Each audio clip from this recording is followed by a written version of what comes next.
All right, there we go. Yeah, we're live. Got to turn my microphone on. uh, all right, guys. We are mid scramble, and you'll notice we started a touch late today. So, the engine's still not in the car. Dad is mid thrash on the pilot adapter. You can see he's messing with the lathe at the moment, trying to machine our pilot adapter to work for the engine. But yesterday, when we left off, we were having issues with the torque converter. So let me see if there's anybody in here yet. I think we're streaming.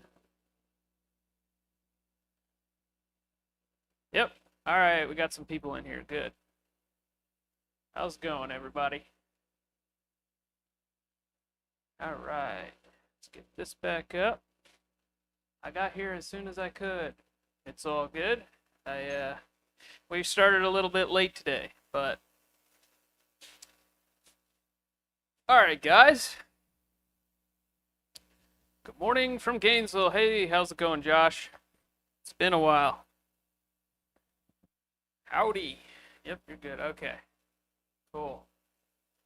All right, so I guess I'll start it off like I've been starting off all the other streams.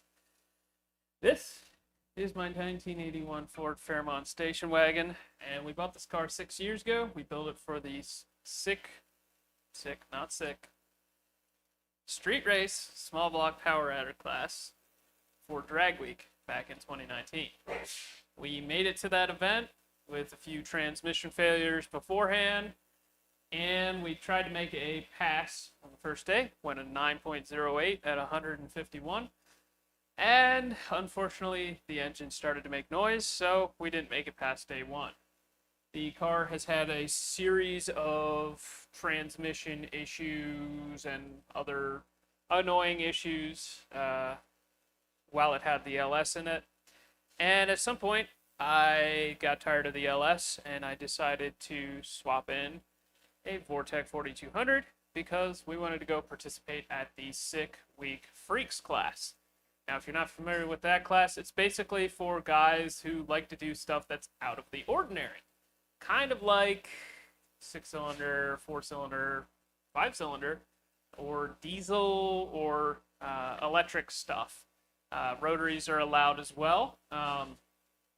So it's just for the guys who are the freaks, the guys who don't want to run a spark plug ignited gasoline V8 or alcohol, whatever floats your boat.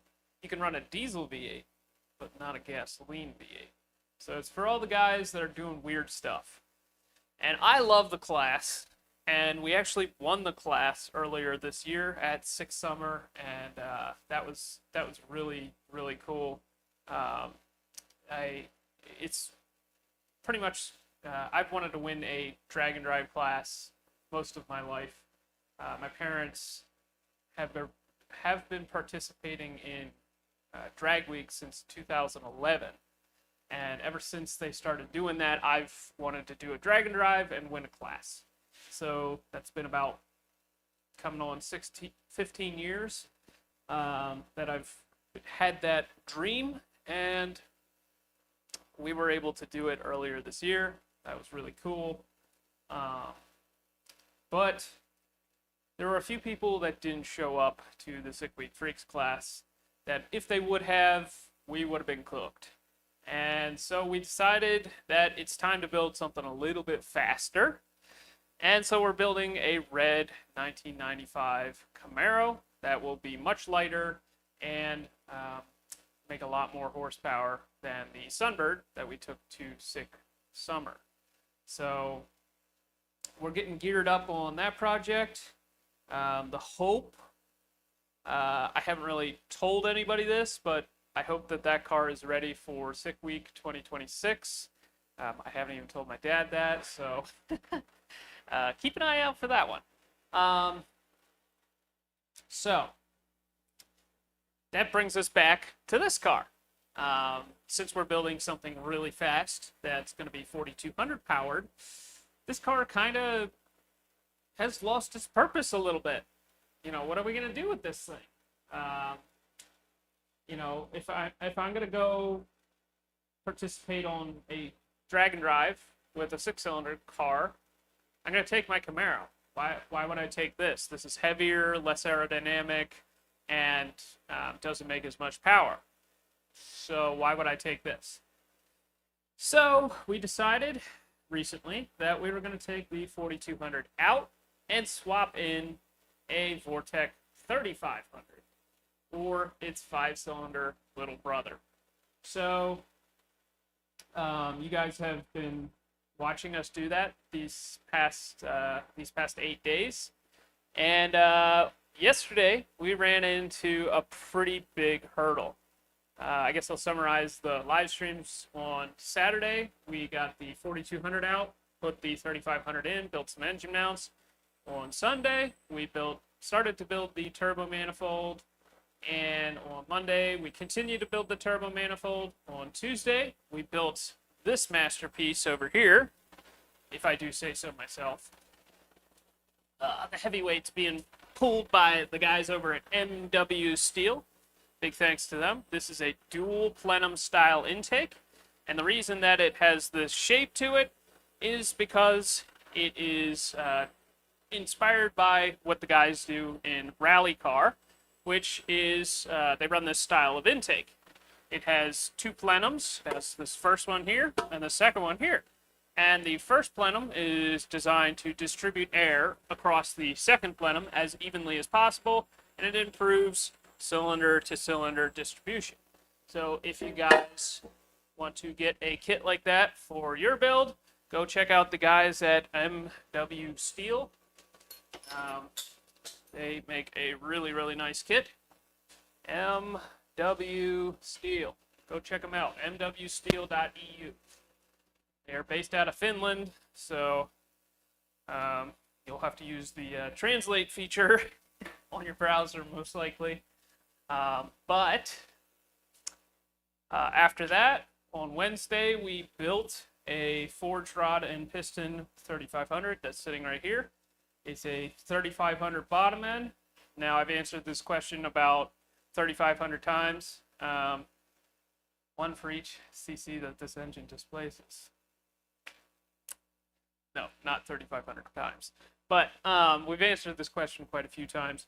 We're using the 3,500 bottom end and not the 3,700 bottom end, because the 3,500 has the same bore as a Vortec 4,200, and we have way more 4,200 parts, and we would have to get custom pistons made if we used the 3,700. I really don't think we're giving up a whole lot with that, like 10 cubic inches. So yeah, that is why we're doing that. We are running a 3,700 cylinder head though, and cams and whole top end, because it is better. All right, that's out of the way. Now I'm gonna get asked that like probably 5 more times in this live stream. It's all good. So Thursday, what did we do on Thursday? Oh, we started wiring. And Friday, we continued wiring. And Friday was yesterday. So, towards the end of Friday, we were getting geared up to drop the engine into the chassis for the final time. But we noticed an issue, our torque converter. So let's get into what we ran into there. Is that a 3,500 with a 3,700 head? Yes. Are you going to run an 8 HP swap with this 5-cylinder? No. It's going to use 4L80E that is in the car already. So maybe someday though. I would love to run the 8 HP, but you know. All right. Audi from Kansas. What's up? Engine looks very not in the car. Yes, it's very not in the car, but maybe later today It will be in the car. Ever think of that? Hey dude, just checking up on the build so far. Quick question, since I haven't watched the past live streams yet. But what is your goal with this engine? I want to make 600 horsepower and make cool 5-cylinder noises. That's about it. I've told you a million times not to exaggerate. Yeah, I'm going to keep exaggerating because I'm a millennial and we do that, so, you know, whatever.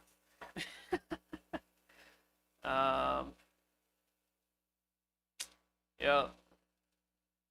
Like, this is the worst thing that has ever happened in my entire life. Oh my gosh, the engine's not in the car and I wanted it in the car. I'm a millennial. Okay. Alright, that's out of the way. Now we can go back to regularly scheduled programming. I wish I wasn't a millennial, because dang, they are annoying. Is he running forged internals or stock bottom end? They are forged rods and pistons. Forged Molinar rods with forged Weisco pistons. So Dad is working on the pilot adapter, but let's talk about our torque converter. So, this right here. Alright.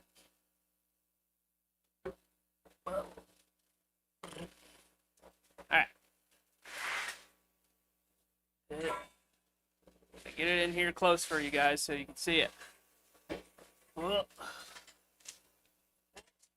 This right here, this is like a $2,200 to $2,500 torque converter. Ugh. And unfortunately, it's really heavy. But also, unfortunately, the pattern on the torque converter does not bolt up to our flex plate. Now, normally, we would just re-drill the flex plate. But we don't have room to do that on the 5-cylinder because it has this weird bell shape.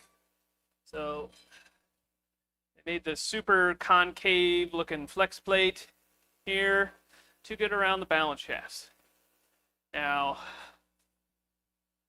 and these are some lug nuts. You guys might see where we're going with this. So instead of using the flywheel adapter or flex plate adapter that I was showing yesterday, we're just going to weld some lug nuts to the torque converter and solve the problem. Now, some of you brought up yesterday, what about the balance? Well, we're going to try and weigh these lug nuts and get the closest pairing of 3. And then we're going to try and do a very, very good job of centering them on the torque converter. Yes, yeah, you just normally re-drill the flex plate, not a big deal. But the problem is, 5-cylinder uses the small, super small bells or torque converter pattern. So, yeah, just getting everything to play nice. Earlier this week, we discovered that we didn't have enough room, and we had to get a 1-inch bell housing spacer. So we got over that hurdle. But then I forgot to check to see what the bolt pattern on the torque converter was. And yeah, so highly calibrated lug nut engineering. There you go. So yesterday we talked about, oh, well, we should just machine the machine some little feet that we can weld to the torque converter. But I was like, well, why don't we just use lug nuts? Seems like a way easier solution. They're already drilled and tapped, and ideally we could get them to be relatively the same weight. But when we're done, yeah, some of you are probably cringing right now. But when we're done, we're going to butt them up so that they're in the direction of push. So even if the welds break, it'll still register against up against this flat here. But when we're done, it's going to look something like this, and we're going to machine these flat, of course. we're not going to have the taper there. But that is what we're going to do. And then we're going to use this piece, which I machined for the North Star. I'm going to use this to help center everything. So this is already machined to go onto the register on the torque converter. I already machined this. This is actually for the North Star build, but we're going to use it for this in order to get our feet registered in the right locations, since the North Star and the 3500 have the same flex plate bolt pattern. So, yeah, that's what we're going to do, guys. Precision lug nut engineering. So we'll chuck these up in the lathe and we will mill, take this taper off, make it nice and flat. This is already tapped for our 7/16 fine thread. And that should be good to go. So, hopefully, that shouldn't set us back too far. And hopefully, we can meet my goal, which I'm shooting for having this running tomorrow.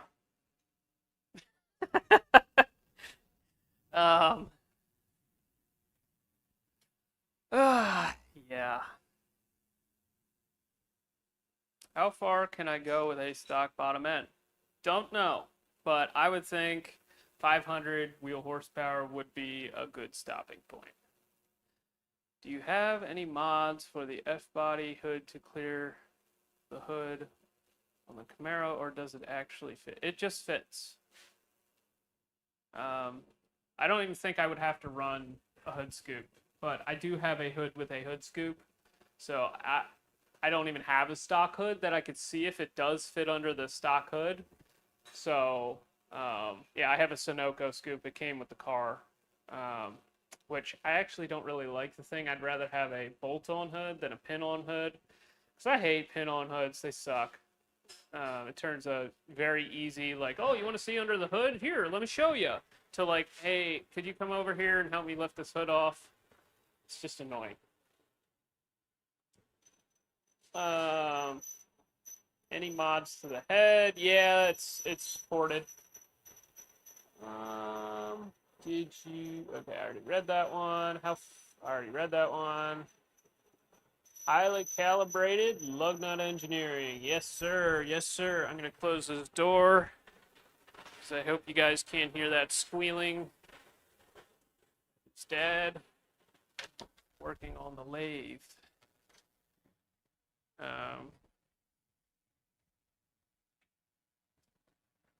Are there any other flex plates that fit the 5-cylinder without the bell shape? No. No, it is like its own unique thing, and you need the bell shape in order for the starter to be able to register. So, yeah, there's not anything you could do there. I thought you could run a LS 4L80 flex plate with 2 spacers stacked. Yeah, the flex plate's a different diameter, so you would have to figure out how to hook a starter to it, because, yeah. Also, it wouldn't bolt to the engine, so that's another problem. You might be able to make a an adapter, but, this will be cool. Yes, yes it will. Tomorrow. It's always a day away. There you go. Tomorrow. Oh, that's good to know. I got a build idea. Turbo 5 and a Firebird. Cool. Do it. Atlas will not fit under stock 4th gen hood. Yeah, I bet it would, if you get it low enough, which we're getting it really, really low in the chassis. I mean, we could walk over there and look at it if you want. I could show it to you. If you want. Maybe. Nah, you guys don't. You probably don't care. You probably. Nah. No, I'll show it to you guys. I appreciate that you take the time and you don't rush and you don't do any rushing just to get it running. Yeah, I'd like it to be right. I'd like it to be burnout capable. The problem will be that it's probably going to take all day tomorrow. And so it's probably going to be real late by the time we get it fired up. So I was hoping that I could do a burnout for you guys, but you might have to wait until the final released video to see that burnout clip. So might have to do a little tease for you guys, unfortunately. But we'll definitely do the best we can to get it running. I was thinking a second gen Screaming Chicken Firebird. That would be very cool. I like second gen Firebirds. What would a completed running car like this be estimated at a swap meet or car show? I'm not sure what you're asking. Are you asking how much it would cost? Or what would a completed running car like this? Rephrase your question. I don't understand. Is there a manual transmission made for the 5-cylinder? Yes, the AR5 came in the Colorado. I don't have the engine out of my truck, but is there anywhere at the bottom of the block that you could think I could drill for an oil return? My front differential is super tight to the side of the sump. I know people have drilled into the sides of the block for their turbo drain. I just don't know if they've ever done it on the 5-cylinder. The water jacket's pretty high in the block, which is nice because when you kick a rod, it doesn't put coolant down. But you might be able to find a spot. Here, let me just stick my head down there. Whoop,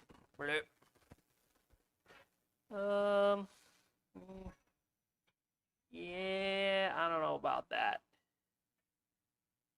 I don't think so. I would not recommend it. I'll just say that. I would try to get it on the oil pan. Okay. You guys want to go see the Camaro? Also, I got some work done on the 5-cylinder turbo manifold as well, because that was one of the reasons that we started a little late today, was I was working on that. So, my phone is ringing. It's a spam call. Yay! Just what I want. Okay. So let me prop the head onto my Camaro, one of the most innovative YouTube channels out there. Much love, Neblack. Well, thank you. That's very nice of you to say. And yeah, we like doing weird stuff. So you gotta sometimes you gotta get a little creative. So water cooled turbo connection. I mean, you could do it across the heater core connections. There's a heater core connection right here, and then there's one on the driver's side as well. That's normally what we do. How many cars you have at the moment? A lot. A lot. It's over 20.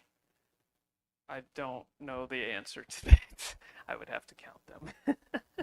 So let me put the cylinder head onto the Camaro. I'm pretty sure it would fit under the stock hood.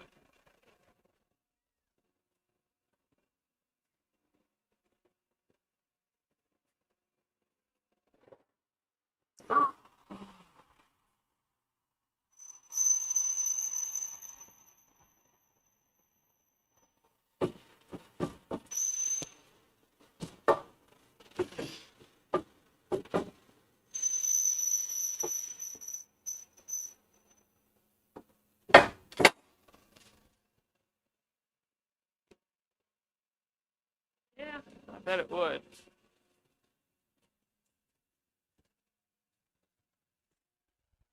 All right, it would be close, but I bet it would. let me get these packages out of here.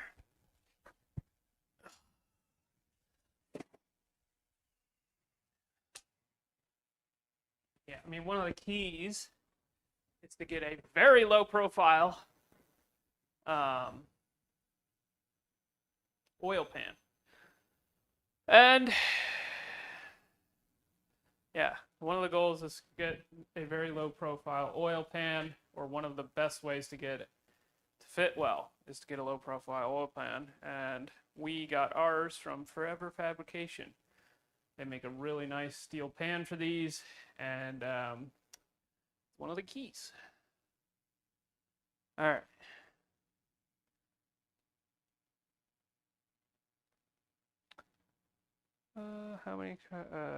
What kind of job do you have that you can do this every day? Yeah, I'm on vacation. I'm an electrical engineer, yes. Have you covered who can make a cam for the 5-cylinder Atlas? I bet the Schneider guys could do it. Yeah, I'm an electrical engineer, so we get vacation. So, yeah. I'm going to attempt to make at least 400 wheel horsepower on my 225K. Colorado, the 4L60 is going to hate me. Yes, it will. What's the consensus on the 4-cylinder? I'd like to slap one in a C5 for odd reasons. Should be a good engine. I know there's a guy making 450 naturally aspirated horsepower. If you look up Steve Polhill, he does some cool stuff. Doesn't post on the internet too much, but yeah. Should I run an air-to-water intercooler for my Turbo 6? Somehow managed to fit mine in my Trailblazer, but no space in the front. I don't know how you still have space for a radiator. I actually have tons of room for the radiator. Yeah, I have a super thin air-to-air intercooler. It's like super thin, super tall, and super wide. Works great. But yeah, the Trailblazers, I had to re-engineer the entire engine bay of that car to get it to work. GM did not put the 4200 in a very good home, in my opinion. Yeah, 450 NA. Yeah, it's crazy. It revs to like 9,700 RPM. It's awesome. What is the advantage of the Atlas 2.9 over the Ecotec?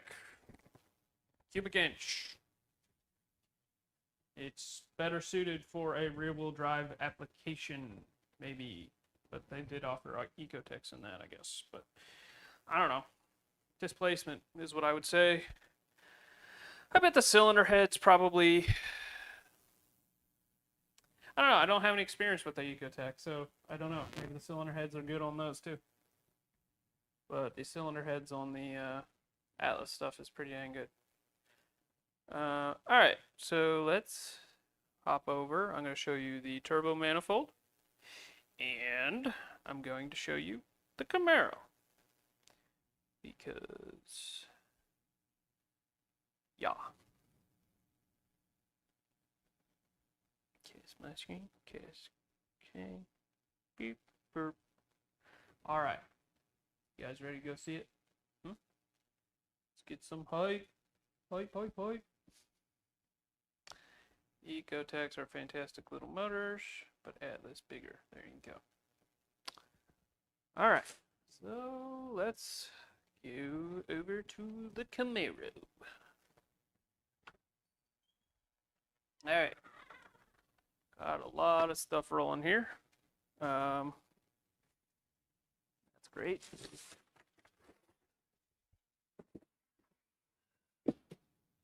Okay. Does that have it too? Alright. So this is my Camaro. And I think with the bulge of the hood, yeah, maybe not. I bet it would have to get cut. Alright, you guys are probably right. It would probably need a hood scoop. I don't know. Depends how much that hood scoop bulges. But All right. Whoever said it wouldn't fit on the hood, I think you might be right. I mean, there's a little bit of room to go a little further back. I mean, you could always cut the firewall, I guess, too. You know. You could fit it under a flat hood if you cut the firewall. So, yeah, you might be right. But yeah, this is my Camaro. We're building it to be our all-out six-cylinder car. So the goal is to, yeah, our goal is to, I mean, we could certainly build something a little more aggressive than this thing, but it's a 25.5 chassis with a 750 cert, and you know, someday we might build a tube chassis car, but yeah, that is what the goal with this thing is. Now, also, this is our manifold for the 5-cylinder project. So you can see that I got all the runners done. I have everything final welded except for the center runner, which I'm working on. So that is getting wrapped up, and then we have to also add a wastegate provision. So it's coming along. So that part is almost done. We still have to work on the intake manifold as well. So the intake manifold is 99% done. Well, maybe a little less than 99%, but it's getting close. But we still have a few things we got to wrap up on it. So yeah. But my Camaro, you know, I'm a big fan of the grub worm, and it's kind of being built as like a grub worm clone, except with a 6-cylinder and not a stick shift.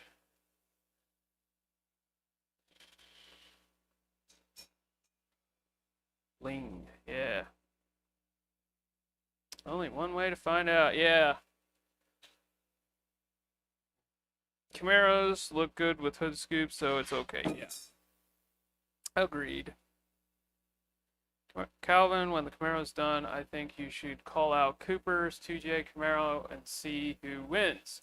Well, if we take the car to Sick Week, since Cooper will only go to events if they're like in his backyard, it seems. If we go to Sick Week, which, how can you blame him? Like, he lives like a couple miles from Bradenton Motorsports Park. Like, you know, they have some of the biggest events of the year. You know, he'll venture to Texas every once in a while, but we know he's not going to come to Sick Summer. So if we go to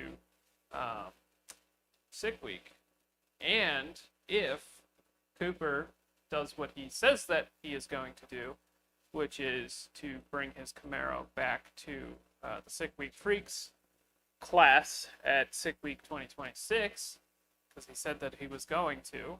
Of course, this was right after he won last year.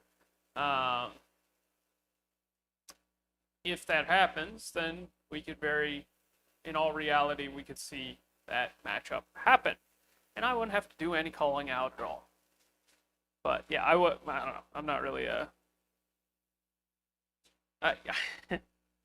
after the whole friendly call out that we did with Cletus, it doesn't seem like that crowd is very open to the call out thing, which is cool.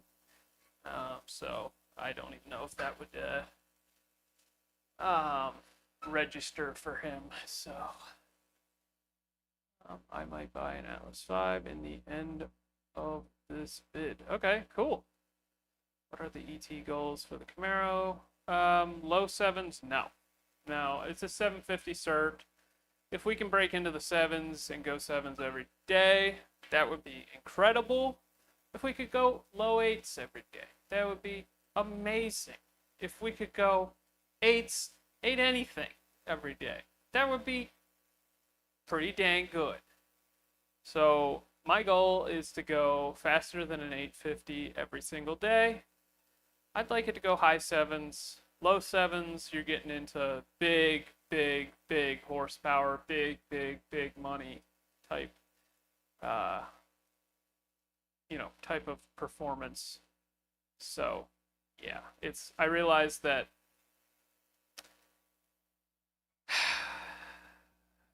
I hate when people say, "Oh, building a 7-second car is cheap."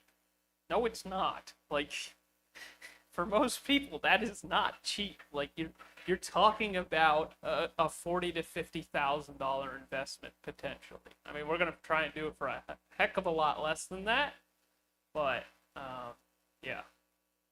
A real reason for Coop to travel, since the travel content isn't his bread and butter. Yeah, exactly. Yeah, I can't blame him. But it's we're not going to see that matchup anywhere close to us. We travel thousands of miles to go to places all the time. But he's definitely I wouldn't say lucky. He's just uh, he's in a better location. So good for him. Coop's Camaro is fast. Yep. Yep, it's definitely fast. Thought he was aiming for high sevens. Yeah, we're going for high sevens. Low sevens, you're just like, that gets into like the category of people that just fire hose money at stuff. And I can't do that. How long until we hear it make noise? Hopefully tomorrow. It's not going to be today, I'll tell you that. Leader should let you in. Yeah, I mean, whatever. It's he's too cool for us. I mean, I get it. When we were doing the whole call out on the cheap car challenge thing, after I saw all the effort that went into the promotional material for that whole thing, it was like, okay, I get it. Like, they've invested a ton of money into promoting this thing, and if they let one dude in, me and my dad, and my whole family, frankly, if he let us in, then he's got to let more people in, and you could see how much energy had gone into making that whole thing into a huge deal, and it was like, okay, I get it.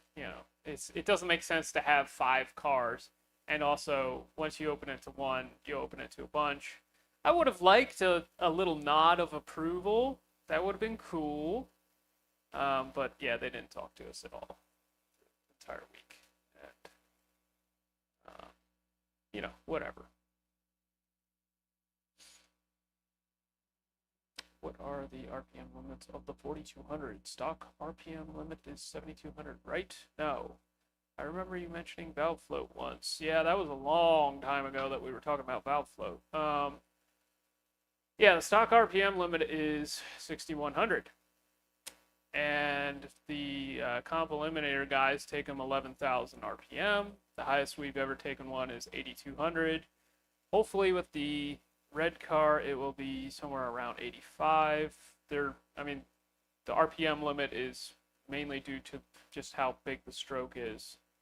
You start to get so much piston speed that bad things happen. The fancy reground cans can go up there. Okay. Last I checked, they can handle 9,000 plus RPM, and yeah, they go 11,000. Cheap? Yeah. Building a 7-second car is not cheap at all. Yeah, well, I just hear, I hear the Florida guys talk about that all the time. They're like, oh, it's so cheap. Like, it's so easy to build a 7-second car these days. And I'm like, no, it's not. Like, getting some static on the mic. Okay.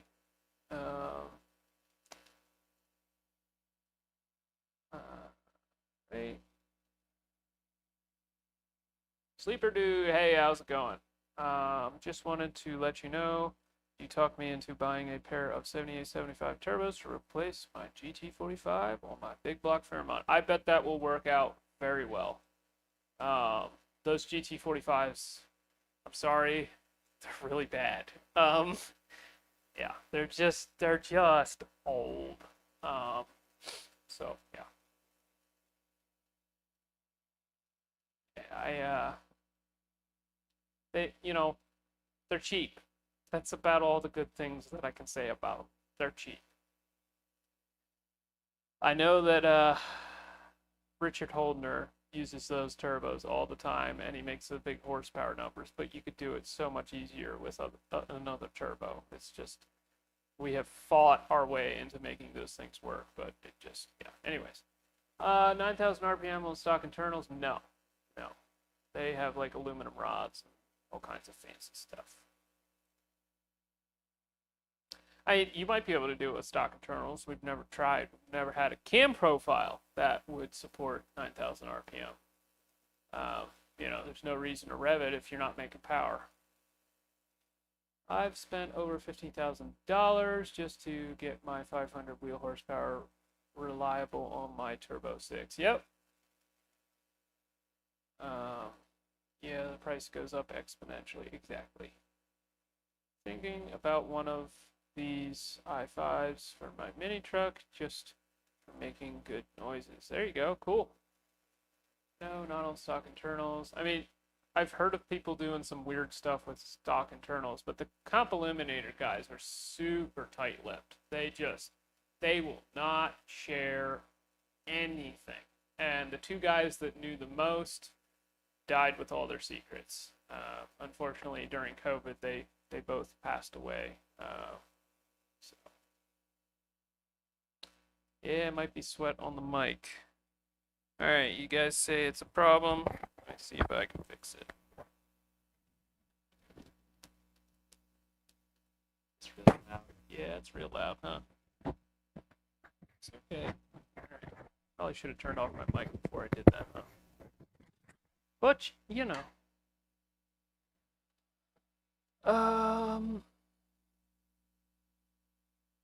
Yeah, rich guys who don't pay taxes, sure, it's cheap to them, sure. Yeah, it's probably a write-off. Cleet is more meme than serious nowadays. Yeah, I mean, I still think he's a cool dude. But he's definitely kind of gone beyond what is relatable on a couple things. So, you know.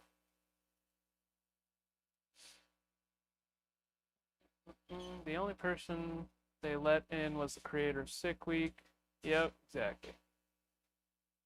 Well, he's also the one who started Cletus's career, so without him, Cletus wouldn't have a career.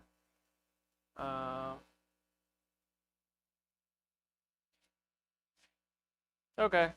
Alright, I'm not gonna try and fight with the static too much then.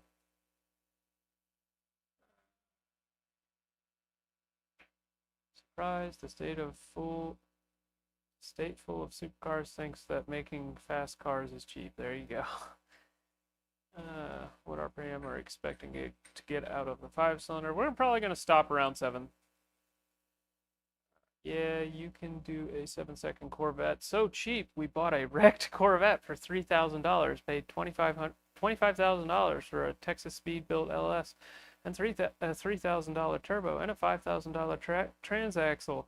And we put $3,000 worth of shocks on it, and blah blah. And we put $5,000 worth of wheels on it, and yeah, blah blah blah. 500 horsepower from a V8 for $1,000, cheap power. There you go. All right. Wow, a V8? That's a good idea. That's a great idea. Nah. We do like V8s, but we got to do weird V8s because we're weird. Hey, there's Nate. How's LS Fest, Nate? 5,000 horsepower cars are cool, but not really relatable. Yeah, but they're really neat to watch.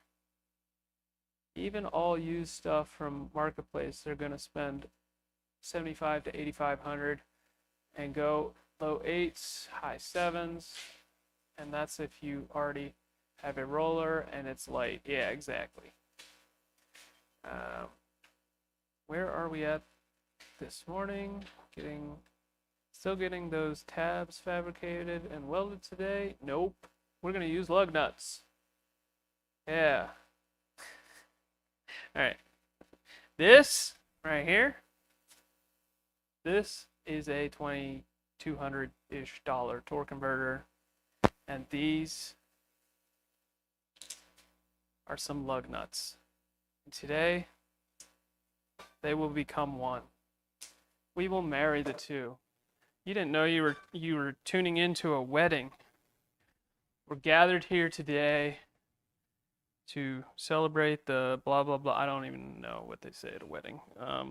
We're gonna weld those two together, and then stuff's gonna happen. So many cool, weird engines out there. May as well have fun with them, since so many are so cheap. Yes. It's funny. Drank a bottle of whiskey and almost fought some old man because I was cheering too loud. That's the Nate I know. Right there. Gotta balance those nuts. Yeah, we're gonna weigh them and get the closest pairing of three. And then try to line them up as close as we can.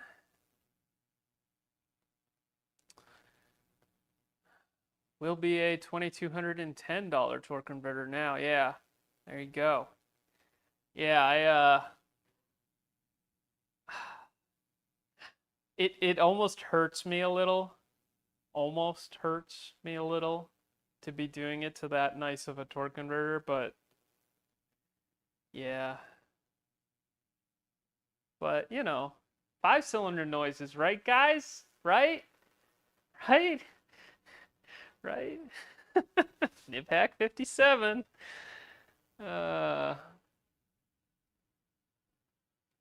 They're doing a VK56 later, so I'll get my V8 fixed then. There you go. Are those anodized? No. They're zinc coated. We'll grind that off when we weld it.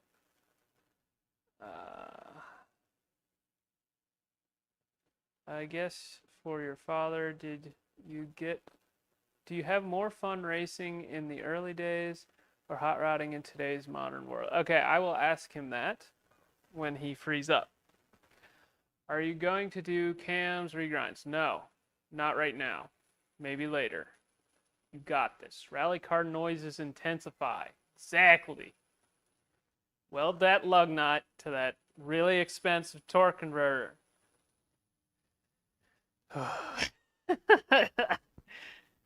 Have you measured the welding filler too and tried to... No, I'm not, dude. I'm just gonna weld it. It's gonna be fine. It's gonna be fine. I'm just gonna weld it. Okay? All right? Okay. So the torque converter is going to have 3 nuts. There you go. There you go. Vinegar bath to remove the zinc. Yeah, we're just gonna use the grinder and or the belt sander. I'm just gonna it's gonna work great. If there's a little zinc left on it, it's gonna butt up against these little lugs on the torque converter. Get it, lugs, lug nut. That's why they call them that. There you go. You didn't know that. I just figured out why they call them torque converter lugs, because we're gonna weld lug nuts to them. Are you really going to weld that nut to it? I thought you were... No, we're going to do that. That is happening. We're doing that in like a very short period of time. That is happening. I already think that. That is actually happening. I'm not kidding.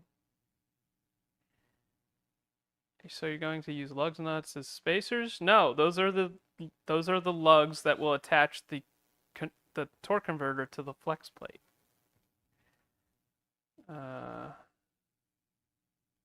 Yeah, I have a fixture thing that we're gonna use to center them up nice. Don't worry about it. It'll be fine. Daniel Powell could probably do regrinds on the factory cams and a decent amount of timing and lift. Okay, tell him to get a hold of me. Or, I don't know. Yeah. I thought you was pulling our leg. No, that is happening. Who needs fingerprints anyways? Exactly. Why would you need those? Send it. Heat treatment. Who needs? Yeah. You guys, you're just thinking too hard. You're just thinking way too hard. The lug is going to push up against these lugs. If the weld breaks, it's still registered up against the lug. It'll be fine. Relax. Chill.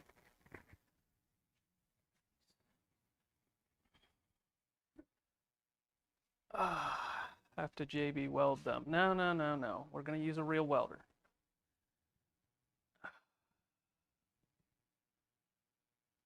Made me look. Ghost in cars. What did he say before? I don't know why he made me look. What filler rod are you going to use to weld the steel to stainless? I don't know. I'm just going to use mild steel, ER70 probably. It's going to be fine. Knowledge and skill is what turns cheap metal into high dollar parts. There you go. It'll wedge up. Yeah, it'll be fine. It's going to be fine, guys.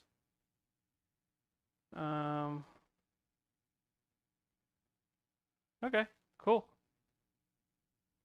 Might chatter in reverse. Yeah, the engine doesn't spin backwards. What are you talking about?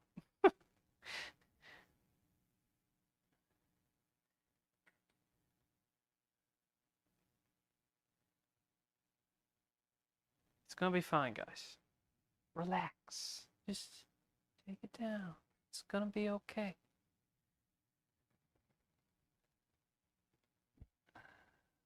It's gonna be okay. Be alright. Chill.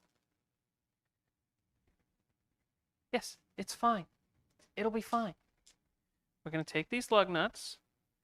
We're gonna machine the taper off of them. Chuck it up in the lathe, machine the taper off of them, grind the zinc off of them, and then we're going to go get the scale. I'm going to put them on the scale. I'm going to get the closest pairing of 3. I have more than 3. I have 5. I have more in the trailer if I need to go get them. And we're going to get the closest pairing of 3. And then we're going to use this nice little fixture that I made before. This already has the pattern. We're going to use this to center them all up. We're going to clamp it down. We're going to weld it. It's going to be fine. The welds are just there to hold it to the torque converter. They are not there to take any force. It's going to be fine. That's a 2-part converter. Yeah, it's a bolt together. Yeah, it's kind of stupid. But I don't have any other torque converters, so he'll be fine. Yeah, everyone freaking out. It's so funny. Nobody is that chill about doing that unless it's their first time. Y'all relax. Exactly. Yeah, it's fine. It's gonna be fine. We make spacers for the torque converters when we're spacing up the torque converter to the 4200 flex plates all the time. Do we weigh those spacers when we're done? Nope. We just put them in. Do you guys weigh your bolts for your torque converter every time you put your torque converter on? Do ya?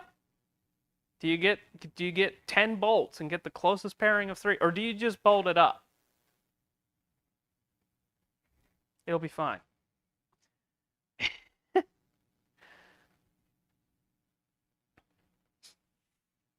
Bolt together, send it. You can always get a new faceplate. Yeah, no, it's gonna be fine. It's gonna be fine, guys. And we're not gonna like completely weld them either. We're gonna just do a couple beads here and there. It'll be fine. It's gonna be cool. If it's not, then we'll fix it. It'll be all right. I weigh the Loctite. There you go. I like your style. It's called fixing it the wrong way, the right way. There you go. Are you going to weigh the Loctite too? Exactly. There you go. Yeah. And yes, I do. We do run Loctite on our. Yeah. Yeah, we do run Loctite on our torque converter bolts because we've had them rattle loose. I'll answer for them.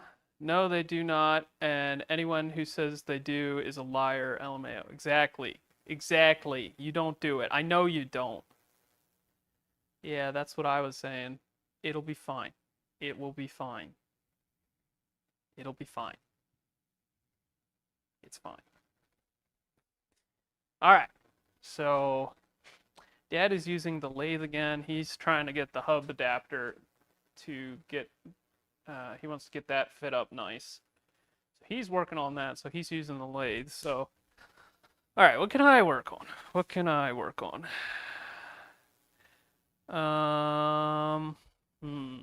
Let me think here. Cross thread, the natural Loctite. There you go. Well, since we deleted the balance shafts, yeah, well, yeah. I mean, when we fire it up and it shakes like crazy, is it the engine? Is it the torque converter? Who knows? So just floor it and hopefully the vibration goes away and there you go. Done.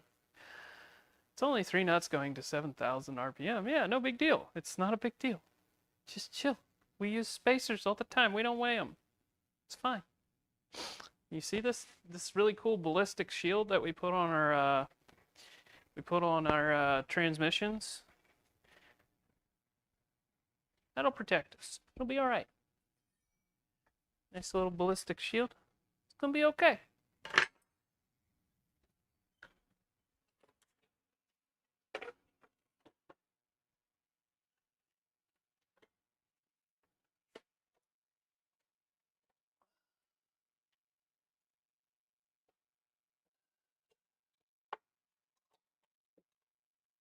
I should put this in before I forget. Because it's hard to get in when the engine's installed.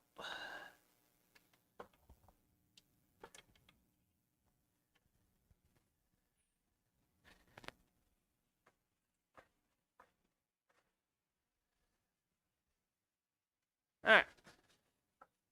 Good thing I remembered to do that. Because that's annoying to get in when the engine's already installed.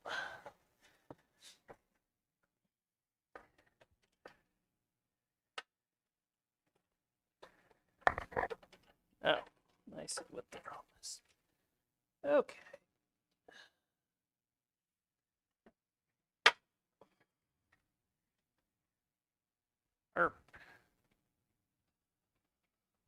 This is going to sound like a bucket of bolts fell over according to the internet. Yep, there you go. It's going to shake the whole car apart. I'm just going to be driving down the road and my front fenders are going to fall off.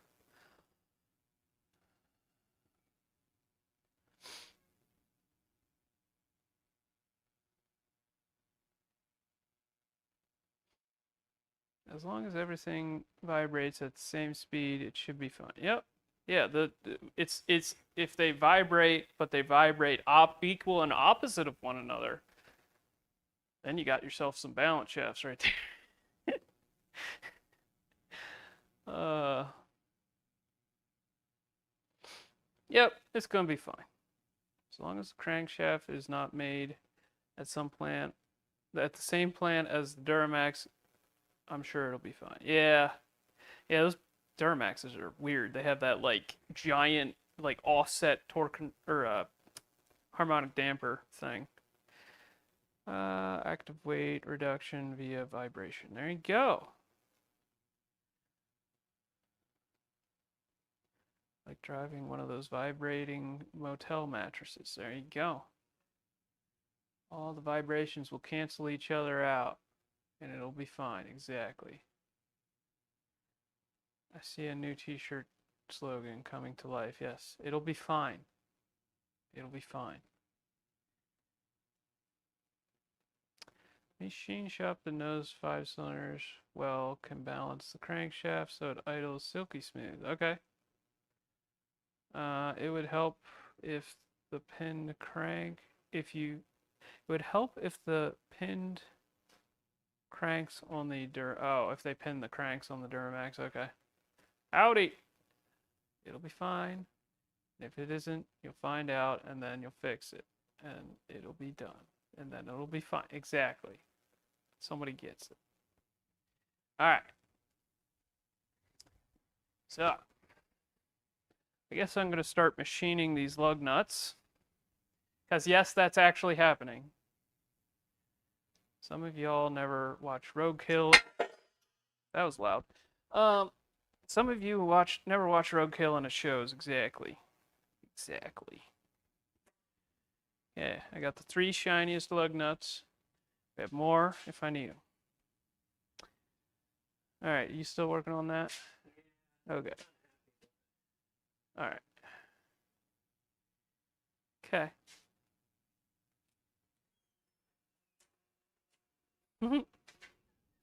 I'd rock an "It'll Be Fine" hat for sure. Yeah. Nivhack 57. It'll be fine. There you go. I guess I could work on the oil feed mod.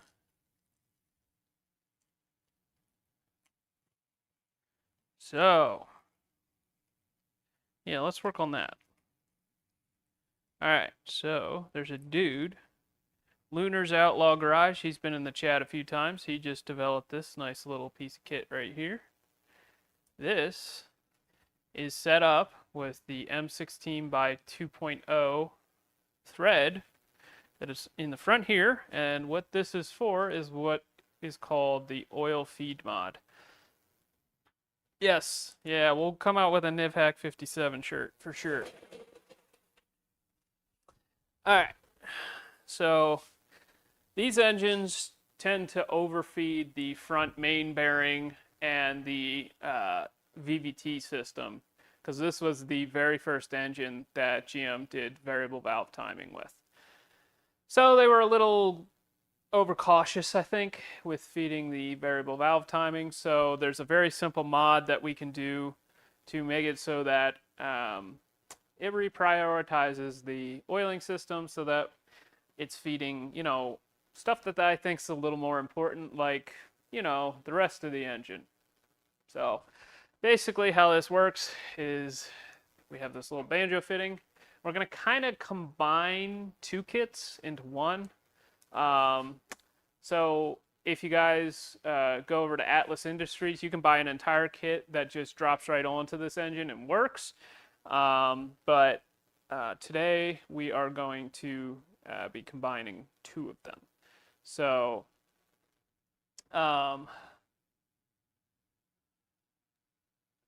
yeah, Lunar's Outlaw Garage. Yep. Yeah, so Atlas Industries makes a full kit that you can just bolt right on. But theirs doesn't use this banjo fitting, and I've been wanting to try it. So that is why we are doing this. Lunar's Outlaw Garage, he supplies a kit as well, but it doesn't have the fitting that screws into the block here. As far as I know, the only people you can get that from is Atlas Industries. So, yeah.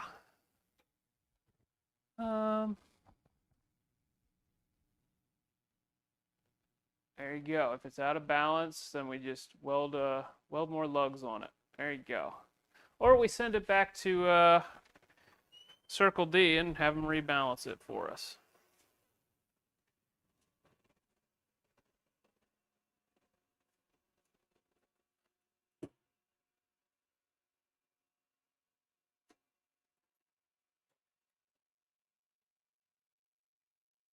So there's a special socket to take these things out. I never use it because it's like this thing almost always rounds off. I just take a pair of pliers and, you know.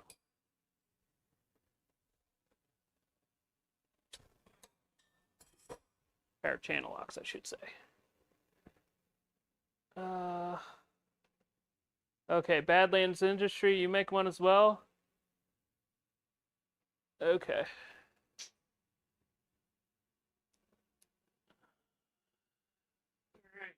yeah, pilot. Cool. That is a lot of work.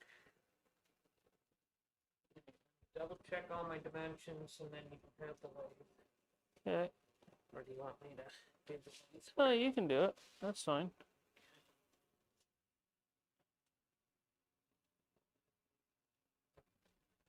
Alright, let me just clean this surface off. It's kind of covered in schmoo.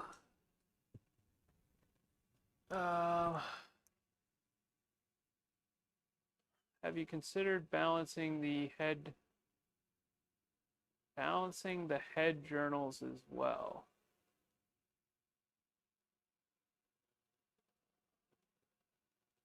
Head journals. I'm not sure what you're talking about.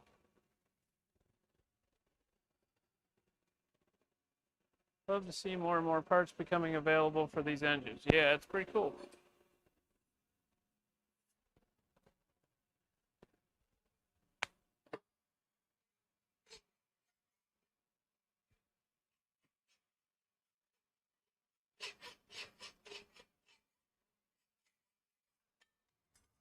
Perfect.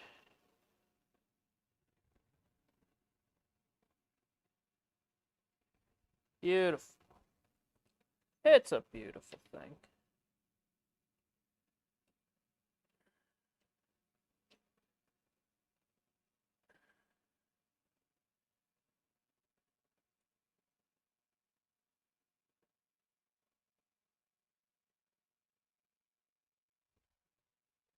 Okay.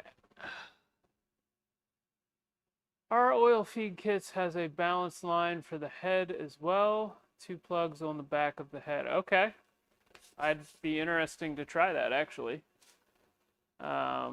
We've not seen any issues with that. I mean, what's the idea there? Oil flow balancing is guessing. I'm guessing, yeah. Is it ready to go in after the torque converter bleeding edge technology is installed? I think so. Yeah, I believe so. I believe that's all we need. Why is the motor not in yet? LOL. Yeah, it's we're still fighting with the torque converter.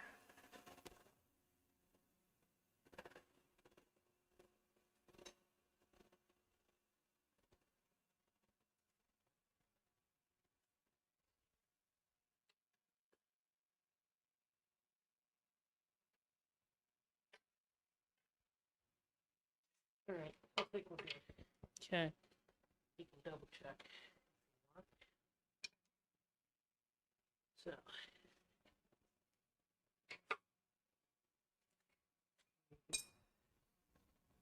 They're up here. Not that one. It's these. That one's a 1/2 incher. Okay.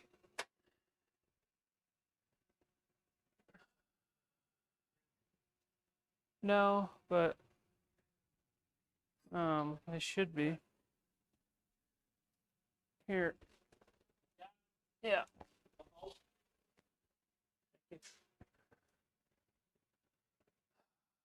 Sorry I joined late. Why is the motor still outside? I've been battling a fuel leak and low fuel pressure, and also 2 faulty FPRs. Cars suck. Ah, sorry to hear that. We got to make some mods to our torque converter, as we found yesterday. That is why it is not in the car. So we're working on it, getting closer. So I am going to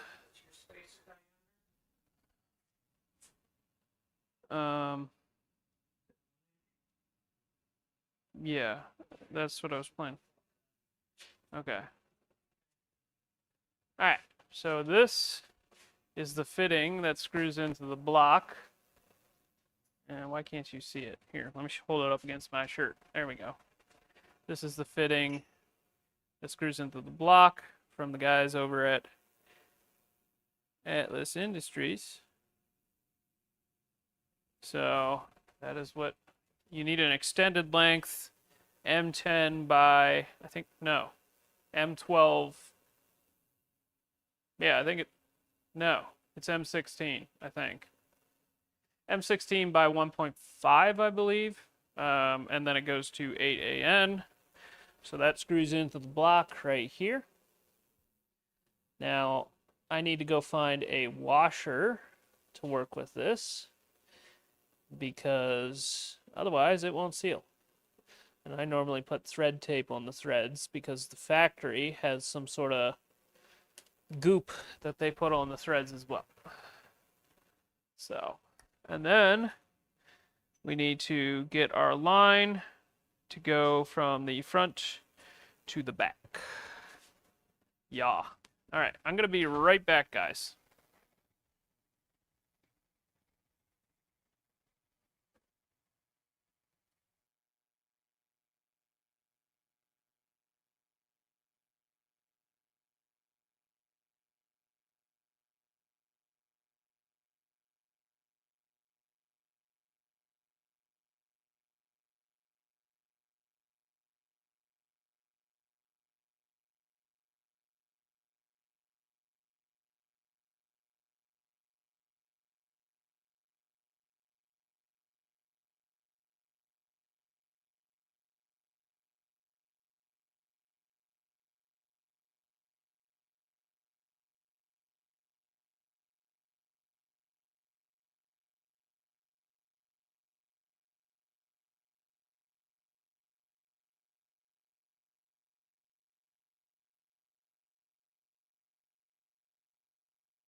Okay.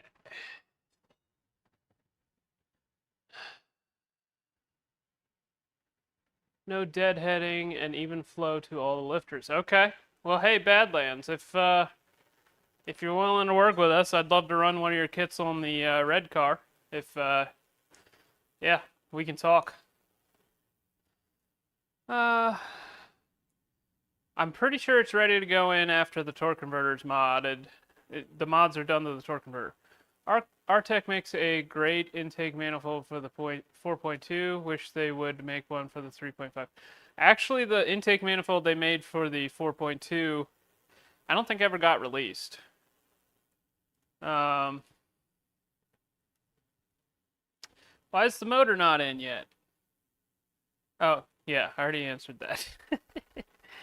Sometimes I feel like a nut. Sometimes you don't. Who knew Calvin had three? Okay, all right. Chill out. Everybody chill out.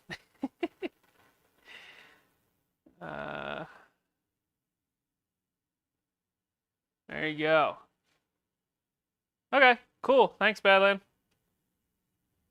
I'm late to the party. I'm watching an hour back, so you've probably already done it, but is the 7/16 UNF fine enough to prevent loosening?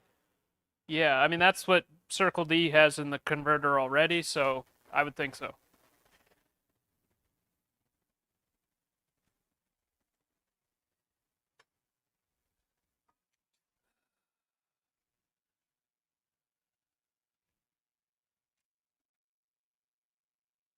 Yeah, that's definitely something we're going to need on the red car, is we definitely don't want our lifters going flat on us, because we're going to run some pretty spicy stuff in the valve train department. So that sounds awesome, Badland. Appreciate it.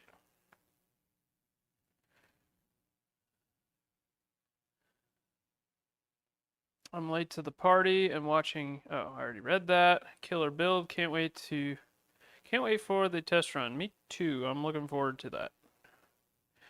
This has been a decent amount of work. It's not that bad, to be honest.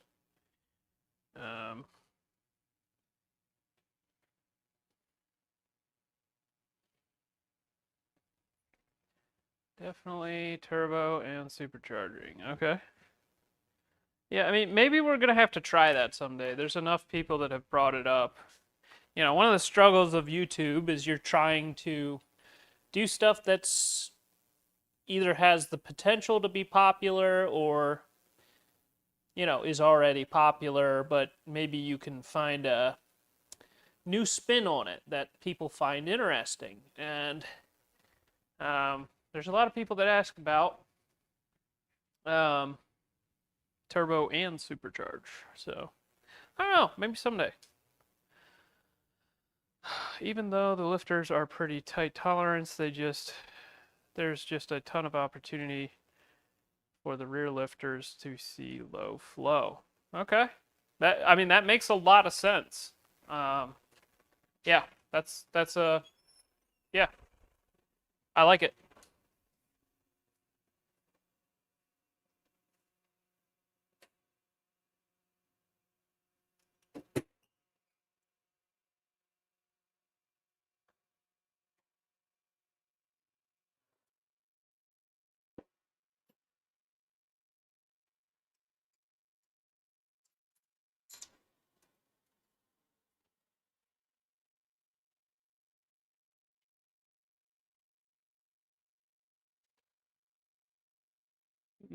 Gonna try twin charge, maybe. And there's a lot of people that ask about it, so clearly there is interest. And I don't see anybody else doing it on YouTube, and you know, I'm willing to take a risk. I don't know.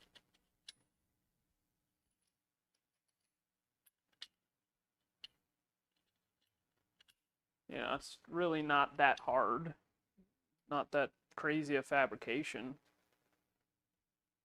And I don't know, maybe we'll learn some stuff. Now, I like learning stuff.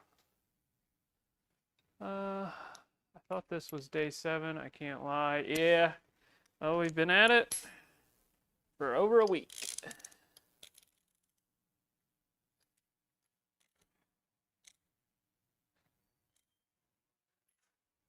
Okay, so we have now the Lunar's Outlaw kit comes with this hard line here. It's intended for a 6-cylinder, obviously. I'm not super, like, you can see the, like, sort of banana shape to it. I gotta say, I'm not really super, like, I would like to see a straight line with a gradual bend, less of a, like, just like a, I don't know. He probably is just taking it right off a spool or whatever. I'll be honest, I would prefer to see something a little more, I don't know. I'm too picky, probably.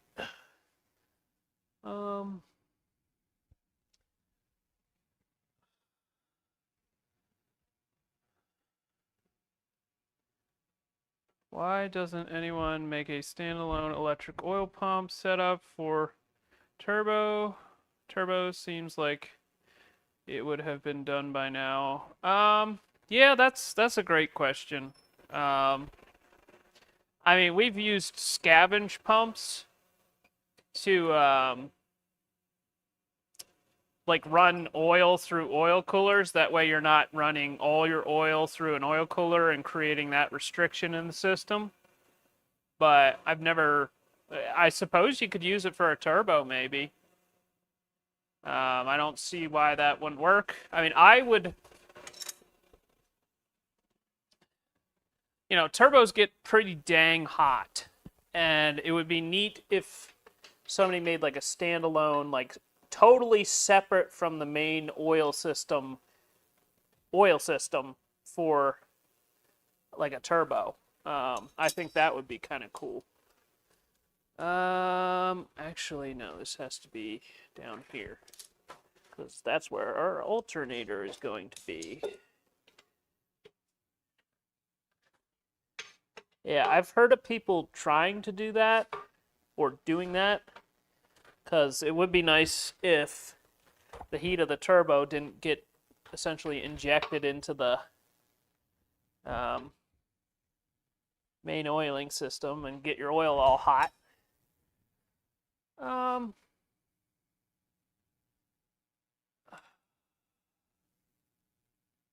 think look up this 2JZ AMG supercharged and turbo. I think that dude in blue drove it. Sounded pretty insane. Okay. Cool. Not finding something on YouTube is either a holy grail or a complete lack of interest. Yeah, for real. There's really no in-between, it seems. Yep.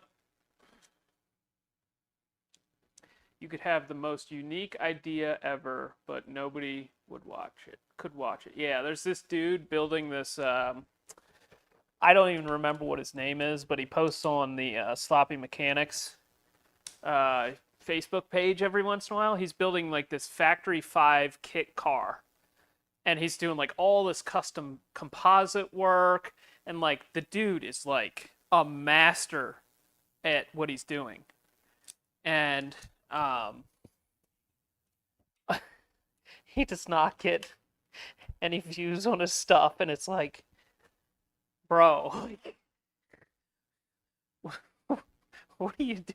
Like, what? Why? Like, why? Like, man, like, what is wrong here? Like, why aren't you getting views? Like, it's an incredible feat of engineering, but like, yeah, I don't know.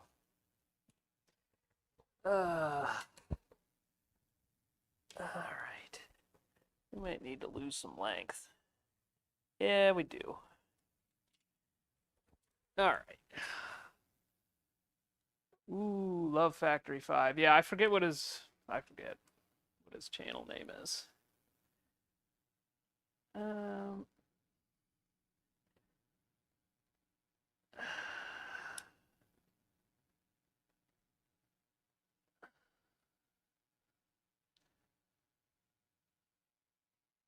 yeah, and sometimes you don't see any, you have to kind of convince people that something is cool. Like I would say the 4200 was that for us. Like at first people kind of were just like, "Yeah, I mean, yeah, it's cool, I guess." But like it took a couple years for us to like kind of get people to like do something other than an LS. And sometimes you got to ride that wave of like people not giving a crap and get it to the point that people give a crap.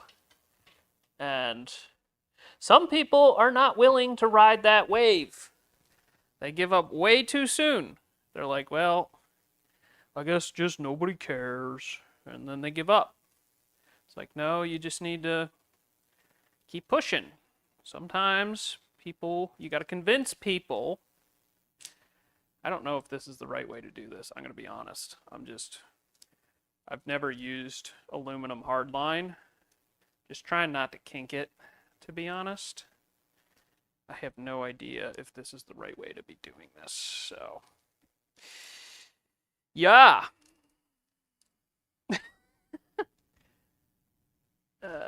True, not everyone is a hater till it's good. Yeah, sometimes you gotta prove it. You gotta be like, no, this is cool. Trust me, it's cool.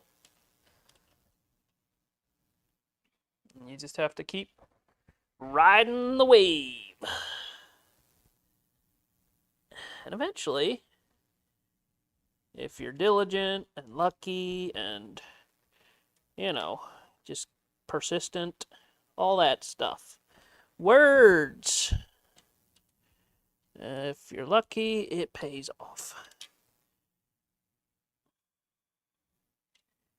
But sometimes it doesn't. Sometimes you work your butt off. It just doesn't work out. But,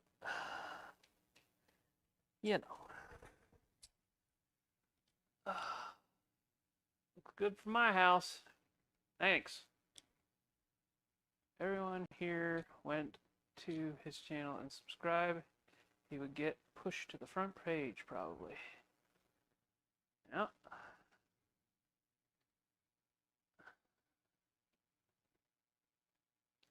You don't necessarily have to convince people it's cool, but you do have to show them that it's cool. Dyno it, race it, show the number, show the uniqueness. Sure, yeah, that helps. I would say there's some convincing there that has to happen. It's kind of your job as a YouTuber, is to convince people that what you're doing is cool. And it's worthy of people's attention. Because if you don't do that, then people won't watch.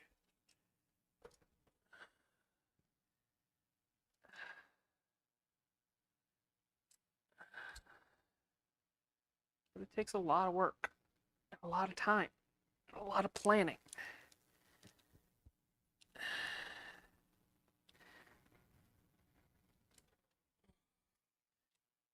I mean, it's starting to look like kind of what I'm going for.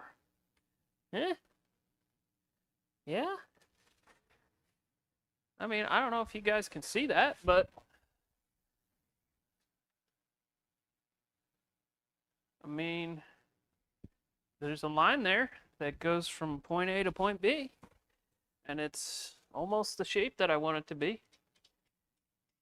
And I guess it's more gradual and bendy, kind of like how the lunar supplies it. So I probably shouldn't given that criticism, but yeah, I mean,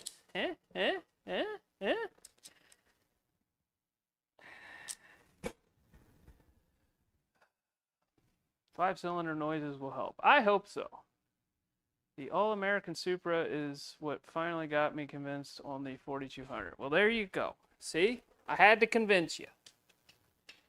Sometimes you gotta convince people.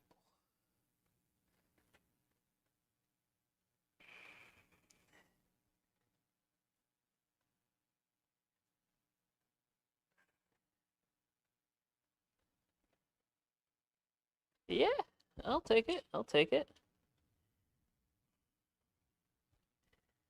All right. Heck yeah, I like that. I'll take it. Yeah, I don't know. Looks good to me. When you really care about the project and providing your concept, it shows in your work and people can connect with that. Yep, for sure.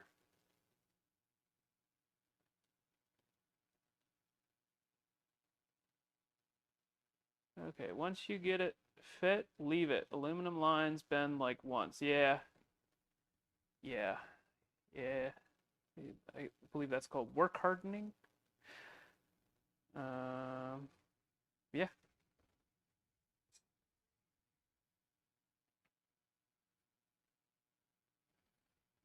Yeah. Dad's Camaro is pretty dang cool. I'm pretty happy with that project. Pretty proud of that one. We need to do some upgrades to that one, actually. The All-American Supra needs to get the... we need to delete the independent rear suspension on that. I think we've taken that as far as I care to. It's just... It's getting really old. It's like, it does cool things like 1 in 10 passes. And when it does, they're really cool. But, you know, the engine's making lots of horsepower. Transmission's, but the rear suspension is really fighting. And it's like, that junk needs to go.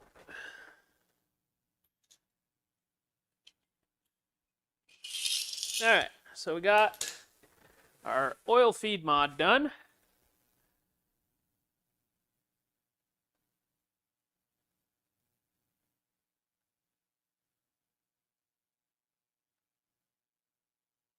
I was convinced when I first found out that the 5-cylinder, about the 5-cylinder, it was still available. New at that point. Nobody wanted them. Thought the LS was still, because the LS was still $200. Are LSs no longer $200? Did that change and I just missed it?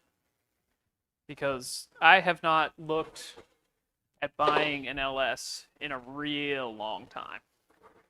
And I am out of the loop. Did LSs go crazy on price? Is that something that happened recently? Because I'm out of the loop.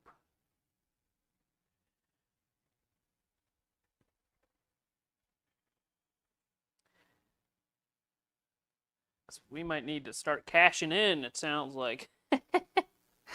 Because we got quite a few of them yet laying around here. And, you know. Right, I'm going to put a little P-clamp on this thing just so it doesn't rattle around. Our oil feed mod line comes off the front of the oil filter boss. The sensor is slightly different thread, plus they're intended for OE fitment. That may be the length take up. You just need, that may be the length take up you just did with Eric's kit. Yeah. That, and maybe it's intended to be going into the rear port. Yeah, it might be intended. Well, this kit's intended for a 6-cylinder, so that's why I had to take up a little bit of length. But I do believe it's meant for this port. Also, it's meant for a 90-degree fitting on that port. But yeah, I'm very much, I'm very much doing a little bit of custom work. We'll just say that. All right. Yeah, a good solid 6-liter is almost 3K. What? Why? Rarely you can find someone who doesn't know what they have, like someone that has one out of a box truck, but most are getting pricey. Huh. Well, that's a surprise. Yeah, the aluminum block engines are getting really pricey, and even a 6-liter is up there. Huh. Well, all right.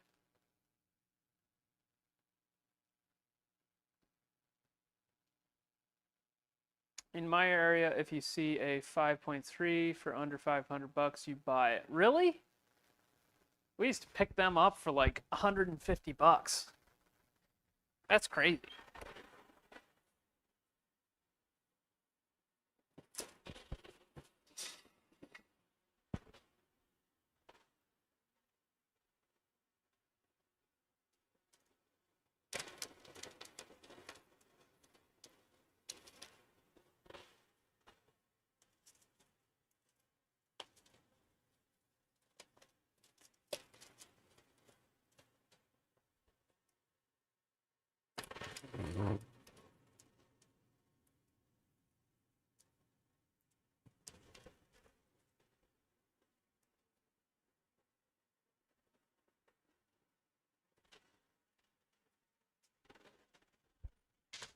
Yeah, we sold a lot of our LSs. We had it was over 20 of them because we used to just buy them up for whenever we saw them cheap, and we sold like 15 of them for like 700 bucks to a friend of ours because we were just like tired of stepping over them.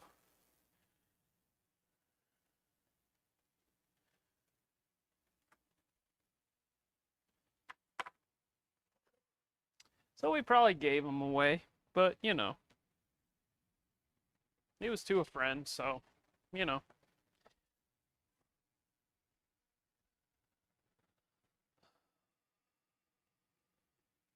Did you see that Steve Morris is doing it? Did you see what Steve Morris is doing to the stock? I'm gonna say assume to the stock LS blocks. Pricey but very cool. Yeah, it's neat. I'm curious to see how that works out because I think it might create cracking issues, but we'll see.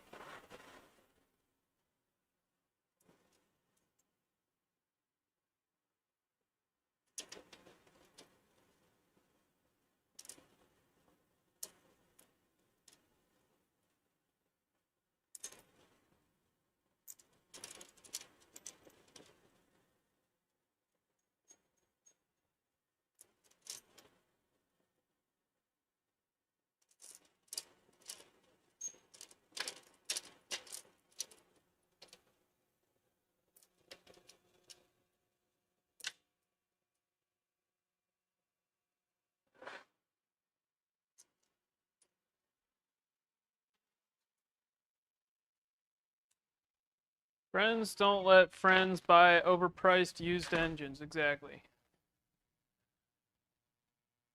Yeah, you know. Any engine is still $175 with a warranty, like $225 without a warranty at my local you pull it. The warranty is if it's effed up, you bring it back and pull another one. Yeah, they don't the stuff isn't that cheap around us anymore. It used to be like that, but not anymore. That COVID COVID ruined that one. Where on earth did I put the impact? We have two of them. I've lost both of them. I know where one of them is. It's over.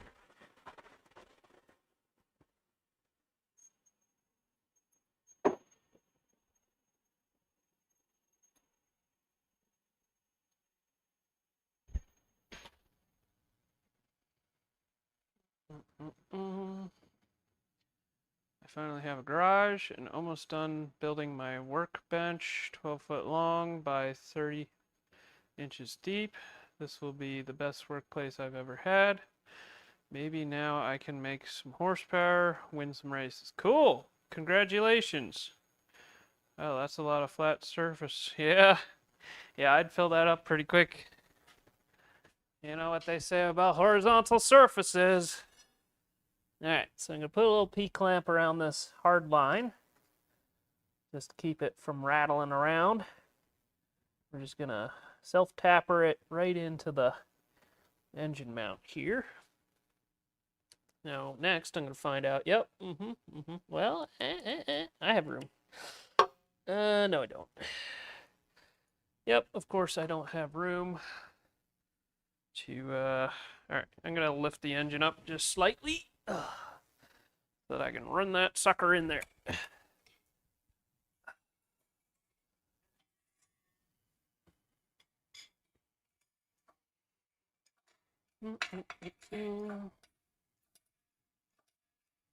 I'm in southern Minnesota, so half the hardware and bolts are seized, so it makes it difficult, almost pay more to not deal with scaling and other salt-related issues. Yeah, we have to deal with the same stuff here. It's amazing how the salt destroys stuff.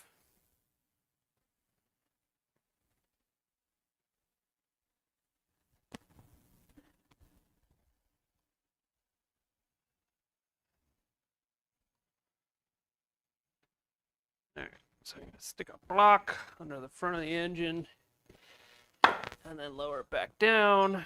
Hopefully that gives me enough room.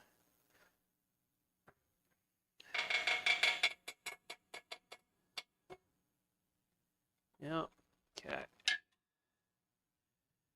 It is good to have less than zero interest in the entire LS line, or any pushrod V8 for that matter. I like weird. Yeah, same.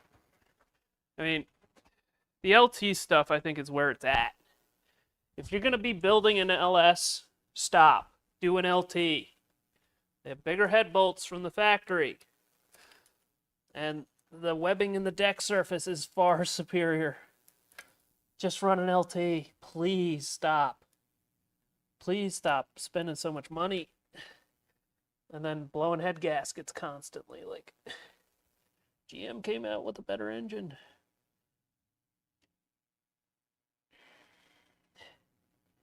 And this time I'm not going to tell you it's a 6-cylinder. Even though it is.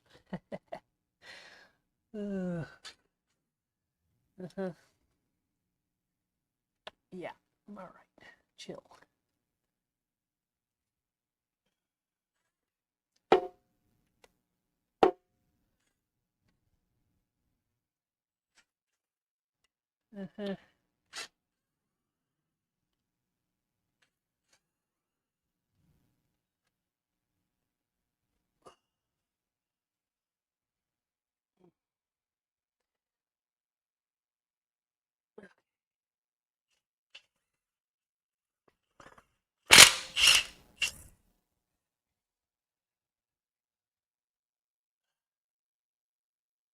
Can you please?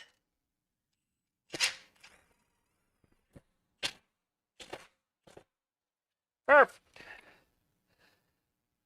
Little clamp on our hard line, just so it doesn't rattle. Beautiful. It's a beautiful thing.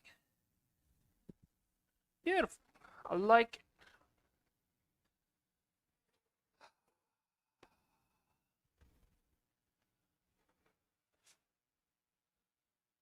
I think I got the prices backwards on the U-pull-up post. Okay.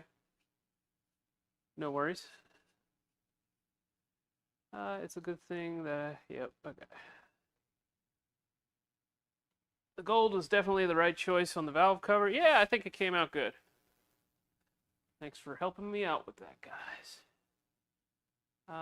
I'm never gonna make big power, no interest.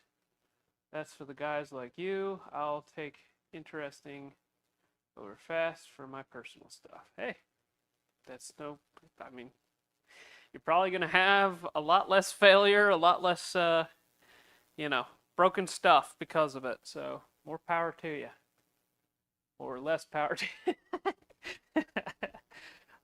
I missed the teardown. Did you have to grind the rings? We put aftermarket rods and pistons in it, so yes, we did. We gapped them to 25 thousandths top and bottom. I have disdain for the LS swap. That would have been the easy choice for my C4 vet, but heck no. It would be so meh. Yeah, I mean, LSs are cool. I mean, I'll be straight up. They are a great package. If you're looking for reliability and ease of install, they have become the new small block Chevy. But there's some other interesting stuff out there too. And, you know, if you're just building like a 69 Camaro that you just want to cruise to car shows, have AC, and, you know, drive 1,000 miles across the country, LS is pretty hard to beat. But, you know, we like to do weird stuff here. Hi, I'm porting my first throttle body. If I have minor grooves, will it create a swirl effect?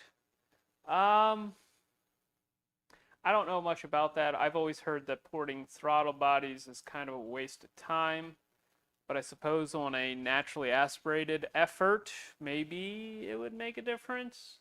I mean, I think removing the little lip that they put into some of the throttle bodies might help a little, but yeah, normally we don't port our throttle bodies, and I've always heard that it's kind of a myth. If it's not causing a restriction, it's not going to make a ton of difference. And as far as swirling, I don't know if that would have any benefit or if that would generate it. Got to break a few eggs to make an omelet. Yep. I have a 98 GMC Z71 and a 96 GMC Yukon two-door matching emerald green. I would love to swap a mild 5.7 for both with the Mercruiser Marine intake and an 0411 PCM front straight axle swap, 456 locker, 335s. Okay, cool. Yeah, I think I forget what company sells a 24-tooth reluctor for the older TBI and LT1 style small blocks, so that you could run an 0411. Less power to you. Got a real laugh out of me. No spa block, LT, LS slander will be tolerated in the chat. Yeah. Nate will ban you. Or instead of an LS, you could just keep the old small block Chevy. Hey, there's nothing wrong with that. I have an old school 383 small block I built in my truck. That's awesome. I like it.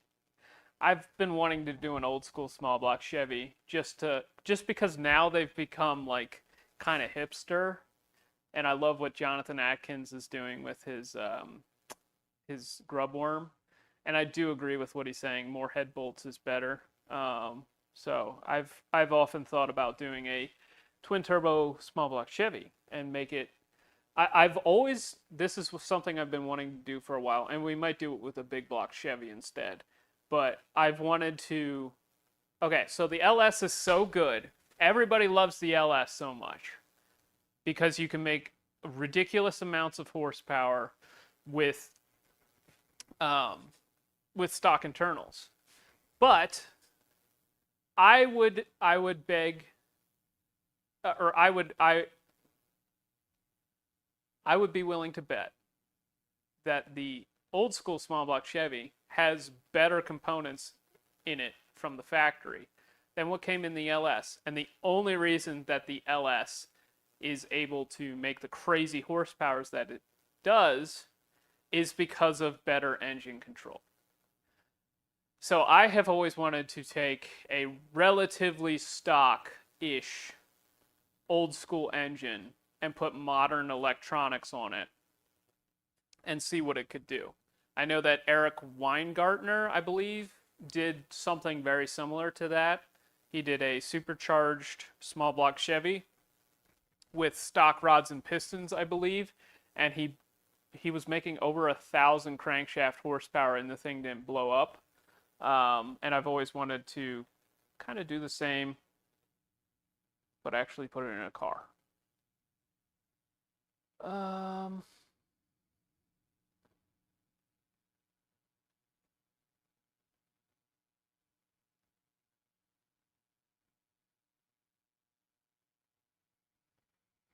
I love the guys putting LS heads on the old Ford blocks, almost direct fit, and the guys smashing two of them together to put on Ford i6s. Makes the i6 really wake up. Yeah, I really like that stuff too. I've always wanted to do an engine with two cylinder heads welded together as well. That is something we will do someday. I'm port matching the entire manifold as well. I have done a half shaft already on the throttle body. Okay, well, yeah, go for it. I know there's a lot of horsepower to be gained in the intake manifold, so if I was sticking with a heavy engine, I would build a 383 stroker, but I'm shooting for sub 3,000 pounds. Okay, cool. That's fair. 0411 ran a 5.7 in express vans through 03. It will run fine. Okay, I didn't know that. Or maybe it was 02. Okay, I didn't know that. Modern heads, cam, etc. can really wake up the small block Chevy. Yep. We got lots of that stuff laying around because my dad used to be really big into small blocks. I'd almost like to do it with a big block though. I think Jeremy was working on that with a small block Chevy with new ECU. Yep. Yeah, he was. 327, but I think he did some funny stuff with the trigger. He might have done like an external trigger or something. 327 high screamer with a turbo. Yeah, that would be cool. Yes, that's what I want with a marine intake 5.7. Yep. Yeah. I knew who. Yeah, Jeremy from Faster Proms. Yeah, his I believe it's a C4 Corvette that used to be his dad's. Yeah. Recently picked up the Truck Norris package and turbo for the 03 Avalanche 5.3. Is going to be fun. Very cool. Can you use a Holly system with a 4200 Terminator? Yes, but it won't run the VVT. And it won't run the 7-tooth engine. So you would need an 08 or 09, and it will not run the VVT. Can you use, I already read that. The LSX next block is LS heads with small block Chevy bottom parts, right? I don't believe so. I know they've done, there is a block to its small block Chevy lower end with LS top end. But I'd rather have the small block Chevy top end because they have more head bolts. So that's just my personal preference. But I don't know if the LSX next block, maybe it does. I could be wrong. I'm not as big into the LS stuff as I used to be. So I could be behind the ball on that one. I think I've seen stock 305 on Motor Trend or something like that. Handles 600 horsepower on a 300 shot of nitrous. And what broke was the piston rings. Yeah, so if you gap the rings, what happens? This is someone coming from 950 rear wheel horsepower Chev supercharge. I'm doing all this work on my runaround car. Thanks for the advice though. I'm a car nut. I feel doing the work yourself is rewarding. Very cool. And yes, it is very rewarding. Have you checked out Mr. Rodder's EZ302? Any observations or opinions about this in a daily driver, weekend racer with an auto trans? I am familiar with the project, but I don't. I mean, I know what he's doing. He's taking a Gen 2. He's making a Gen 2 302, I believe. So he's using. Is that what he's doing? Yeah, because he's using the 3-inch stroke crank from a Gen 2 small block, and then he's putting it into a one-piece Gen 1 small block, I believe, to make a 4-inch bore, 3-inch stroke combination 302. I haven't been following the build close enough to have an opinion. I think it would be cool. I like small stroke, big bore engines, so it gets a thumbs up from me. I hear a Nivlak 454 build coming. We have one that is stock, and it's in real nice shape, and it's sitting. Maybe, maybe. World Products, Motone, LS, but it's $4,000. Yikes. Hello, hello. Southside Slider. How's it going? How's it going, everybody? You might as well just buy an AFR top end kit for a small block Chevy rather than LS block for the small block Chevy bottom end. Yeah. What year is that car? It's an 81. Over square is where it's at. Yeah, it's funny because all these Atlases are under square, and I'm a much more of an over square guy. But we've had a lot of fun with these things, and they work really good. So, you know, you can make them all work. Cadillac 500 with one bank removed. Blower bolted in place. Let's do some weird 70s drag car stuff.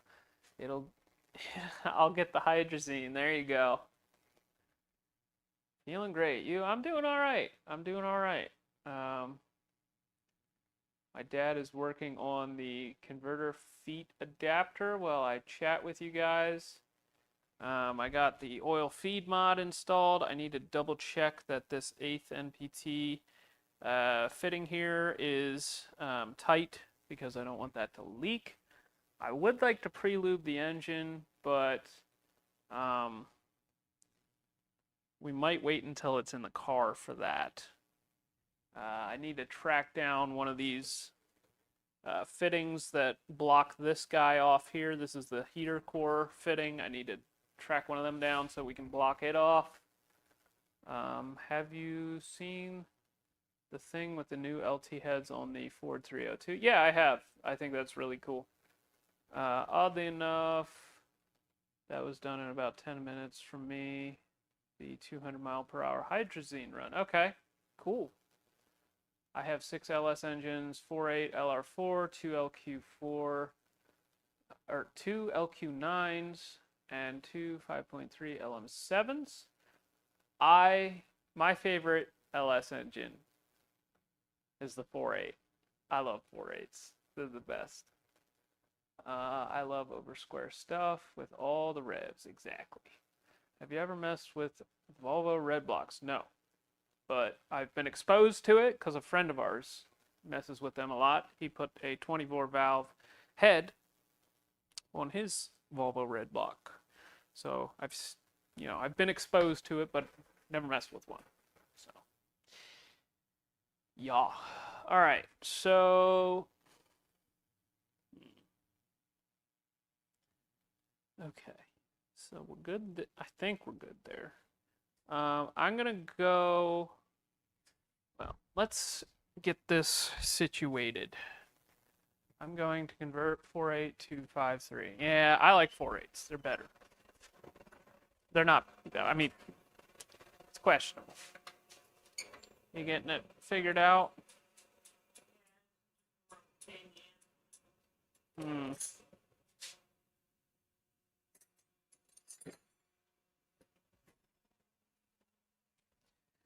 Dad's fighting with the machining the lug nuts. It's trying to get them all to be the same exact thickness, and you can see him working over here. Looks like he's getting a little frustrated, which, he's definitely a lot more precise with the lathe than I am. I'm a little more like, it's within 2 thou, it'll be all right.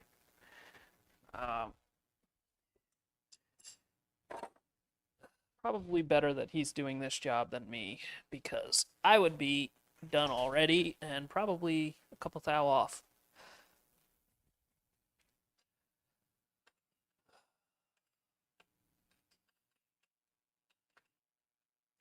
Yep, 4-point great. Uh-oh. Mom's here. Aren't He's over at the lathe. Okay. What for?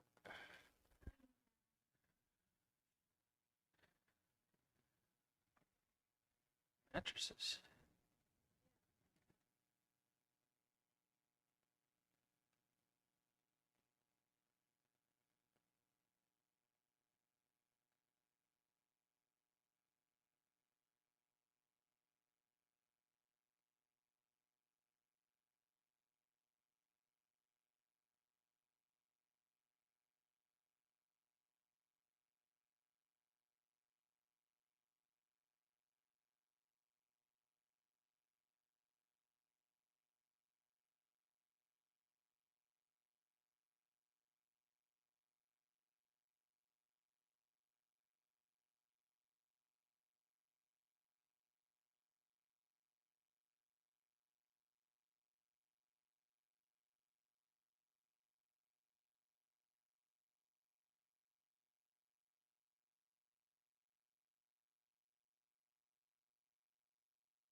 Thousandths big. Yeah, it's too hard to cut. Okay. That Well, tight. I think 2/10 is just fine. Okay. Dad has the spacers within 2/10. That's 2/10,000ths of an inch from the other, so I think that's good enough. So we normally get our turbo feed from this fitting back here.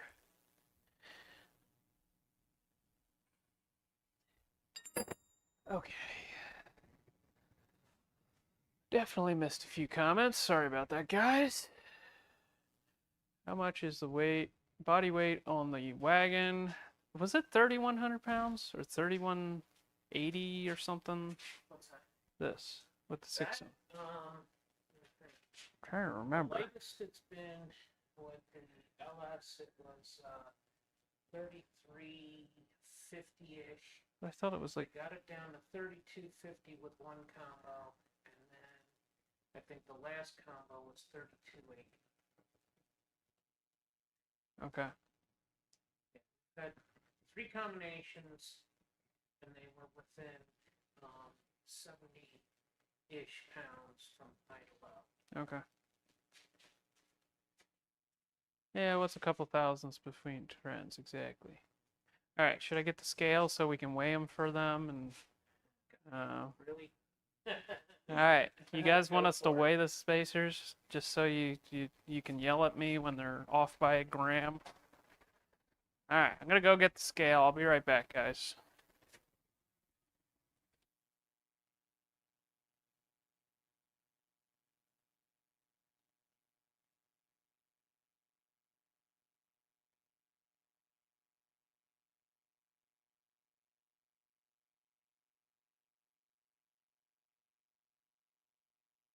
Test, test, test. All right, can I use a 6-liter LS piston and rod in a 327? Somebody's gonna have to measure that for you. Valve angle's different. One's like 15 degrees, the other's 23 degrees. But, I would say no, because the crank on the 327 is short. Low Phillip 3 Flemington, the Flemington, the Flamingos. It's been a long day already. You are loud and clear. Yeah, that I'm brain dead, so it doesn't help. But the 327 has a 3.25 stroke. The 6-liter has a 3.622. It's a 6-inch rod, a 9.25. You'd have to do the deck 9.25 unless you mill it. That's a lot of math. I'd rather not deal, I think you should look at that, but I wouldn't recommend it. I'd prefer forged rods. Owes you a new shirt. Boy, you got that right. I'm telling you what, that boy's a slave driver. How bad is the idea? 3.7, my first dive into fuel injection. Well, nothing is bad to dive into that's relatively modern. The bigger headaches are when you try and retrofit any older stuff to the old stuff. Back in the 5-liter days when we were starting to have access to the computers and the factory stuff, that was a real knuckle buster. But anything modern, there's so much support out there, and the internet has made everything easy. So somebody had a question. Go for it. Somebody had a question for you. Okay. Way earlier. I'm trying to remember. Oh, do you enjoy modern day hot rodding or hot rodding back in the day more? Love them both. There's a certain amount of romance with the old stuff. Going. Every Saturday, everybody was racing to the junkyard to see if something came in with something like a set of fuelie heads or a big block. And, the internet wasn't available. So unless you had connections at the junkyard and they'd call you real quick or something, it was literally a race to get to the junkyards. And, that was neat. The lack of part availability was a struggle, and nothing beat the old relationships that you had years ago, where everybody would go to each other's house. When we put that supercharger on the Camaro, it was absolutely a blast to have Denny and Mark and Calvin and myself here, and just laughing and carrying on. And you got to see a whole lot more of that back in the day. One, less people had the means to do it. Very few people had trailers, let alone garages. We did a lot of the work in the yard and in the driveway, and you didn't have cranes available, so you had 3 pieces of 2x10 with a hole drilled in it and a piece of pipe, iron pipe through it with a chain hanging on it, and a come along you get borrowed from your grandfather. And today the availability of engine cranes is so much better, and cranes and tools, and today is a neat opportunity because you can advance in the performance so fast. The worst thing about it is you got too many idiots that have access to horsepower, and the horsepower to horse sense ratio has gotten out of balance. But I like them both. I miss the old days. I miss the camaraderie. I miss the excitement of seeing everybody. Today you go and everybody's doing their own thing, and they make a pass and they spend 20 minutes beating on the computer instead of running over and seeing if they can borrow a set of jets after a plug read. So, it is what it is. I don't begrudge anybody of what they're dealing with. Back in the early mid-O's. Well, the mid-O's was a neat time. That's for sure. We were getting most of our information from the magazines, and there was just hundreds of magazines, and everybody busted their hump to try and have something worthy of an opportunity to be in Hot Rod magazine. We've had the privilege to have 13 times we've been in Hot Rod magazine, And the first time was actually with a four-door Nova that we ran tens with on the $2,000 budget, the Grassroots Challenge. And somebody just mentioned the Grassroots Challenge. Doing things like the Grassroots Challenge is just what a great event. We do run risk running ourselves too thin. Part of the problem with the challenge, and not this is not a negative or a slam on them, this is a statement of our reality. To build stuff cheap, you invest way more time. And that is where, going back to the old days, you had to make everything. You're watching us do that live on this thing because there's no parts, but back in the day, you had to literally make everything. And the Grassroots Challenge is a clean, clear example of how creative people can be on the building of equipment. And we've gone as fast as a 9.0 there with an LS turbo. And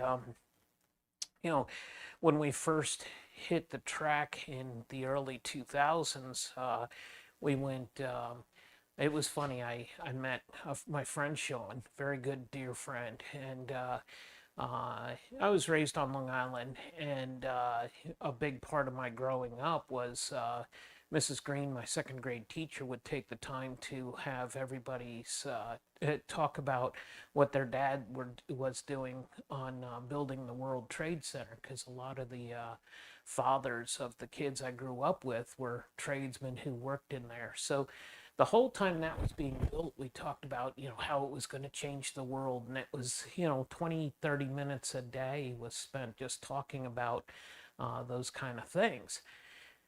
And it was neat that I got to see that firsthand, but the sorrow that came with the loss of the life associated with the plane crashing into those buildings, and ultimately the falling of the buildings had me very sentimental the one day. And I put a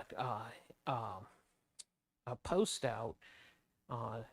Anybody interested in building a challenge car in the York area, reach out to me. And Sean, sure enough, reached out to me, and we became very close friends. And as we worked through building that, he was utterly amazed at how resourceful we were on building things. And there's an age difference between Sean and I. And as it turned out, when we got that car done and took it to the event, when we first met, he asked, "What do I want to do?" And the record for the event was an 11:46. So I drew in dust on the side of the car. 11:46 minus 1, 10:46. I said, this is our goal. Well, second time we took the car out to the track, well, first time we took it out, it was frigid cold at Cecil County, and I come off the line and the car went sideways, and I'm all over the track, and he about pooped his skivvies because he was looking at both sides of the car at various points on the track. And we got the car dialed in. We ran a 10:48 at Mason. One of the funniest stories, I got to share this one. And of course we're preparing in the winter. But I'm coming down through, I'm running 125 miles an hour at Mason-Dixon. And I get to the top end of the track, and there's a snow squall. The snowflakes look like basketballs when you're running 125 miles an hour. But we got down to the event in Florida, and second pass or third pass off the trailer, we ran a 10:65, and everybody's screaming bloody murder about, there's no way that's possible, there's no way, and I'm thinking to myself, man, this thing's a turd. But long story short, we won that, and we won that the drag race portion of the challenge many times after that first event. But again, drawing connections of how hard it was to make that car go that fast. We took a 76 Nova and we focused on every little detail on the car. And we got that car down to the point with me in it to 2,727 pounds. We took 1,162 pounds out of the car, and that took an enormous amount of energy. So, yeah, good times. Look up the Jeep Cherokee, the guys from External Combustion Racing. Absolutely class guys, good friends. We've maintained our friendship with them, and I really enjoyed racing against those guys. They won the challenge. What year was that? 2011-ish, I think. And what a class bunch of guys. That whole event was a great experience. And to go back to that would be very difficult because, as I mentioned before, you either spend the hours or you spend the money, and it's a lot easier to spend the money, and especially with the channel. Calvin works crazy hours, we both do, trying to keep up with the volume to try and make sure that the algorithm doesn't hurt you. Every time we miss a week, a few weeks back, we had a family situation that forced us to skip a few weeks, and you pay for that. That is not a good thing to do when you're trying to have establish a channel and keep it moving forward. I don't know if you guys are watching the sub count growth, but 88,800 as of this morning. The channel's growing, and a lot of our sporters, they make mention that they would think that we would be 100,000 by now, and the market dictates the reality. We don't have half-naked girls running around. We don't do any cussing and swearing. We don't throw things. We don't get upset, and that kind of drama definitely will build your channel faster than the path we have chosen. We want to make sure that if you turn the channel on and you walk away and your grandkids or your kids walk in, you don't have to worry about somebody being vulgar or inappropriate, because that's not who we are. You actually get to see our real lives. We share things. We talk about things. We've gone through the highs and lows, and many folks have been with us during those times of trouble, and we've gone through with some valleys recently, and we're just very grateful that the Lord has been with us. I had a Fox 30 years ago. What is your plans with your Fairmont? So Calvin's putting the 5-cylinder in ours, and you will see my Futura back soon. It's funny, we put this together originally in 2019 to go to Drag Week, and we picked it up in April, and we got it on the track in August, and we made it to the event in 4 months, 2 weeks, and first quarter mile pass at the event there at Virginia, he ran a 908 at 151 miles an hour. And we could hear that there was a little bit of a noise that we were uncomfortable with. So we made the decision, instead of driving away from the trailer, to just lick our wounds, load it up, and take it home. And I'm glad we did, because we did not hurt the engine, but had we kept running it, we would have had a problem with the oiling system, and it would have hurt the engine. That, in fact, is the engine that's in Camaro that got the Vortec supercharger on it.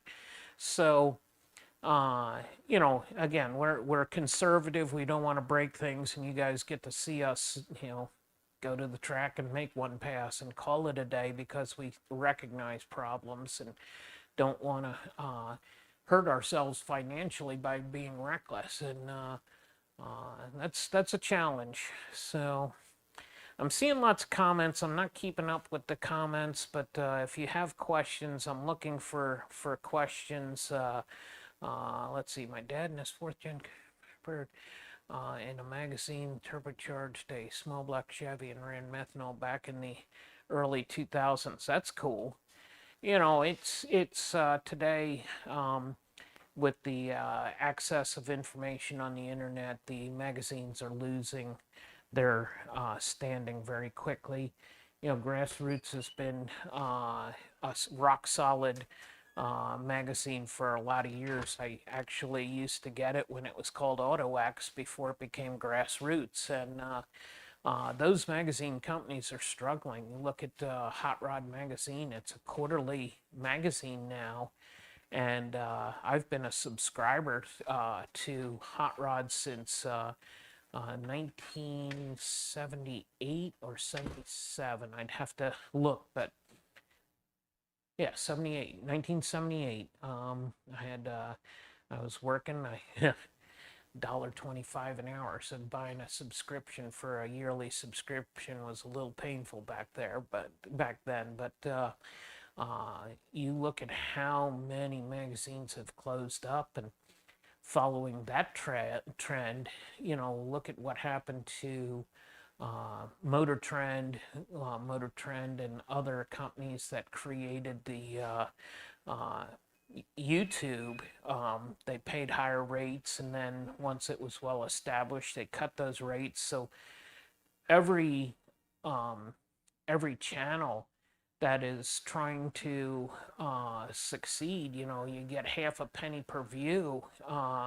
It's very difficult to establish something that's going to be sustainable. And you know, the support that you guys give us when you buy the magazines and make your donations, I just can't thank you enough, because to make this a go, you know, the long-term plan, it takes a lot of resources, and our biggest resource right now is the time that we're able to put in it. YouTube killed magazines. I'd say the internet killed magazines, because you can pull up any article on anything and pull up any information, and all of that used to be hand-me-down information that was in articles on the magazines we used to read. So, you know, YouTube has definitely had its impact, but the internet has probably a greater negative influence on the magazines. So, Marty, I don't want to argue with you. I just that's just my opinion. No, I'd love to see you guys dig crazy ideas like Garage 54 with American engine. We love all engines. We recently picked up that Nissan engine that is going to be the next project, and I'm going to get back to somebody's question about the Fairmont shortly. The Nissan is very likely, and our current plan is to put it into my Futura. We originally were going to put the North Star in it, but it made more sense to put the North Star into the 57 and then put the Nissan into the Futura. We see so much upside with that, and the opportunity to tailor that chassis to become something very comprehensive at very high speed is what made us make that decision. Hold on a second, guys.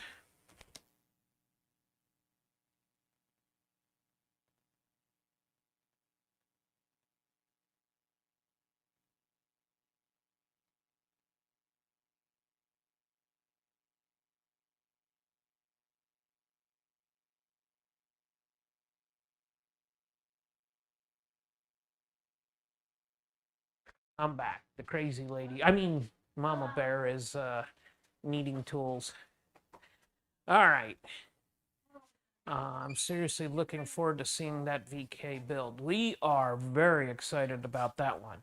The intentions on that one is to have something more on the sloppy side of things. So see how far we can take a stock bottom end. We don't want to risk things and do what happened with the Volvo.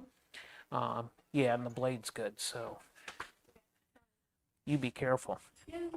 Give her a hard time. She's trying to interrupt the show.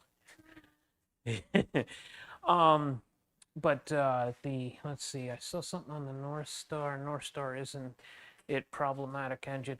Okay, there's a lot of legend that grew with that. GM never stopped developing it over the course of, I'm going to say, what, 15 or 20-year production?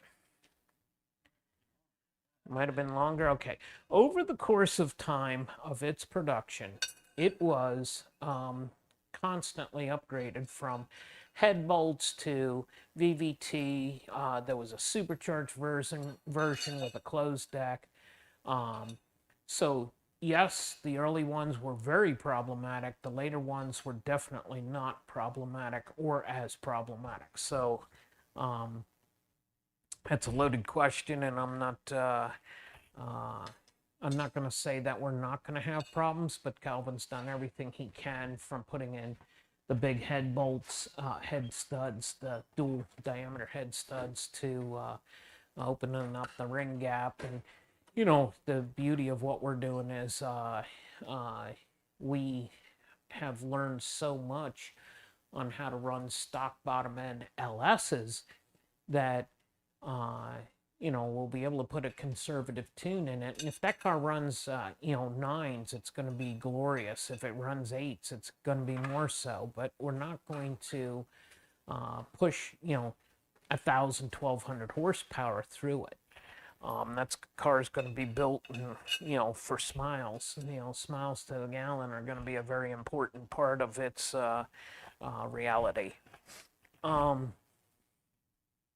Back to the VK, it does have very good support, and we're going to be able to take advantage of other people's struggles and R&D to ultimately allow for us to advance our efforts. So, all right, Calvin's back in action, and it's time to start giving him a hard time. So,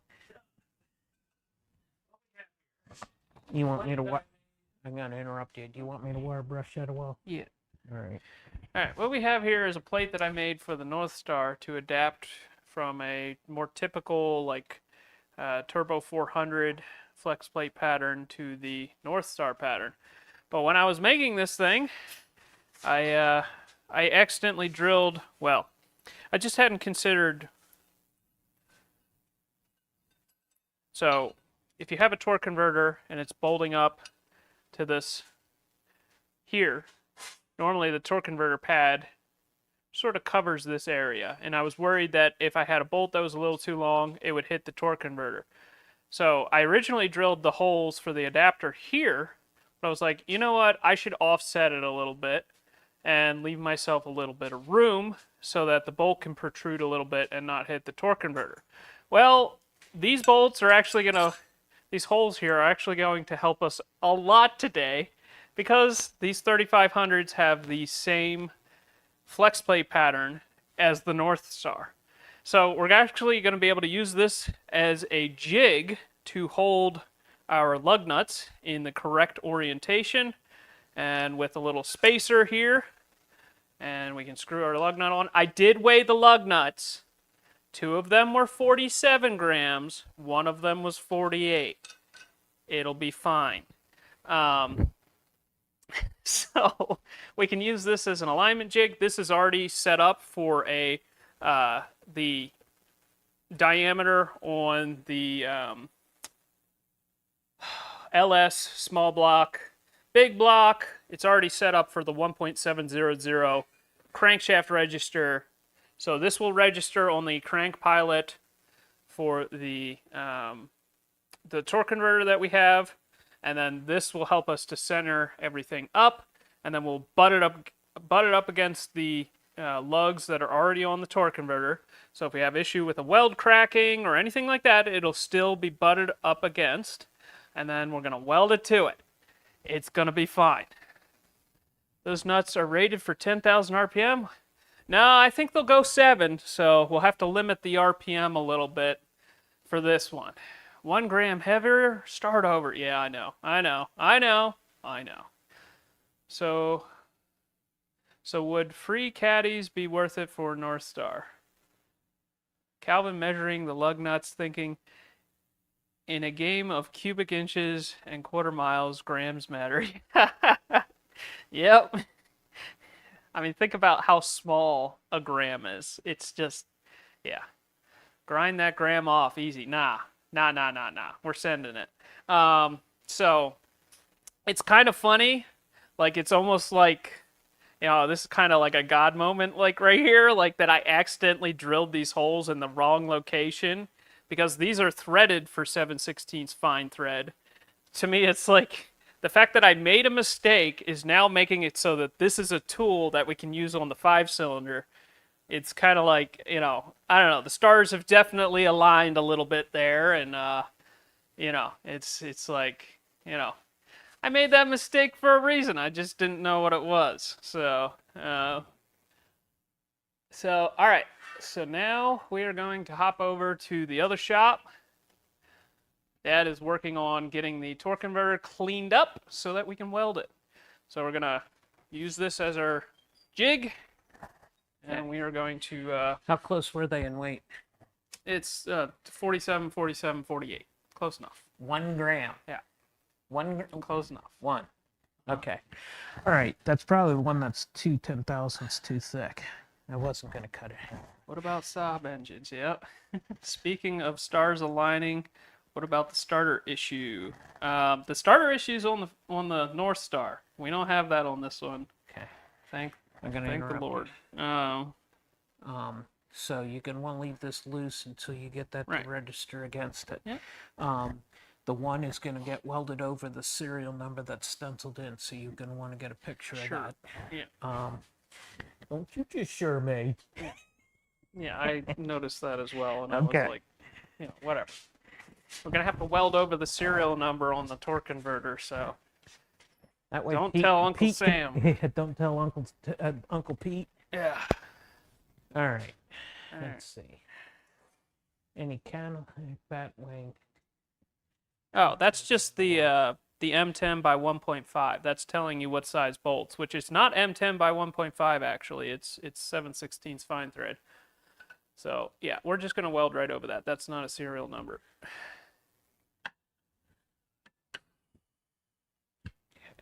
All right. CAD designer at Nissan. Cool. Calvin measuring the lugs. In the game of cubic inches and quarter miles, grams matter. Absolutely. 16 ounces make a pound, and weight is the enemy. He's been beaten with that over the years. We put a lot of energy into reducing weight. This didn't work out. Am I supposed to grab your phone and video that, or is this gonna go goofy on us? It's gonna go goofy on us. Unfortunately, there's nothing I can do about it All right. right now. All right. So should I tighten these or? I would, and I would clamp it once you Right. got it all registered. I think I have it registered. Okay. I mean, you look at it. Yes. Well, this thing is so tight on tolerance, the way that you made it, that you're probably gonna be perfectly fine. And those lug nuts are 1-inch lug nuts. They're designed for like dirt track racing and stuff. And land speed racing. And land speed racing. Can you hold that? Yes. And so these are not your regular old lug nuts. These are just so you guys know, they're not just regular old lug nuts. They're I can tell you what, they're good metal too. yeah. Holy mackerel, that was hard to machine. That should be good. Yeah. Quarter Uggaduggets. Good. That should be good. Okay, so No. nice and I would clamp it this way. yep, and then we're gonna weld it. But I would only weld a little bit and then walk away from it and then come back and weld Yeah. a little bit more. Yeah, 'Cause we're gonna have to do it in small stages because there is a torque converter clutch inside of there. I don't want to overheat that junk Yep. because that thing was really expensive, and I don't want to mess it up. I probably need the 4-inch, 3 and 4-inch. Should be able to make Think those that's work. You want me to clamp it while you answer questions and then you come back? Since people want to talk to you, they think I'm a clown. Okay. That heavy $2,200 to $2,500 converter is living on the edge. Yes, it is. Yeah. Are you going to try to build your North Star to similar specs to Tim Allen's? I don't know what his is built to, so I cannot answer that question. Any Cadillac Blackwing 4.2 TT in the wild? That Hot V V8 is something I never seen anyone played with. I'd love to play with one of them. They seem like a fantastic engine, but yeah. Do they make titanium lug nuts for the deep pocket dirt racers? I don't know, but Yes. I'm not a huge fan of titanium and lug nuts because that sounds like it would gall up real easily. I know titanium's known to do that. I'm not a big fan of aluminum lug nuts either. I wonder what other cars think about all this swapping stuff. Is it like a squirrel body, elephant head? I don't know. I don't know.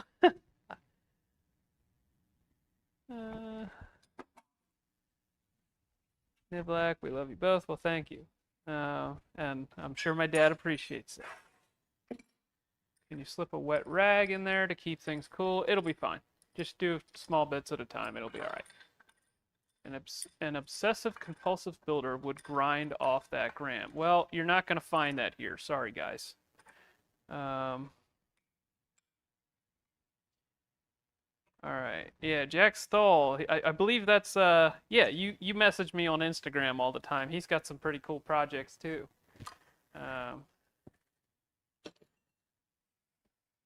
453.592 grams to a pound.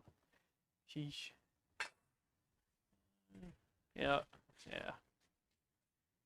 All right. They like you too, Dad. Oh, yeah? Yeah.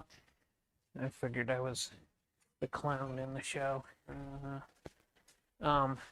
The 3-inch clamp doesn't fit. Keep answering questions. I'll be done in a minute. All right.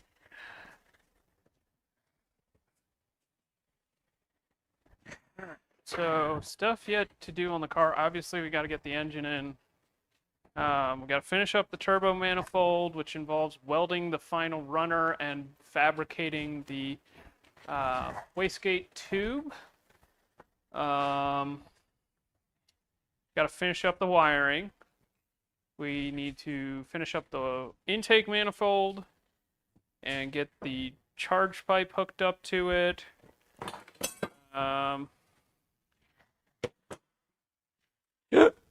Excuse me. Yeah, so we're down to some of the easier-ish stuff. I think from there it's pretty straightforward. It's just assembly at that point. It's just like nut and bolt work. Did you remove the zinc? I did. You're a kind guy, and your family is very sweet. Well, you're welcome, and that's very nice of you to say. Yes. What do you think of my hoedown race ideas? 4 Tahoes built to the same spec, off-roading in the middle of the desert. That sounds like a good time. Later, Maestro. All right, see you later. All right. Hey, Calvin, remember the 2.7 inline turbo 3.63 bore by 4.01 stroke GM engine I was talking about the other day? I found one in the yard close to me today. $1,600, 325 horsepower, 430 torque. I'm tempted. I thought that was a 4-cylinder. Sorry, I saw inline turbo 3.63. I thought yeah, okay, the 4-cylinder. Okay, cool. Do it. All right, let's weld this thing. We might have a few cutouts in the stream. Sorry, guys. It's something that we will fix in the future, but right now, Can't touch this. unfortunately, it's a little more difficult. All right. Can you give me a chunk of wood? We're dumping transmission fluid. Oh no. What happened? The plug slipped and it's now leaking past. Can you get me some paper towels too? All right. I just need a chunk of wood to shove in here and keep this thing up in place. Big enough? Good enough? Paper towels.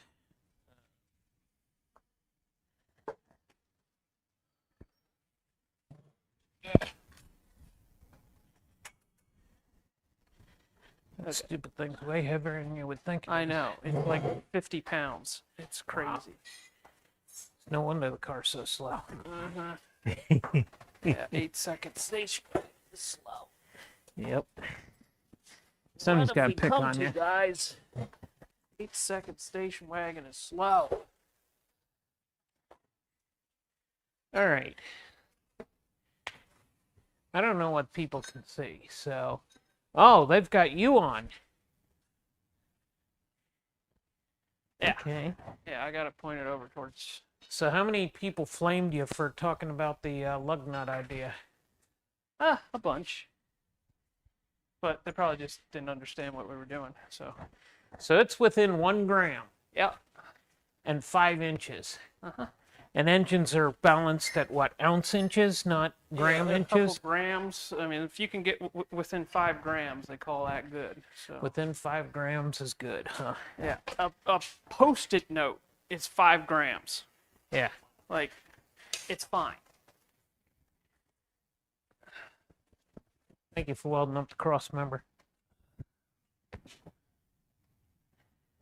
All right, so while Junior's at the welder,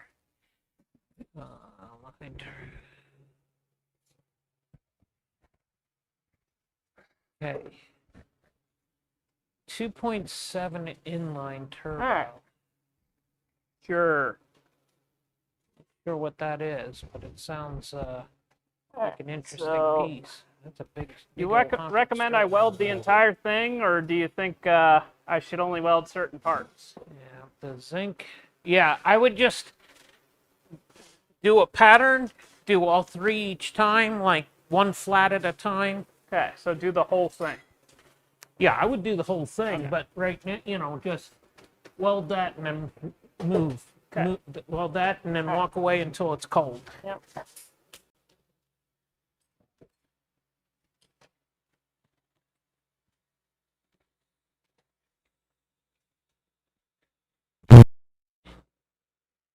$28.3 grams for an ounce. You rock, Jamie. Dirt floor, that sounds cool. Yeah, we've I spent a lot of time on dirt floors and gravel. Back when I was a kid, I would run farm to farm when we moved to Pennsylvania. And I had this little Dodge station wagon. I'd load all my tools in the back of it, and I'd go and I'd work on farm equipment at night or in the morning or, you know, whenever I was available. And it was interesting to see the reception of that, because folks would go out of their way to share my name with the different farmers, because I'd come in, I could fix about anything. You know, as strong as a bull, so I would take care of stuff, and they wouldn't have to worry about it. And they'd come out the next day and Okay, they'd turn walk the key away. in their equipment. Walk ran. away. So, yeah, I spent a lot of time on dirt floors and in manure spreaders up to my chest, fixing rotors inside those things. I did some of the nastiest work, but you know, the fruit of that labor is a concrete floor that you see today. So definitely did not have a lot of means back then. All right. What do you got? Nice. Well, Yeah. All right. melanoma. Oop, yeah.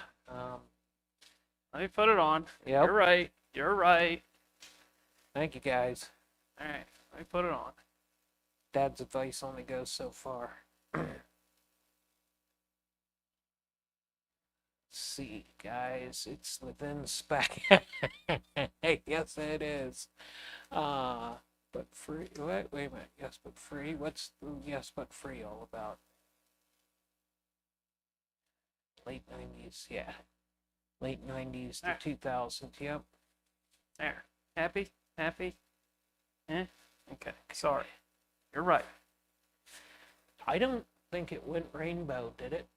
Guys, I don't think it went. Did it? I'm not sure. Oh, okay. All right. So we're going to let it sit for a little bit. Something's healthy. Is that going in here? Sounds like it. Could be John. That sounds That healthy. sounds more than... Unless he's got the dumps open. Is that your mom running something? What is that? Oh, sounds like motorcycles. Maybe it's. Oh, yeah, it's a parade of motorcycles. Okay. Here, I had my hopes up. Sounded like something with a big engine. Yeah. Changing a turbo 400 on your back in the dirt with a screw jack. Yep. That's that was the way of life once upon a time. Blow. Yep. 3-point hitches. Yeah, they were always fun to fix. Ooh. Cops are running their sirens with this parade going All right. by. It is cool to the touch. I'm out there doing burnouts. I'm telling you what, the girl knows how to do a burnout now. All right. It is cool to the touch. I'm going to do another beat. Okay. Like, it's, like, dead cool. And they probably Well, just there's wicked the so heat. much mass there. Yeah, there's so much mass there. It's not going to do anything. All right. All right. I'm going to weld again. Your fixture is going to come in handy because I think that's the way to do the North Star transmission too. Yeah. Yeah.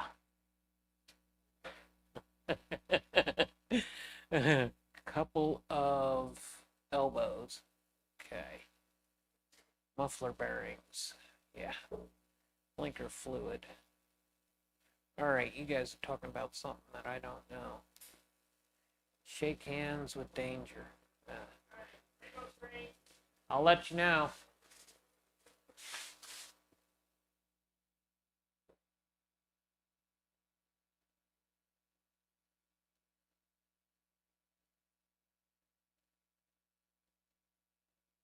And yeah, it's rainbow.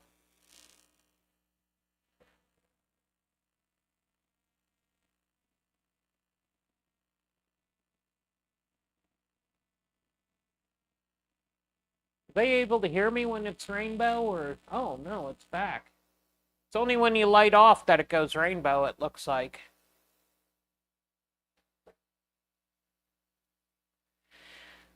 Or yeah. Can you guys hear me or he's welding right now?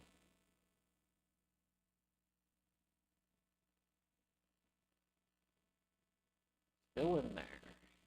Cool.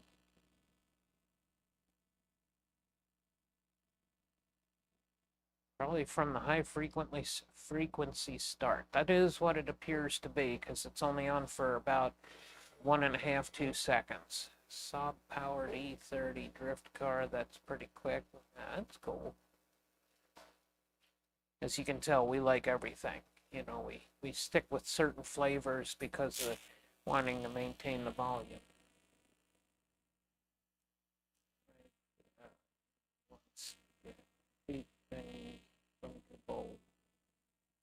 Out loud and blinker fluid. I couldn't believe the person at the AutoZone didn't get the joke and actually looked, then Yeah, someone. Oh my word. Yeah, I'm telling you what. You can tell a lot of the hands that work at those parts stores don't work on stuff. When you find one, there's a line at their counter, at their register. Ain't a good welder, but I'm a hell of a grinder. Well, you know what? Both skills are important. You'd be shocked what you can make. You know, the back of that adapter plate. I was going to suggest to Calvin to pull that thing off and show you guys just how much work took place to make that work, but it's already bolted down. But it took a huge amount of effort because there's multiple bolts that you have to clearance the plate for and the cover for the chain. So, yeah, a real pain in the posterior, to say the least. This thing's getting close to being dropped in, isn't it? Yeah, clearance this though. Oh, yeah. All right, so you want just the center clearanced, or do we just saw cut the thing? Yeah, just cut it here and here and be done with it. The biggest headache will be trying to line this up when you run the bolts in it. Oh, you want to cut that way. Yeehaw. That's going to be the best way to do it, is put it in the middle. All right. Slave drivers got me preparing for the next task. Yeah.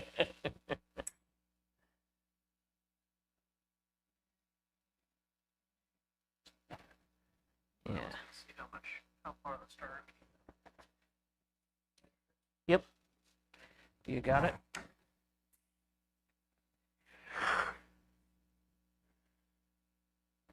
Oh, another 4 o'clock morning.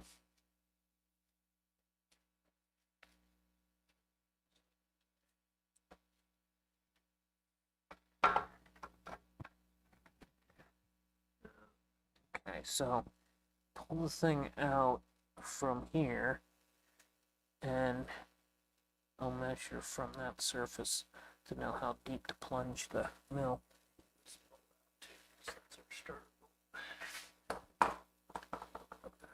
That feels broken. No, that's the starter bolt. Oh, gotcha. That's the short bolt that didn't get. You don't run that. Starter. Just don't put a bolt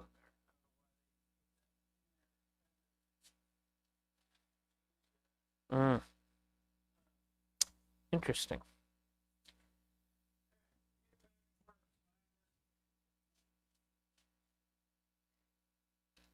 All right, do we know this guy?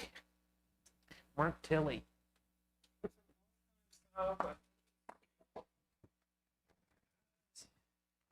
He's been a sub for a long time. I don't know if we know him. I hope it's not somebody we know. Okay, now you know this is the one. This is the one that I ground on the dyno. Okay, grab a pair of channel locks. It works. Yep.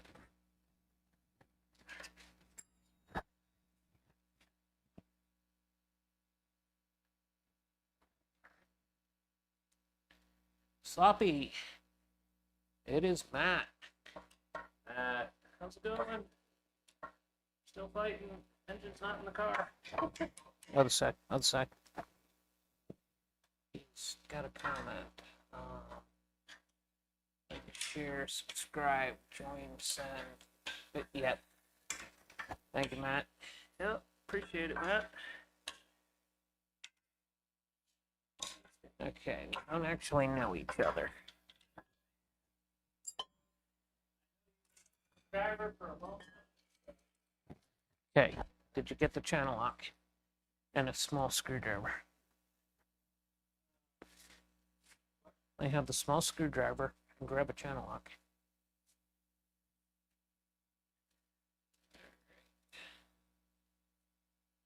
Bitcoin to buy tools. Oh. Would be mad at us, Matt. You think it would be proud of us? Show you what we did with the torque.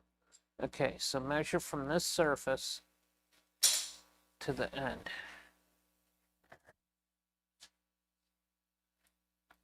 Ah! I dropped it.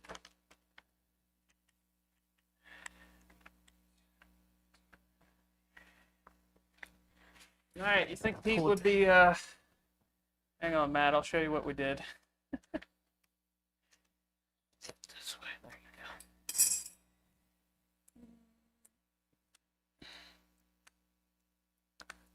Come on. No, just put a straight edge across there.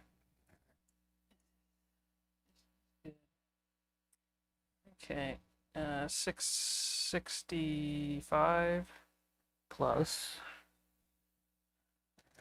plus what? you gotta get all the way to this surface. Oh, Yes. So,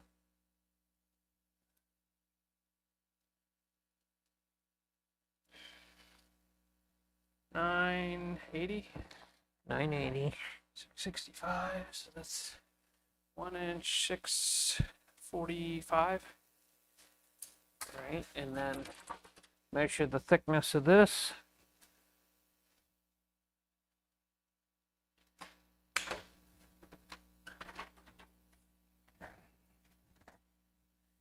Right here. 1163. All right, so that's a little over ½ inch, but let's double check the math. So, All right, hang on, Matt. I'll show you in a second here. oh, Gotta pull this bolt out before I forget, because I'm gonna forget, and then we're gonna have it in the car, and then I'm gonna be like, crap. all right. What? Oh, dang! Look at that torque converter. Where on earth did? Where's my M6?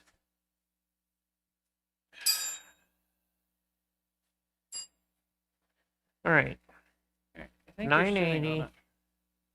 plus how much? 1.645.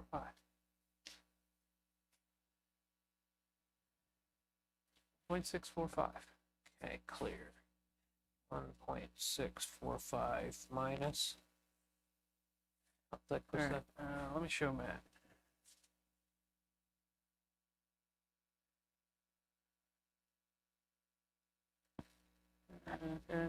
Nope, no, that's not what I want. All right, hang on, Matt. I'm going to show you.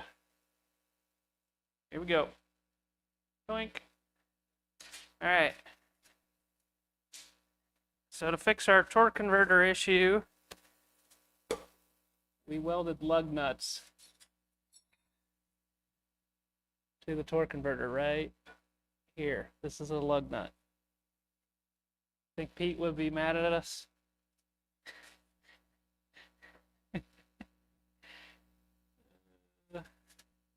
Yep, we did that. All right, so what's the thickness here?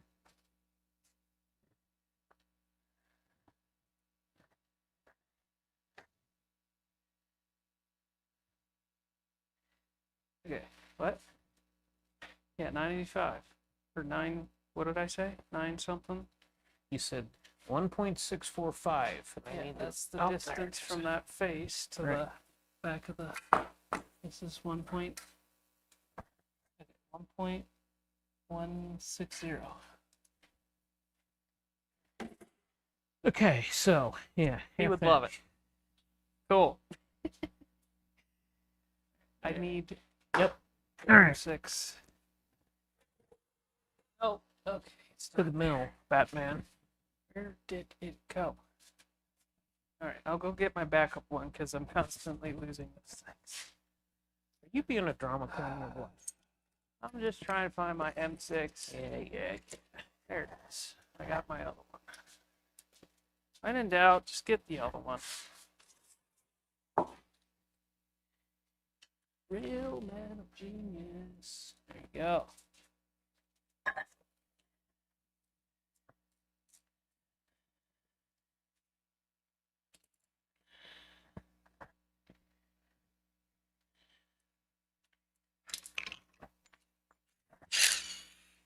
Okay, don't run that bolt. That's where your starter has to bolt up. Put that there, then keep. I mean, Mr. Machine and Weld lug nuts to the torque converter. Alright, so let's hop back over here. Let's put another bead on it. Another bead on it. The stream cuts out. I'm aware of it, and I know how to fix it, but we can't do it right now. Did we get Matt's approval? Yes. Okay. I feel better now. Ugh.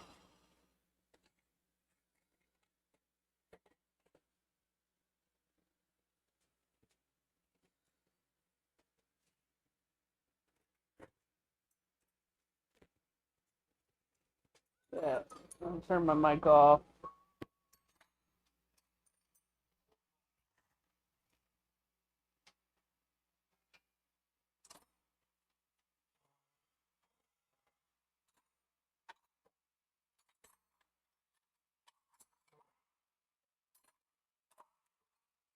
All right.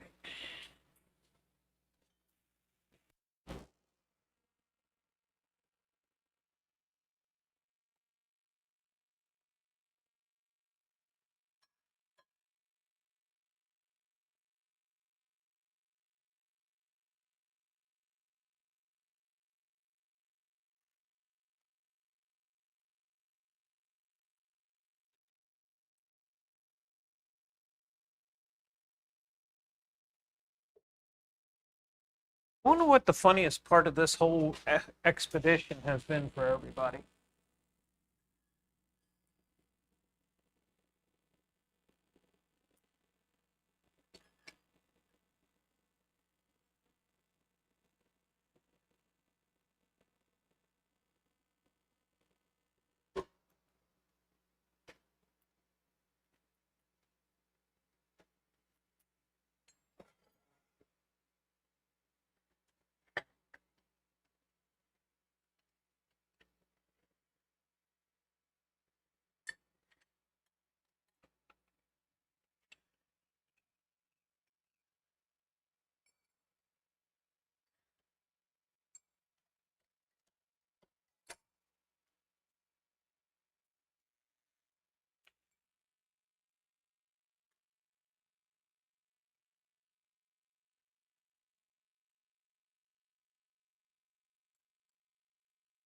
I didn't feel a thing.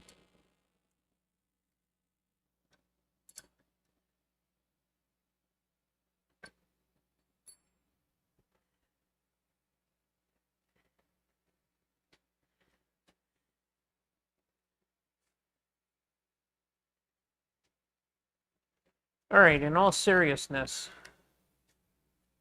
you want me to just exo sketch this out? That's fine. This part or the whole thing? Just Yeah, but the whole thing? no, I would just Just left this a part. wide berth. Okay. Yeah. And yeah, let's change this out. Oh, sure. You get to be a hack, and I got to do it professional. Wow. Yeah.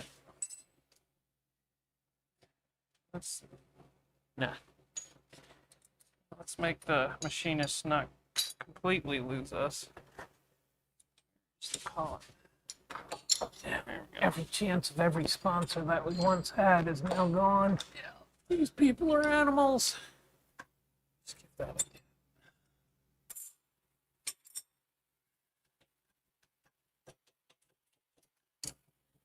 Alright. We're on 52 lists right now. Do not send anything to them. Yeah. Doink. Look down here, guys. Let's see some cool stuff. You gotta be kidding. Crank it up. Put it back up. I'll take this.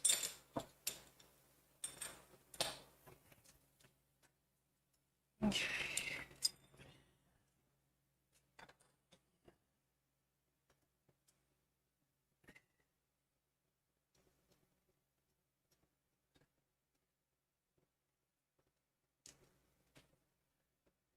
This is really all the big it is. Just go I'm just from gonna like leave. I'm gonna leave this here to little here. notch here. Yeah, That's simple. there. Alright.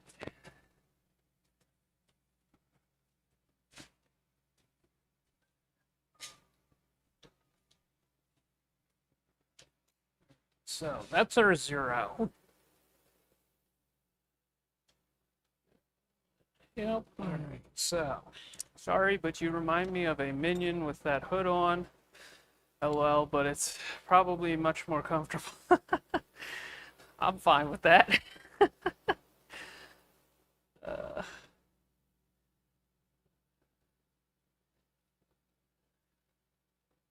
yeah, I can't emphasize enough that they are within spec. Yes, they're within 1 gram of one another.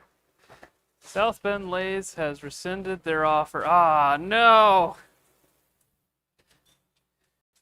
Do they make some GM bolt pattern CAD drawing somewhere? Need starting point for a VW to 4L60E adapter. No. Well, if you join the SEMA program, sometimes you can get access to some of the GM CAD models. So there's like some SEMA program that you can join. I've not been able to get into it, mainly just because I haven't really invested the time to make that happen, but yeah.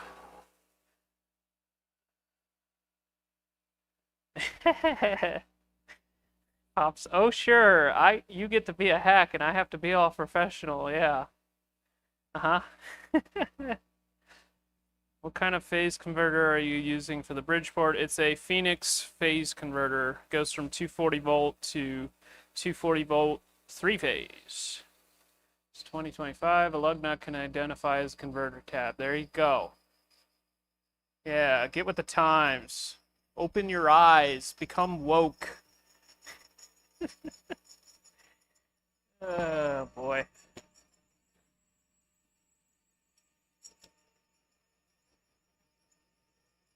Alright, I have 3 flats welded. You think I can take the fixture off and get the others? Okay.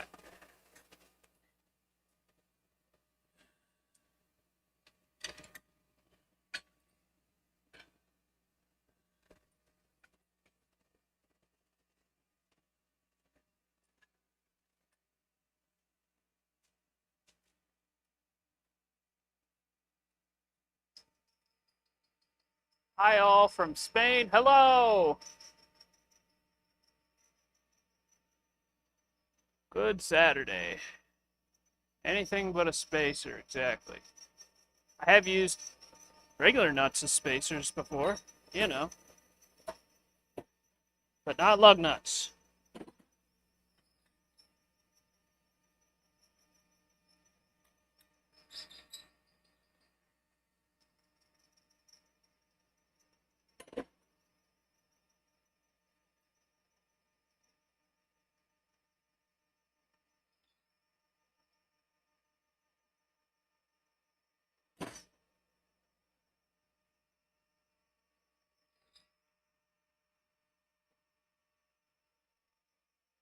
Alright.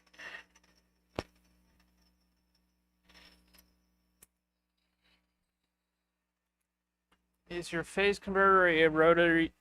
Is your phase converter a rotary type? Yes. Yeah, it's fixed speed. It's not a VFD.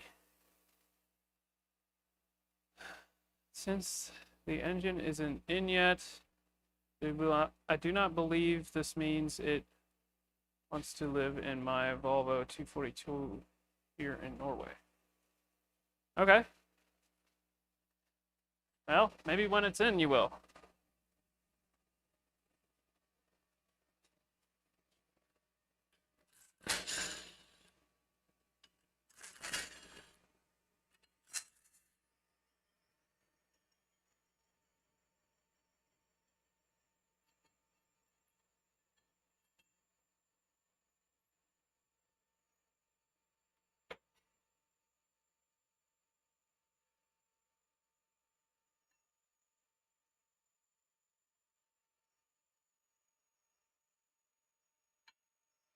Come on, buddy.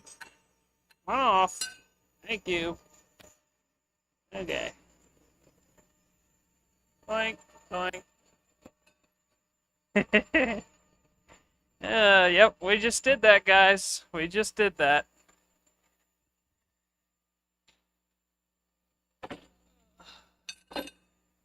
Alright, so I'm going to turn my mic off because I'm sure it's kind of loud in there. Go with VFD over phase converter if you have any electrical experience. Yeah, I read that the VFD could potentially damage the motor on your milling machine if it's not designed to work with a VFD, which is why I went with a fixed speed.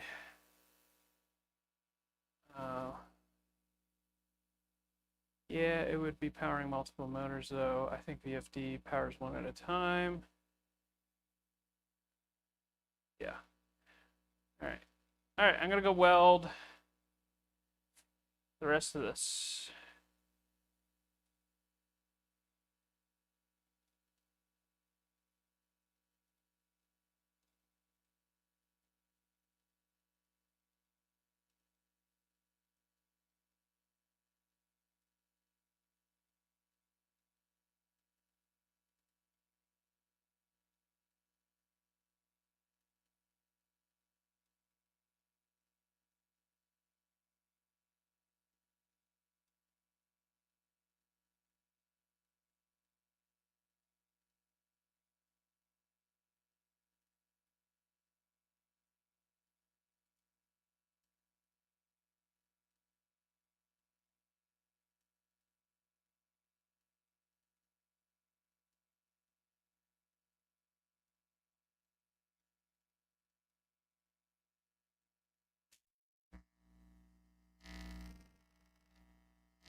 All right, we got one more flat to weld on each of them. I'm gonna let them cool off a little more.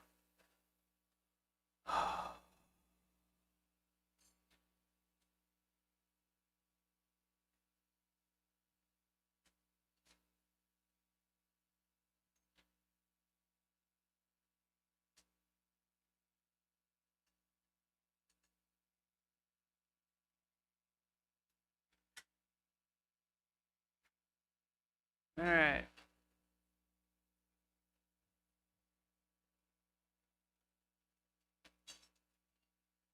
Getting closer, guys. Getting closer.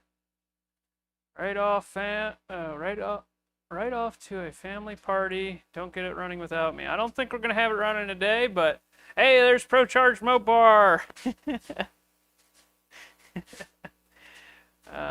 Yep, Dad got the bell housing spacer. Yep. Yep.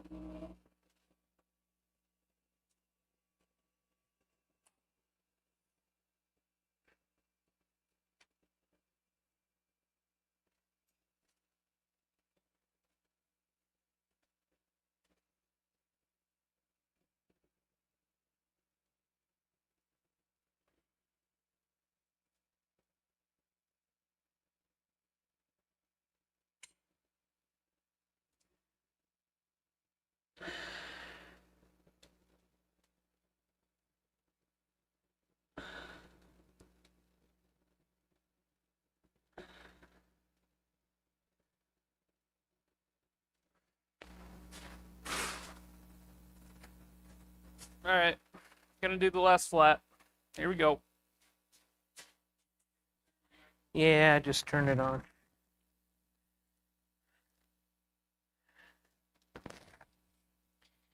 I guess I need to throw this thing back in the Slopmatic 9000 again.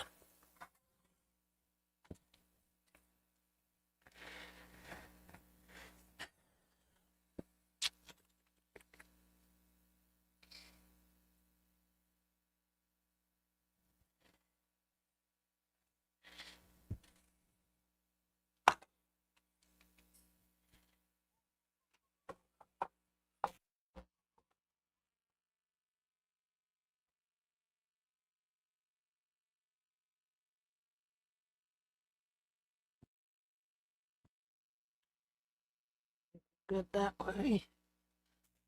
But let's see.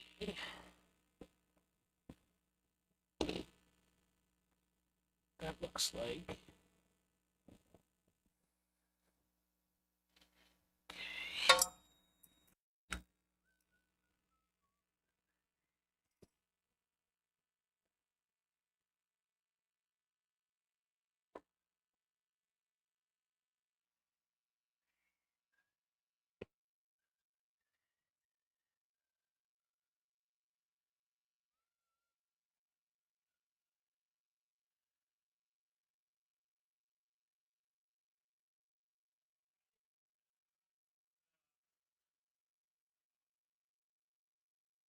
Turn what thing off? This thing. Said it Oh. hasn't come off. Yeah, it has to. So what I was gonna do, ouch! What I was going to do is cut it down this way, and then maybe take a chisel, break it up. Okay. Put it in the vise. Can, but let's let it cool down because that dude is hot.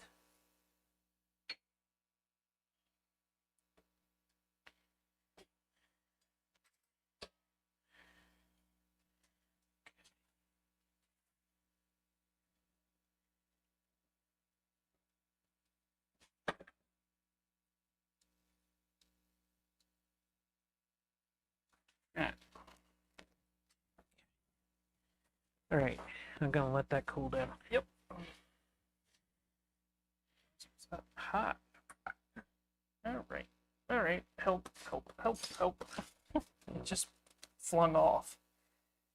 Okay. We're Yeah, okay. it's probably pressured up in there. Yeah, I was like for heat. Yeah. But that's way too hot. Yeah, I didn't know it's that hot. I Yeah. kept touching it. Huh.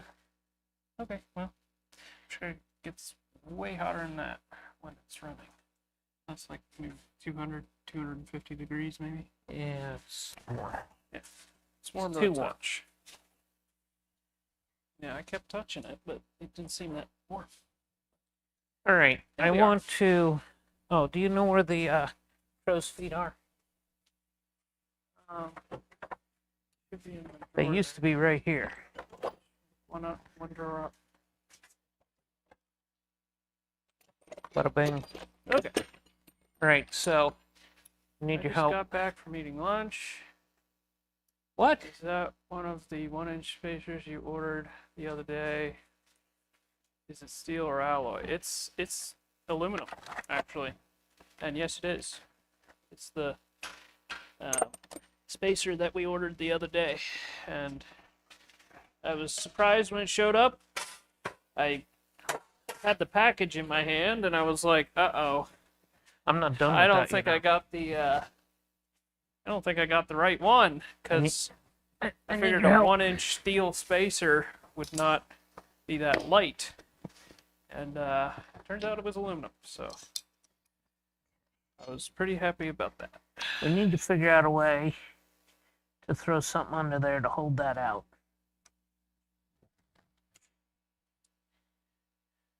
So what else do you have to do? I was going to throw a crow's foot in it, but I can't do both. Yeah, what else do you have to do? I want to make sure that I got it cut adequate, because I don't want us to have to tear it apart. Yeah, I took the crow's foot. It's a tool for the job. Get a screwdriver. Screwdriver won't work. It's got to be very short. Oh, okay. So I'm sticking it in with that out.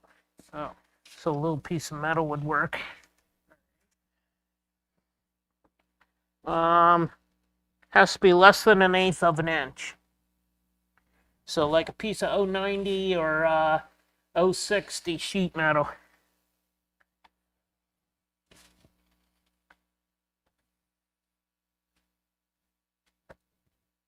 let's go. Almost done. Yeah, we're close. Go. Get on. Need something similar thickness, but about 1/2 inch longer than that.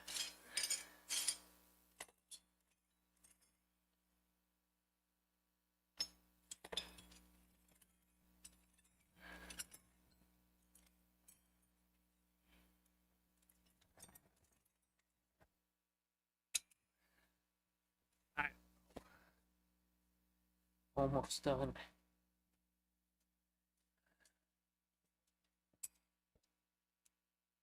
Of course not.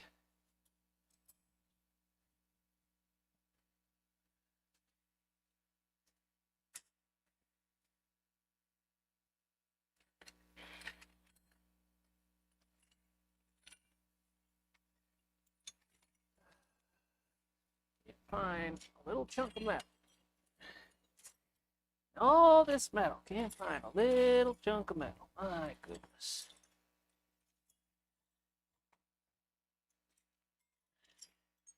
I just need it to be the exact shape and size that I'm looking for. Come on, how hard is that?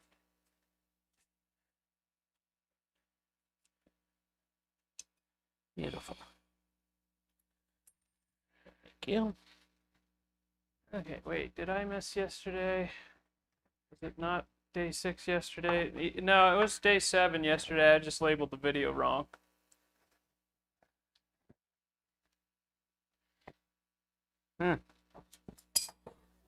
You know this doesn't go the whole way in? Yeah.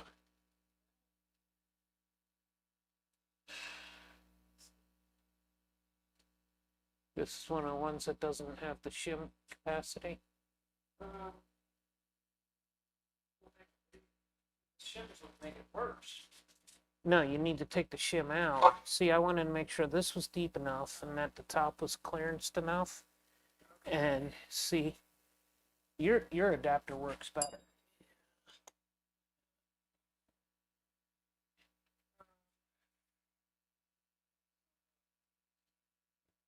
Okay.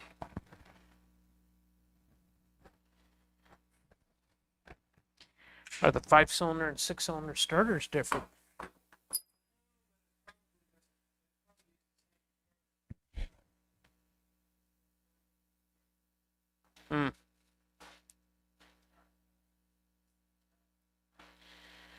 Well, stock starter won't fit.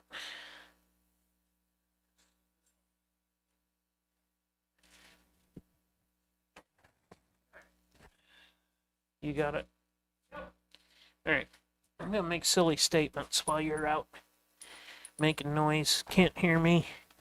Let these guys ask silly questions about you.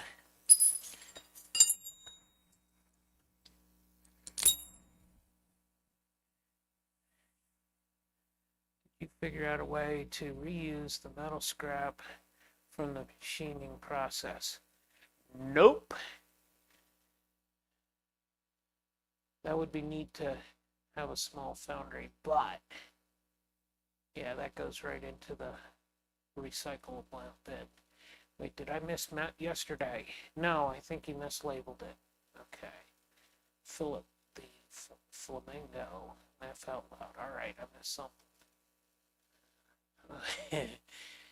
I know where you can find 1 gram of metal. Yep. Almost done. Nope. Eating lunch. I'm hungry.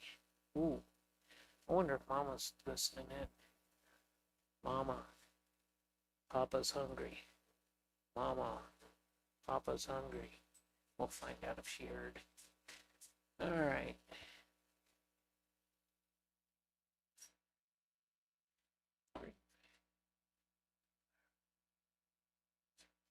Just messing around. Okay. I'm off to family party. Don't get this running without me. Ah, sorry, dude. We should have it running about 15 more minutes. Red Loctite. Normally you leave it over there, but here it is.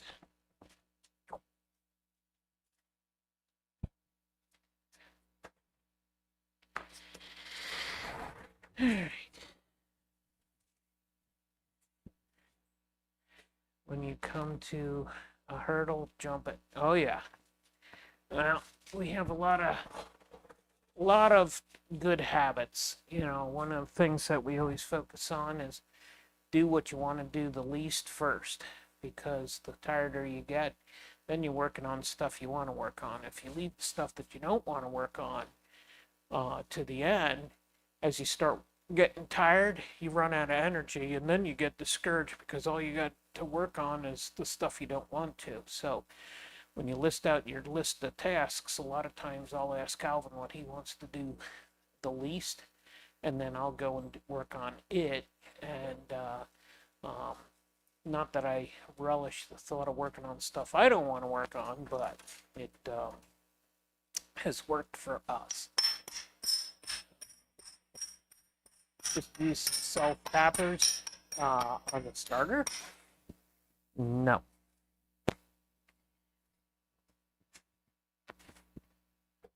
Let's see, Europe process. Europe, fascinating.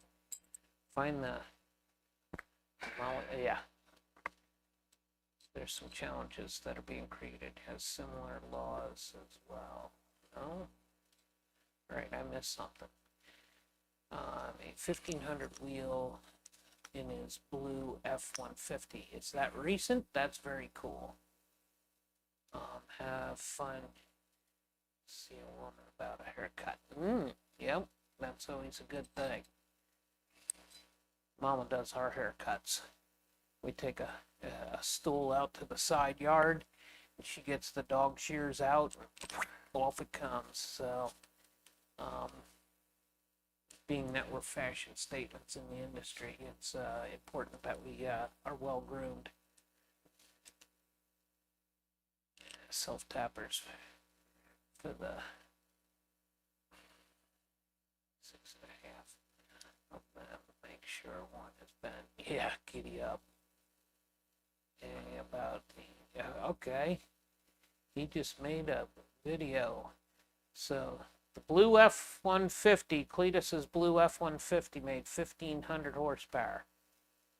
Very, very impressive. That would be fun to hang out with those guys for a day. I think they would be a hoot to hang with.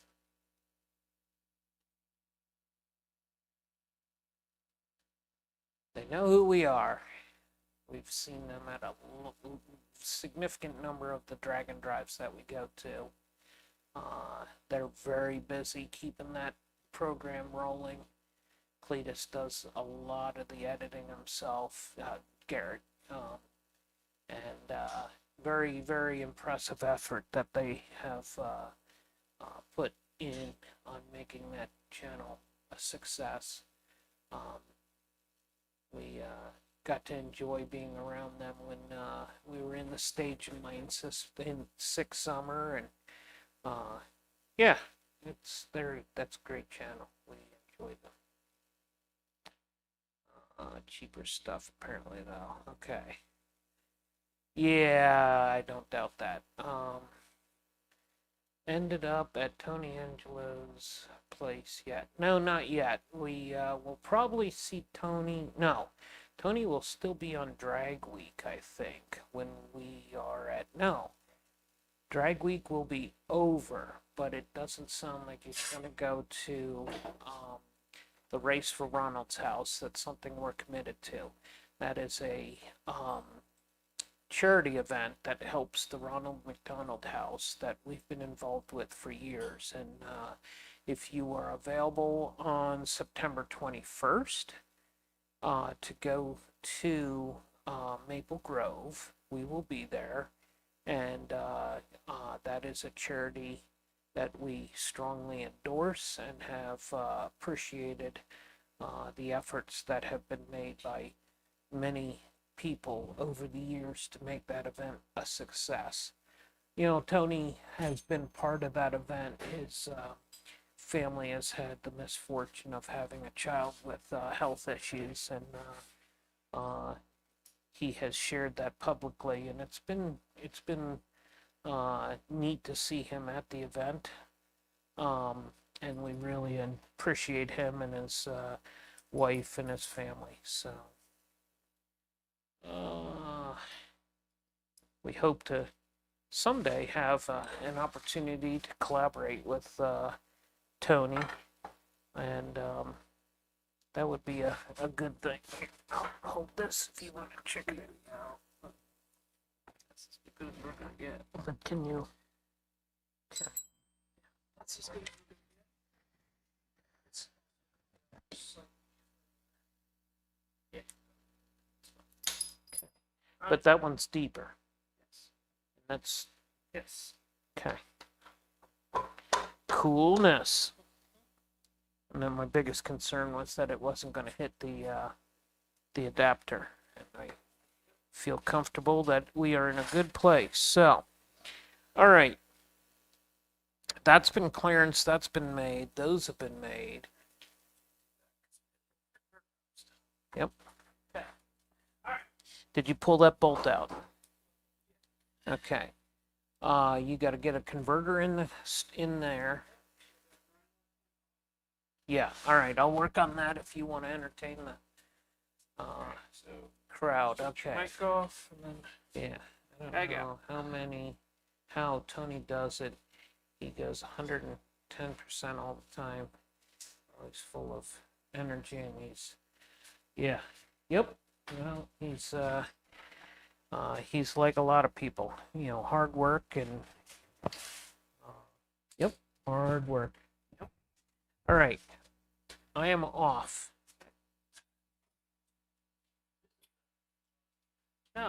no, it's not.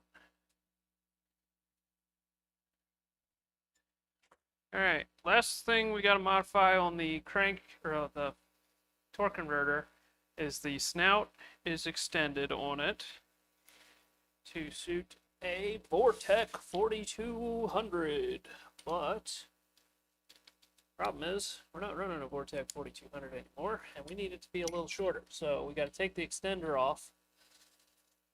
Okay, that is tight. All right, I'm not gonna mess with that. So Dad is going to cut the extender off, and then we should be good to go. Sheesh. Do you guys follow any JDM drag racing stuff? Yes. We like to go to World Cup every year.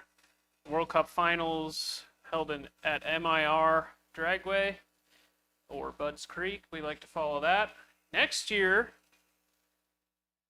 I don't know if it's going to be next year, but we want to participate at the Pan American Nationals next or in the coming years. One of these years, we want to participate in the Pan American Nationals, which is an event that's held at Maple Grove Raceway, and it's for import cars, and we would like to go and support that event. Actually, 1320 Video actually just did a feature on that race, and it looks like a lot of fun. So I'm gonna go support it.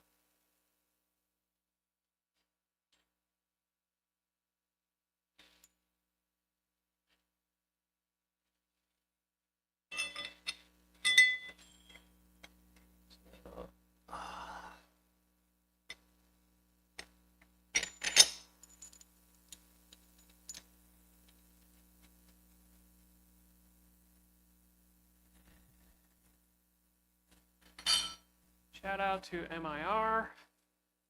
I grew up half a mile from there. Very cool. Yeah, I've never actually raced there, but I've been there quite a few times. And I am looking forward to the day that I can make a pass.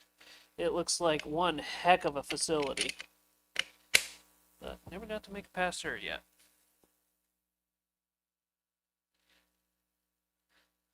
What the Brazilian guys do to VW engines is inspiring. Yeah, what the Brazilian guys do with the 4.1 liter inline six, GM inline six, is incredible as well.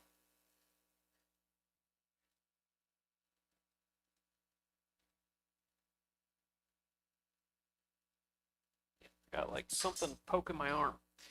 600 horsepower, naturally aspirated, 8-valve VW engines on nitro. That's crazy. But very cool. Yes. Okay, so we are probably within a half hour of actually installing the engine. It has been one heck of a road to get here, guys. So I think we're finally through the worst of it, but we are very, very close. So I'm going to start getting bell housing bolts together so that they are ready. Because you know it's a good day when you're talking about bell housing bolts. That means it's almost time to put the engine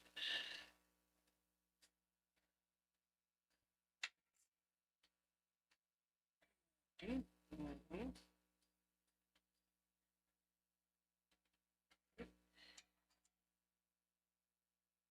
This looks like it would be good for the longer ones. So I need the next size shorter, I believe. Or up ones. I already said all three tracks at Budds Creek, quarter mile, motocross, and dirt high bank stock car track. Very cool. Are you sure about that? Hey. Come on, guys. You guys are killing it. Well, thanks. Trying our best. Trying to make this happen for you guys. I'm just talking to the chat.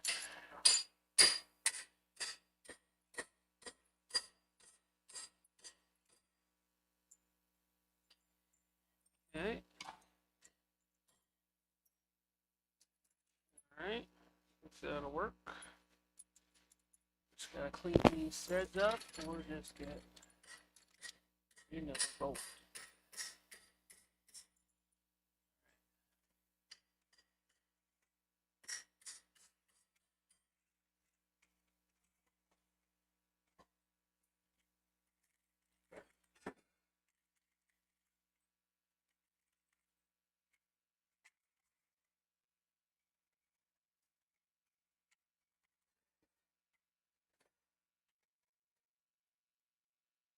Alright, Dad.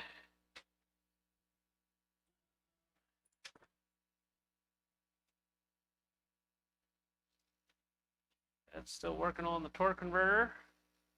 Getting there, getting there. Try Cecil County Dragway in Northeast Maryland sometime. It's a good spot. Too close to you. Yeah, we've been there thousands of times. Yep, it's a good track. But I still want to go to Budds Creek at some point. Because Budds Creek is really cool.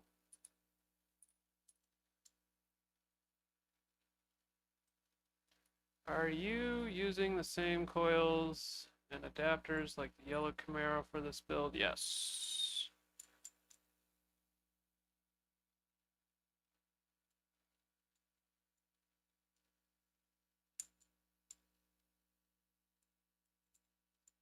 What will this engine be able to rev to? I'm hoping 7,000.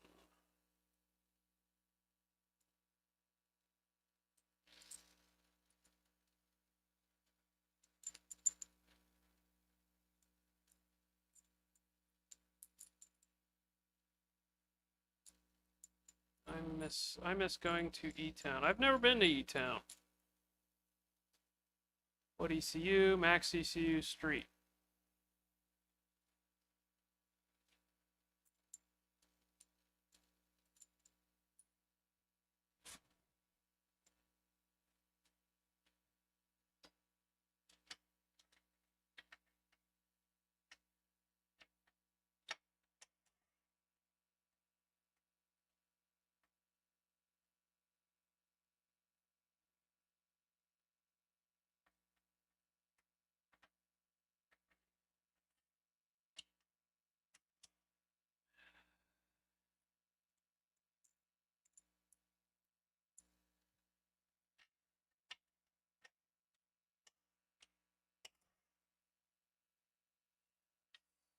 Better? We have room. Special. Sure about that.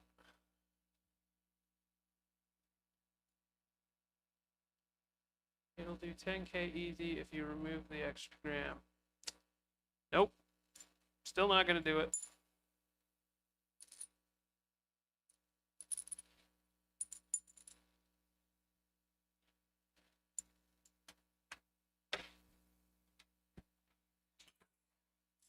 Are you sure about that?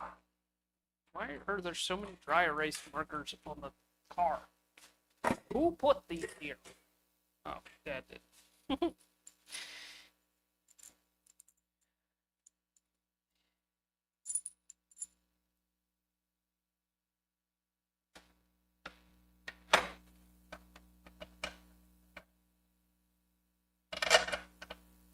Yep, yep, yep, yep.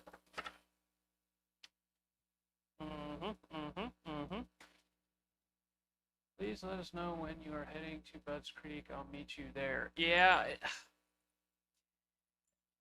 I don't know how to tell people, like, you know, I'd love to let our fans know when we're going racing, but I just don't know how to, you know, because you're always going to, I don't know.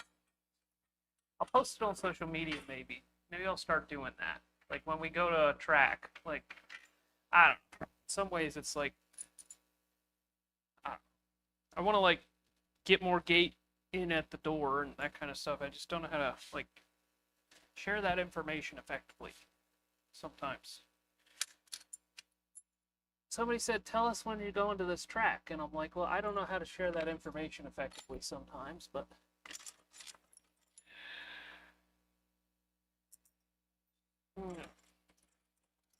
sometimes, you know, it's, I don't know.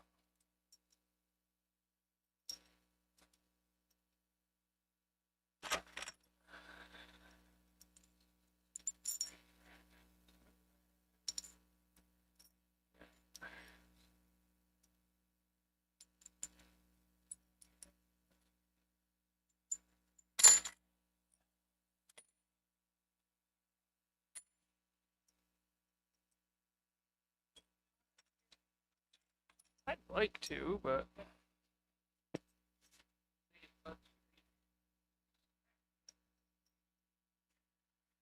usually come World Cup on Friday. All right, you got it? All right, guys, you ready to see the hackery, the NIV hackery? All right, NIV hack 57. All right, I don't want to spill this everywhere. Oh, this thing's heavy. Oh. All right, so we got our lug nuts welded on there. We ground off our pilot adapter. There you go. There you go. That one gram, that's what's gonna get us, though. All right. Yep. Yeah, I made sure to do the same dab every single time. Ow, that hurt. Ow. Just bumped my knee right in the spot that refuses to heal, and every time it's like in a good spot, I bump it again. Ow, that hurt. Yes. Just what I was working on. Oh, ow.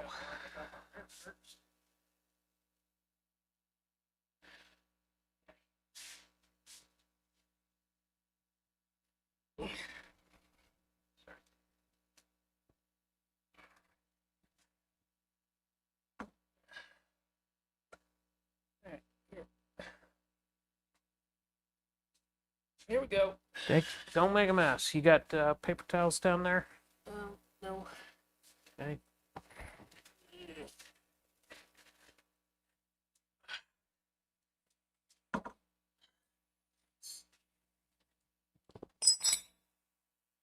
Here we go.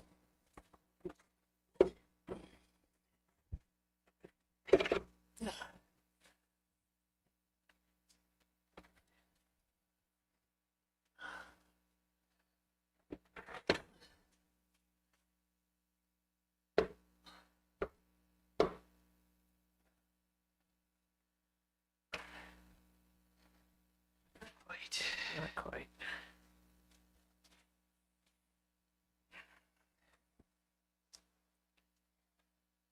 There it goes. Okay. All right, give me a straight edge. Working on it. Don't be so demanding.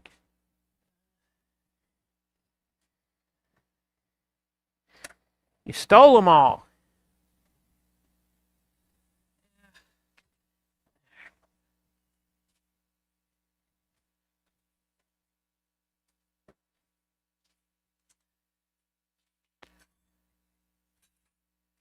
Yep, we just did that. Uh-huh. Oh, here's one. That is the thing that just happened.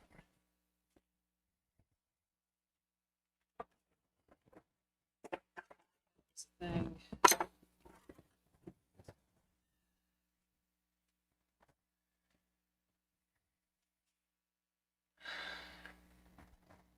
Okay, it's always a good idea to make sure that your converter is fully seated. If it's not, you're gonna have a real bad day. So that's what I'm doing right now.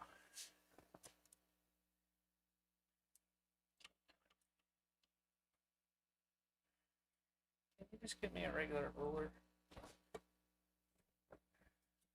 Where did you put him? I don't know. All right, it's good. 2.065. Yep. Oh, here's one right here. Good. Double check. Look professional.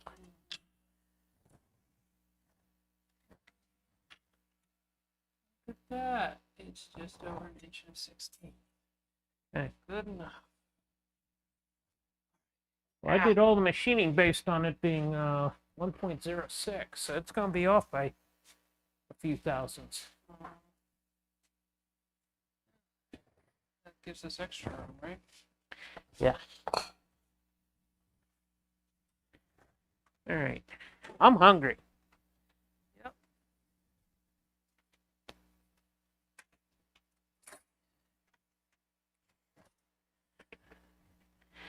I need to find a 5-cylinder to throw in something JDM. Do it.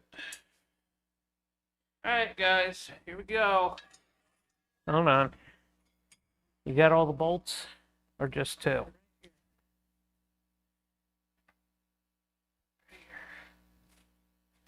Oh, it's 2 o'clock. All right, do we want to put any kind of lubricant on that thing so it floats better? I thought you already did. No. Okay.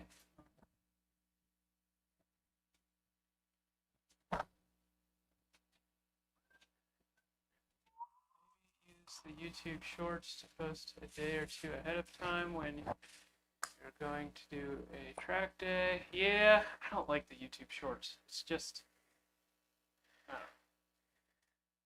Probably should just use social media.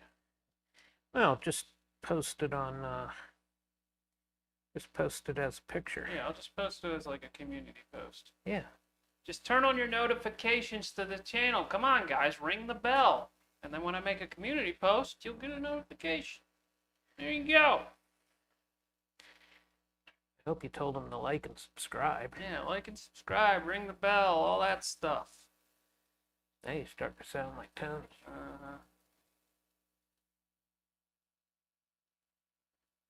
All right, so here I'm gonna get some video and photos and that kind of stuff.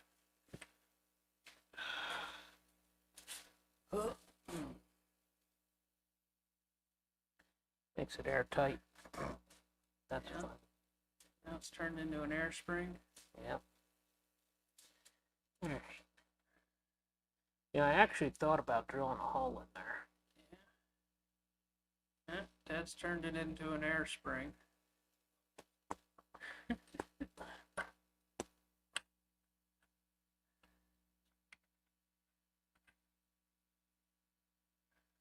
Alright.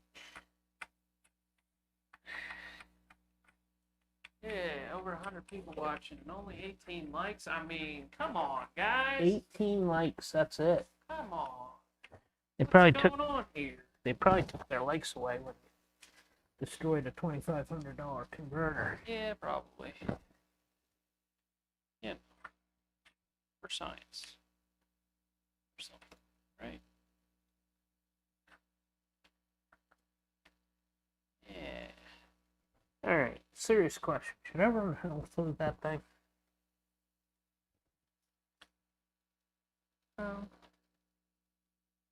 That's the long part. I think we're fine there. It's up to you. Then, you guys should go buy a shirt too if you want to support the channel. I keep forgetting to post this link every day. So, here's a link. Yeah. Go buy a shirt. If you want to support the channel, this is a great way to do it, and we greatly appreciate it. I see 37. Likes don't refresh in real time. Okay, well. Hey. 37. Come on, guys. You know what? Just gonna drill a hole in it? I'm gonna drill a hole in it just All right. because my guts are telling me to do it. Okay, just don't do a real tiny one and break the drill bit off, because Yeah. like a quarter I've inch. never machined stuff before. Yeah, I'm picking on you. I've done that way too many times. Yeah, well, I hear you. Alright, Dad's gonna drill a hole in the pilot adapter because it is now an air spring. Alright, there we go, 160. Okay, alright. Thanks, guys.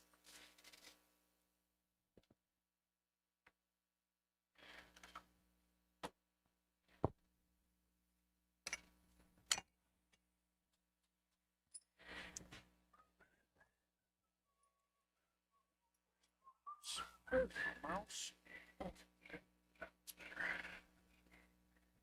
150. All right, cool.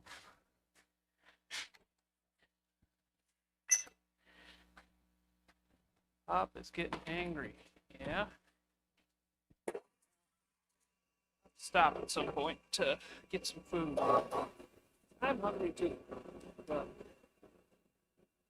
I'm also wanting to get this stupid engine in the car.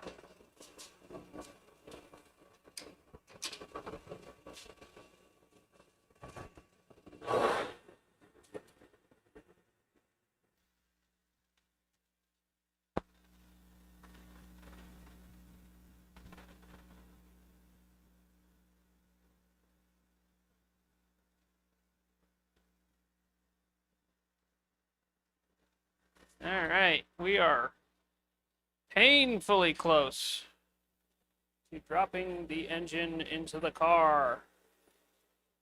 Painfully close. So,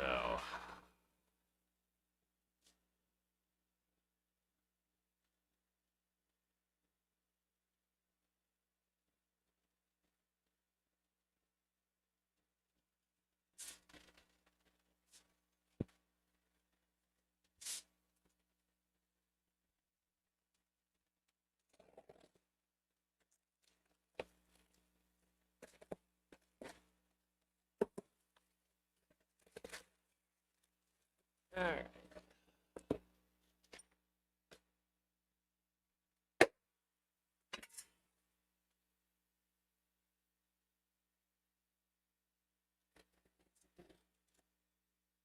Ah,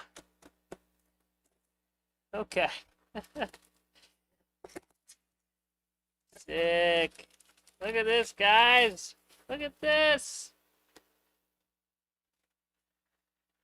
Ah, look at that. All right. I'm gonna get it dirty, so look what I got in the mail. Look at that. Look at that. It's a 5-cylinder shirt.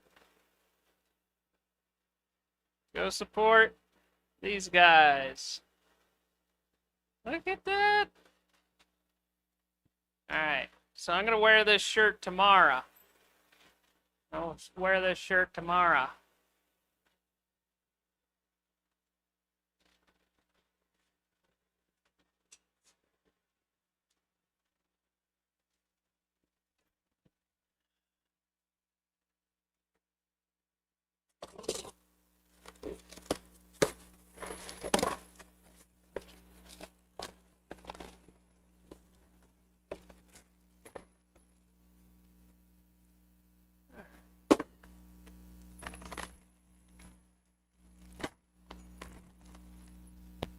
Cool.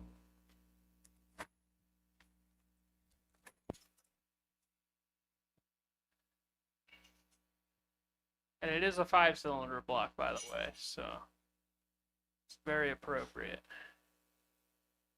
Who are my Black 56? Yeah, you need more than one Black 57 shirt. Come on, guys. Thanks for the support, guys.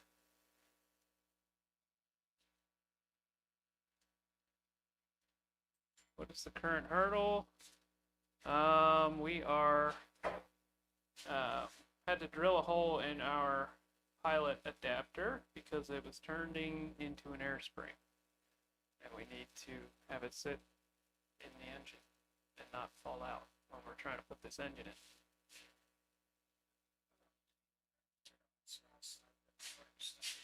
Okay. All right. We're about to drop this thing in.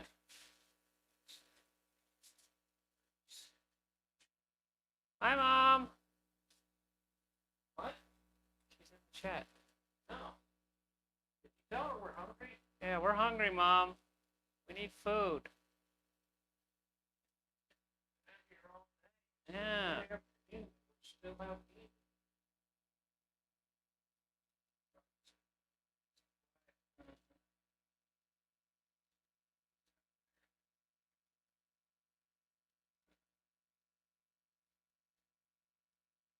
All right.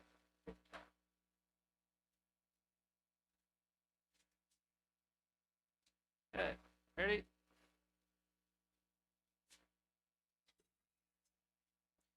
Here we go. About to happen.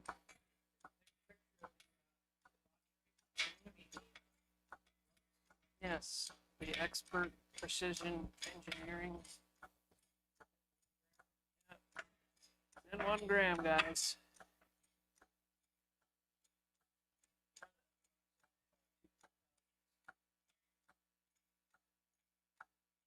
Oh no.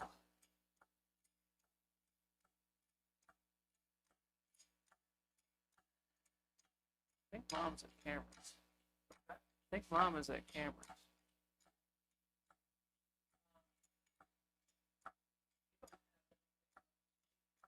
Yeah, Jeff.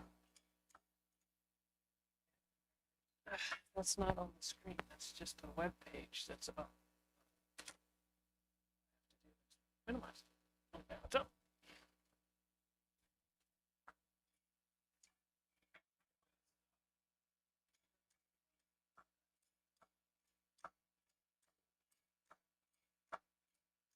All right. We can finally put the engine in, guys. Finally. Oh. Yeah, that's what I just said.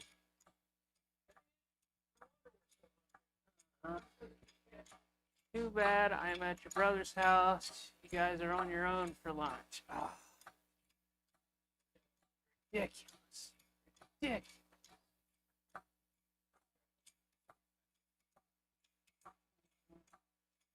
All right, so I want you to make sure that you watch this because it is very close to that.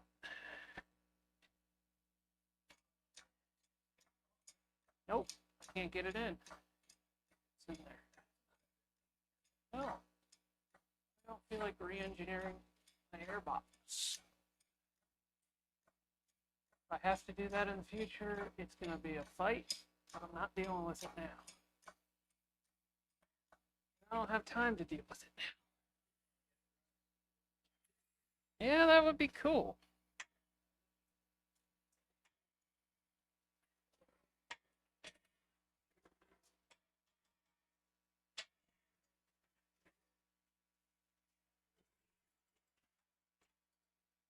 This part too? No. Well, part of it is, yes, but some of it's from Luna's Outlaw Garage.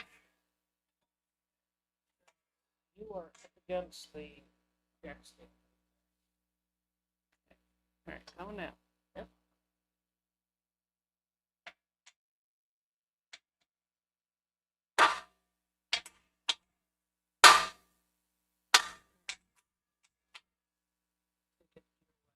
Seeing up against the steering, so I have to be right here.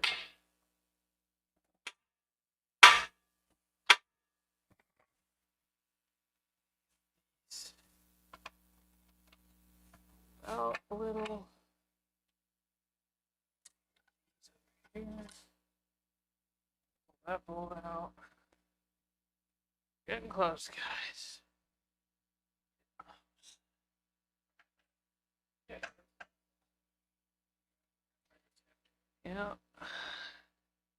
Definitely.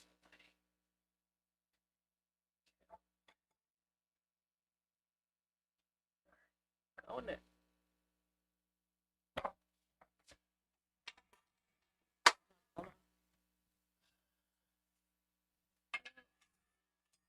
Balancing.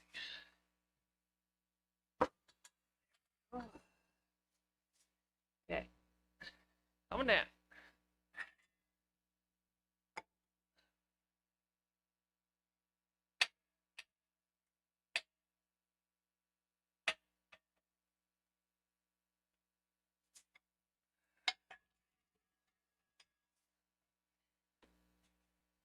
It's the matter about this is touching here. And trim that off.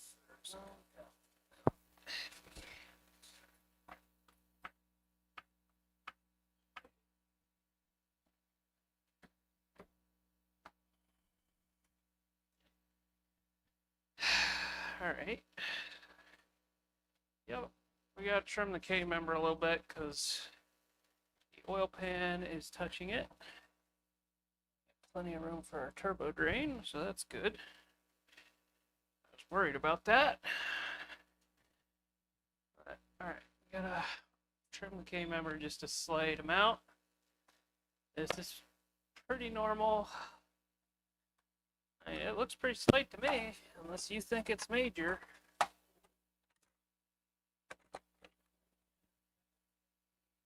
Oh my goodness. That's a mile.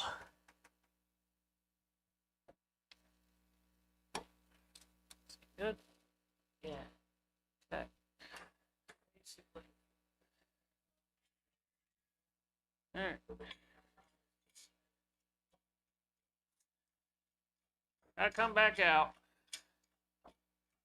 Not a big deal.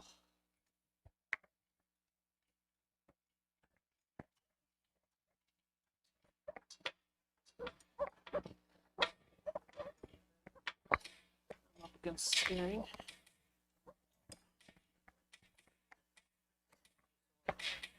Yeah, yeah, with the oil pan being larger, we have to trim the K-member slightly. Not a huge deal. It's something we didn't anticipate because we didn't have the larger sump. Minor setback. That's not a setback. They want to see something fun. They need to go back to the bearings, put the yeah, when I hit myself in the forehead with the tool when I pulled it out of the engine block. That still hurts. Think about how this thing feels. Bent it.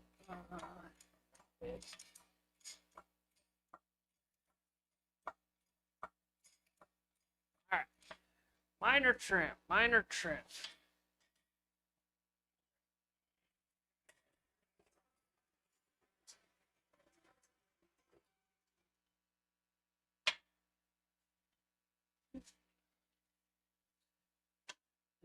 Yes. I got it. Where's the little back? Okay. All right. Close. Close. We almost had it, guys. We almost had it. No.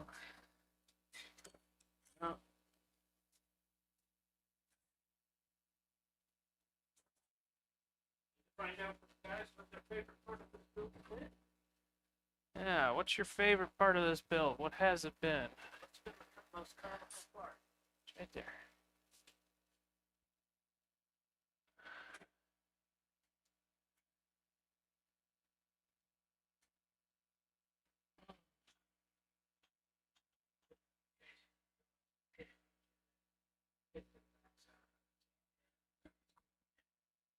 Yeah. That wasn't that bad. I knew we would get it out. We had to cut a hole in the engine, whatever, you know, we would have got it. Alright, and it's back out. Yes, it is. We got to make a minor adjustment to the K-member because our oil pan is much larger. There. Stick my foot Your against fuel that. cell. Yeah. Is open. Yeah, there's nothing in there.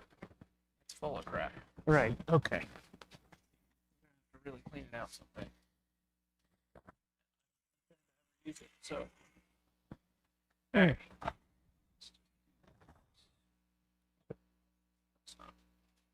Now it's off. All right. Minor trim. Minor trim. Little trim. Little haircut.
Making room for the oil pan. Yep.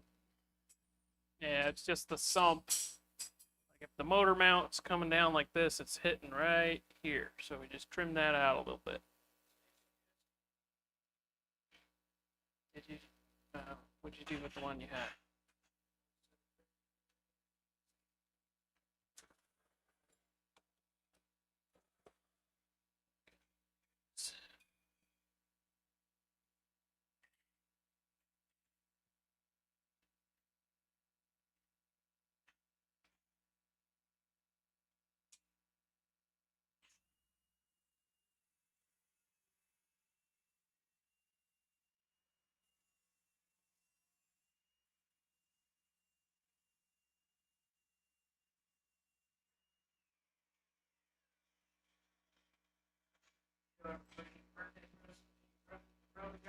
No, I'd have to go get it.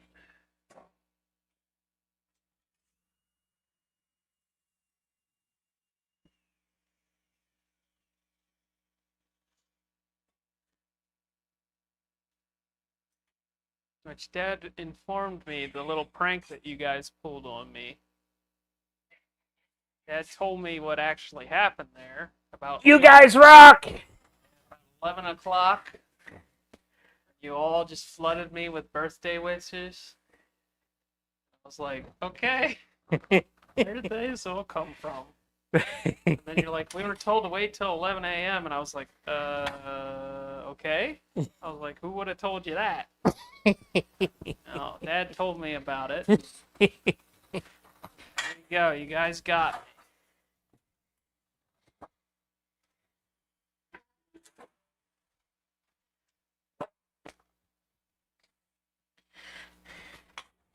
That was hysterical. The look on your face was priceless. This is going to cost you a good meal, I'm going to say that much.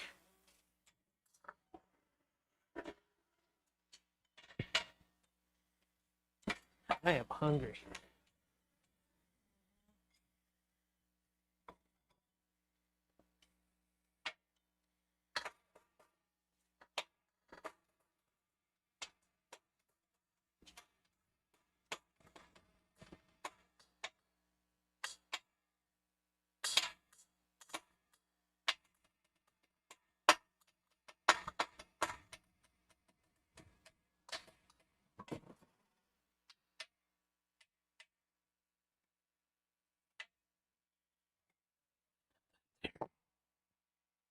Be reasonably close.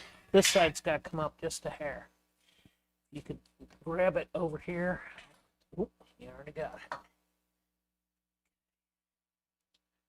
Okay.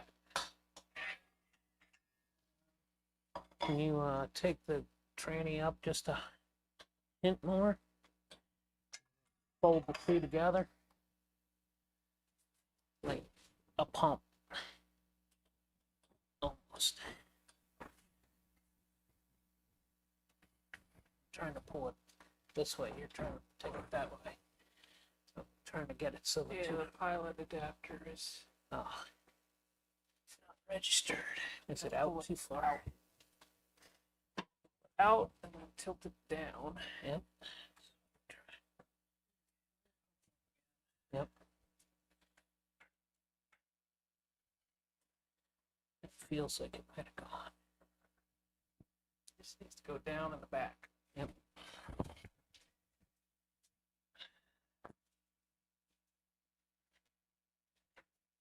Oh. Don't hurt your back. All right.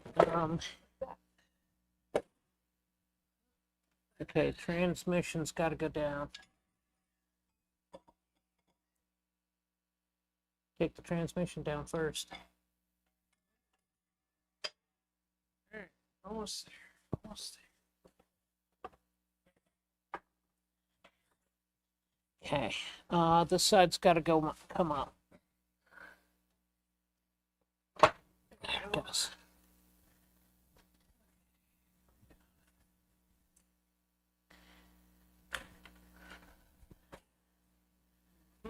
Okay, my mic's louder than your mic. Okay. Fix that, but Dad's mic is louder. Okay, which one do you have? One. One. How about that? This thing is touching, you know.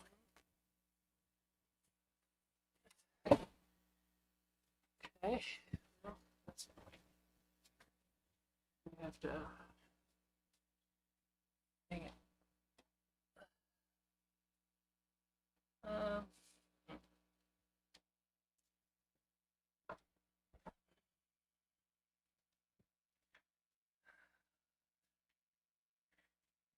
Now, if it's got zero clearance, it's going to hit with rubber mounts. Mhm. Okay, it's going to come this way just a hint. Is the jack out from the transmission? Nope.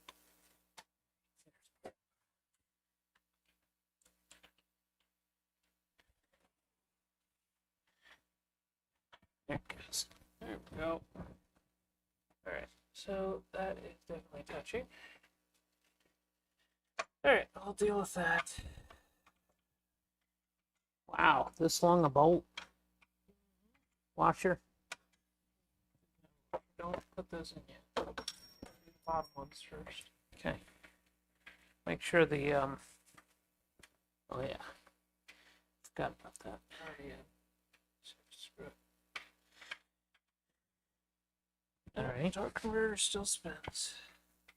All right.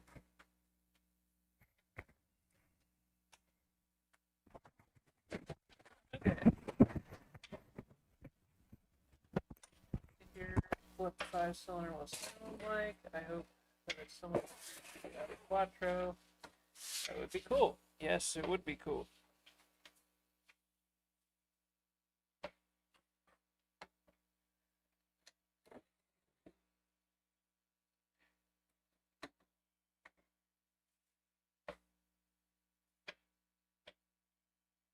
Those pins free.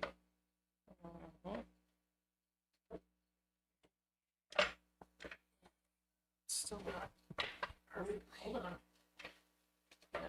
Are you? Your side, and then I got Yeah, we gotta do one side at a time. Yep. I need to get a wrench.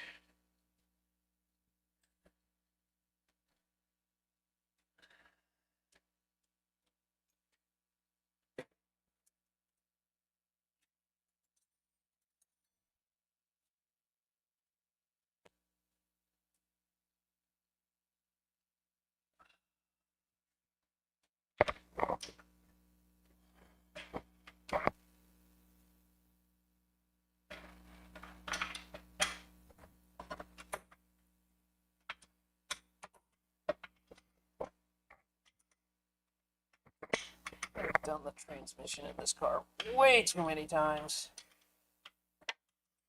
Having all kinds of flashbacks.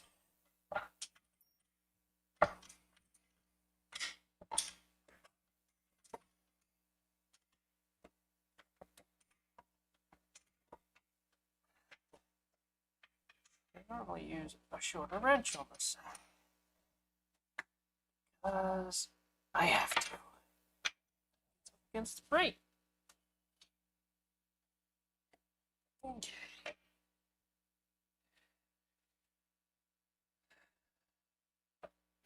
tight, tight. Yep.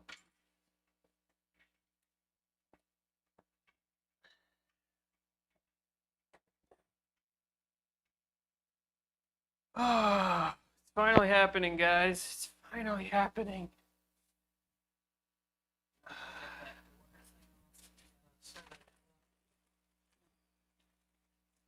Water thing? Yeah, that hose connection. Hose connection?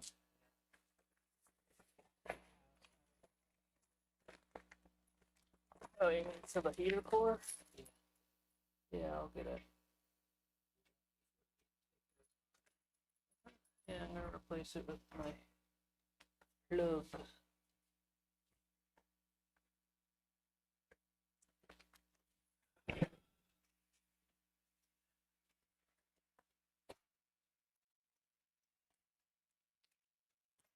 Hmm?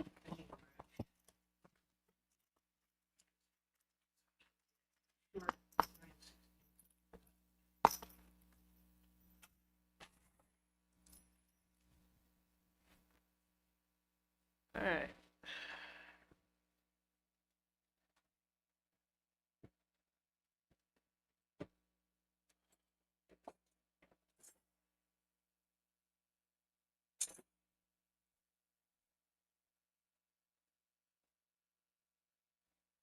It's in the car, guys. It's in the car.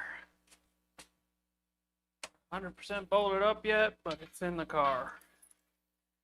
And if you've been following these past couple days, that's a big accomplishment.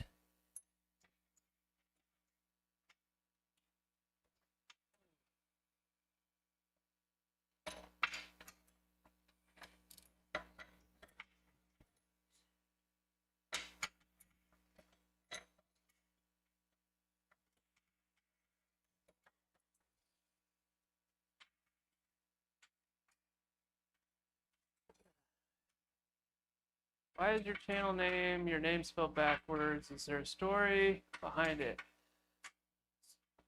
Yeah. That was always what I used for like video games and that kind of stuff was Nivlak, my name spelled backwards, because, you know, I just. Yep, we used to make names like that up on trips down the road. And 57. All right, how many times am I going to drop this bolt? How many times?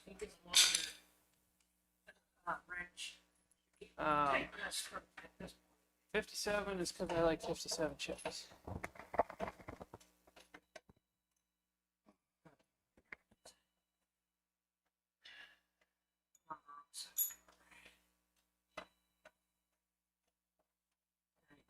You can tighten this from up there.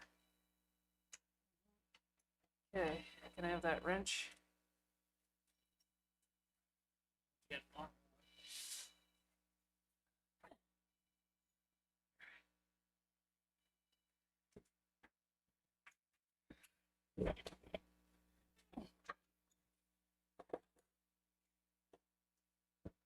That's usually one of the wrenches. Yeah, I have it in my hand. Okay.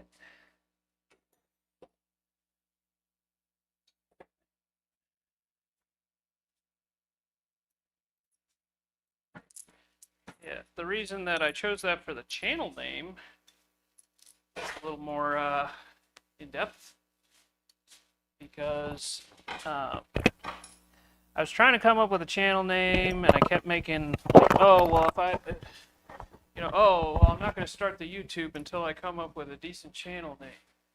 I just kept making these dumb excuses as to why I wasn't making YouTube videos and uploading them.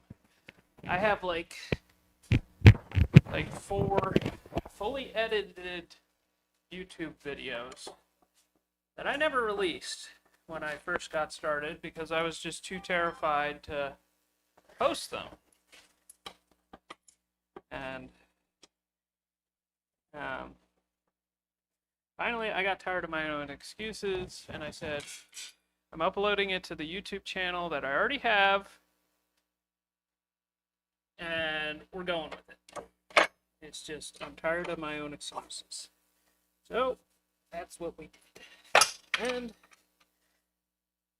then, we started to gain ground. Now we're kind of known as Nivlak 57 YouTube channel. Like, ideally, I would have gone with something like Pack Racing. You know, you notice that our t-shirt store is Pack Racing. That was our family racing team.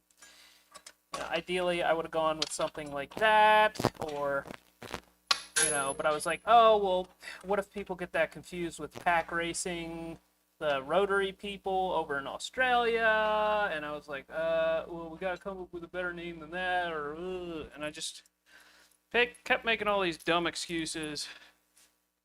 So I just said, screw it. We're going with it. And that was that. So now we've gained enough followers. I think if I changed the name, people would be like, Who's this? I thought I was subscribed to Niblack 57. Who's this? Really cool garage guy. Like, yeah, just at this point, we're stuck with it. Now we get to see some awesome unconventional builds. There you go. Unconventional, I think is. Yep.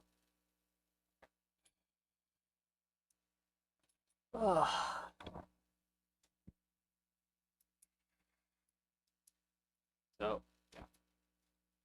Here we are. Here we are.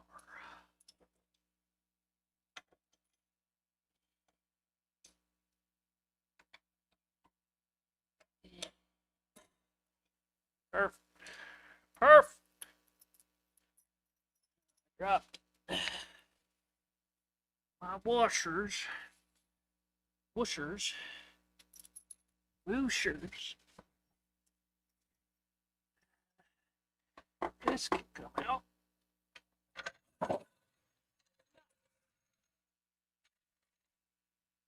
Well, that sucks.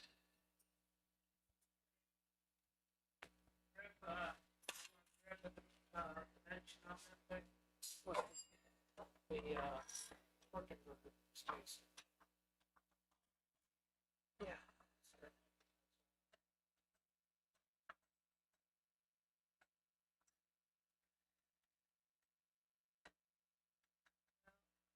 If we're lucky, it's a ½ inch. I have those. Are they? Yeah, I haven't stuck my head under there yet. My guess is gonna be.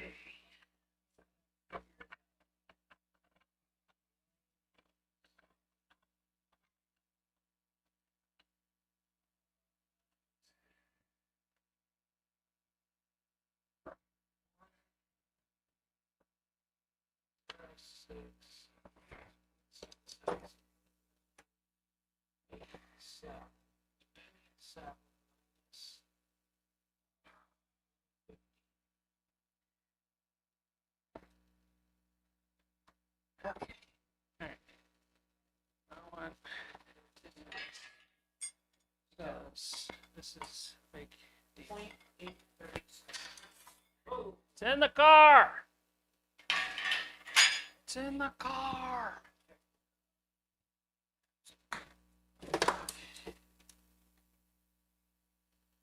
It is officially in the chassis. And it's not quite bolted up, but it's a pretty dang close. Yeah, it does get to the point where you just got to do it. Yeah. I encourage you, anybody out there, if you're thinking about starting a YouTube channel, just do it. Don't overanalyze, quit coming up with excuses and do it. Just do it.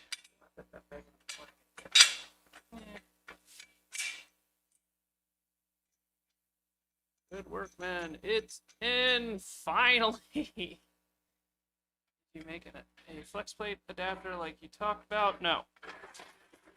We just welded nuts to the torque converter.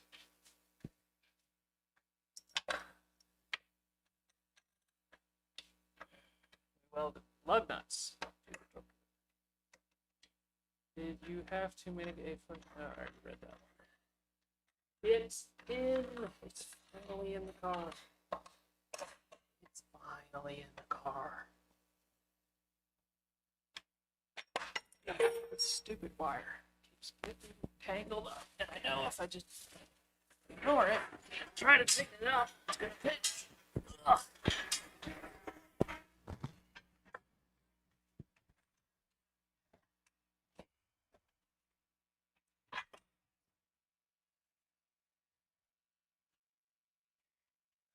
Come on.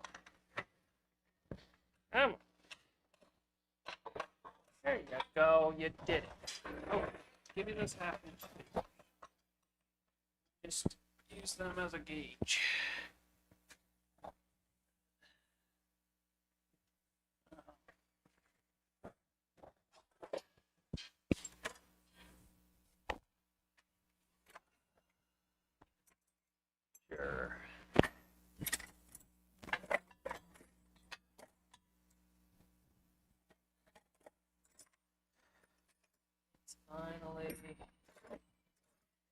The car. Oh crap. Hello? That took far too much effort.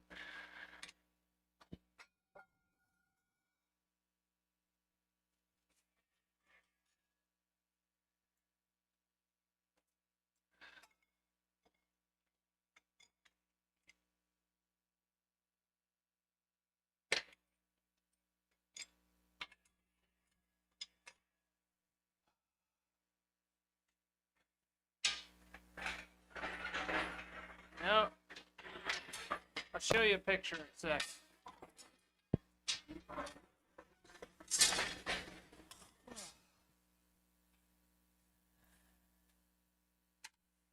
All right.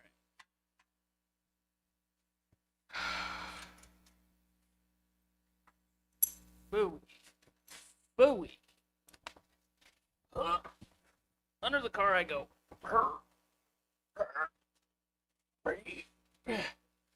Yeah, those gotta be about a mile long.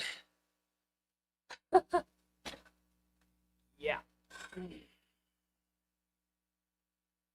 But it's nice and registered on the crank, so that's cool.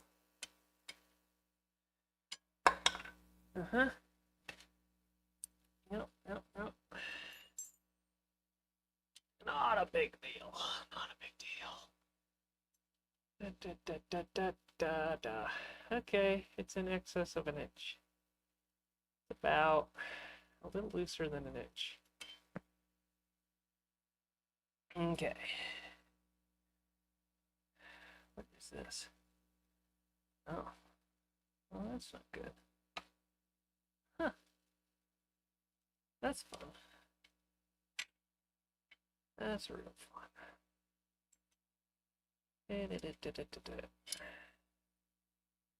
Okay. We cool? You cool? Cool. Alright. Alright.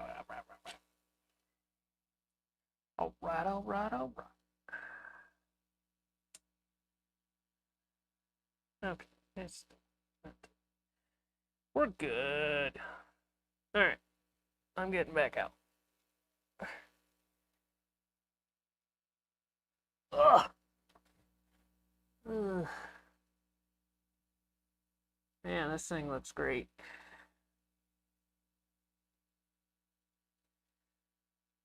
Okay, so the spacing between the torque converter, with the torque converter all the way set into the transmission, is just over an inch. So you need to make a spacer that is in the neighborhood of 875.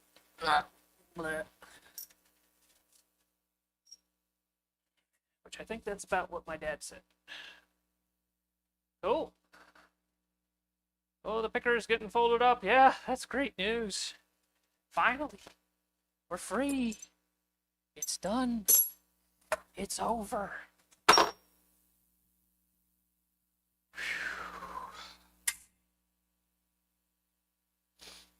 wonder if my hood will still fit. Or I'm gonna have to shave this valve cover. Yep.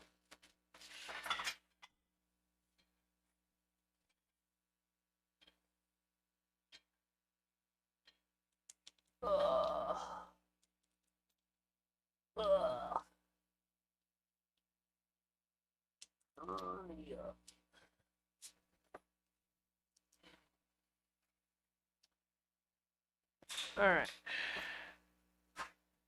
Alright, it's just over an inch, so I would say 875 would be good. Yeah, I'd come up with 837 plus the difference in the stack height of the two. So it'd be, yeah, around 875 is what I came up with. 875 sounds good. Okay. You thought I was full of malarkey, huh? No. Just spin the converter again. Make sure Yeah, it everything's spins. It's good? Yeah. Okay. And it goes back and forth? Oh, I didn't try that, but I can. I don't want it to come unseated, but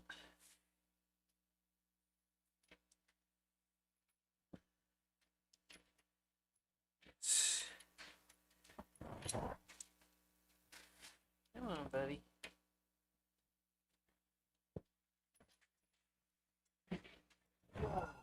This has been a struggle, guys. But we're getting there. We're getting there.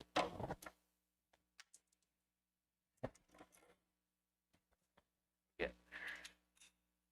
I thought about putting in straight cut gears over helical cut trans or pops and portal. Yeah, that would be cool.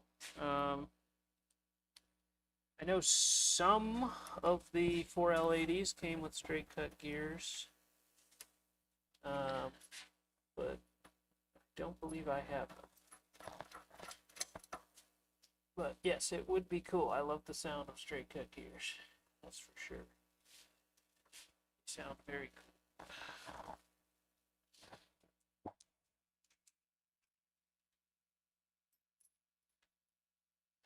All right. Bring camera in. I want to see all the extra room you got now. Yep. I will do that in just a second, guys. We are down to not enough material.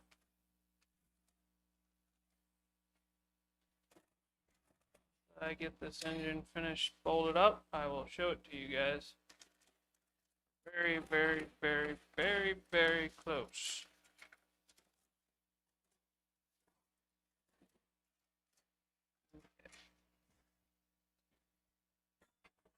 How close? Okay.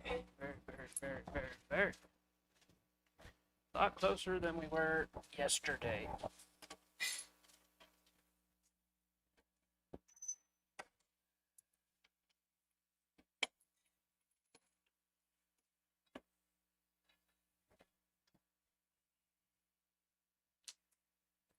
Alright. Give me just a second, guys. Where did I think I put it away. You based your measurement off of the new lugs. Yes.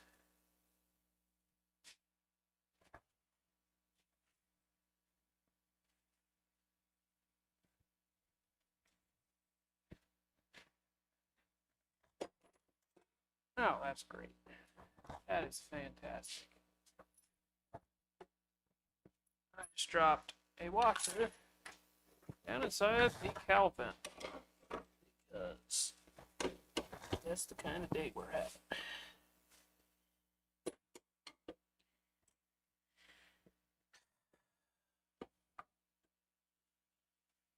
Let me try and find the calipers.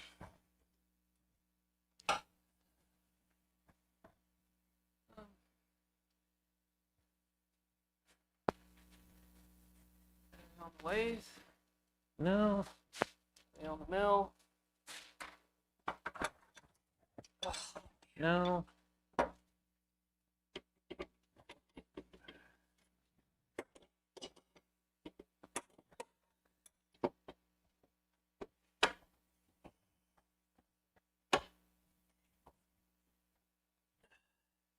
All right, let's show you guys.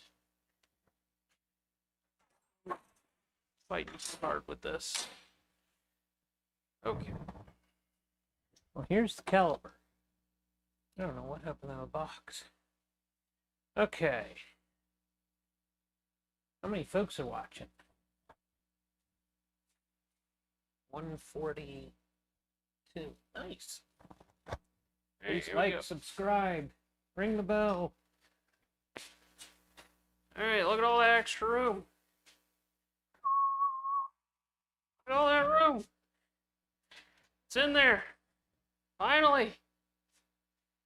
Finally. So I still gotta tighten a few bolts up.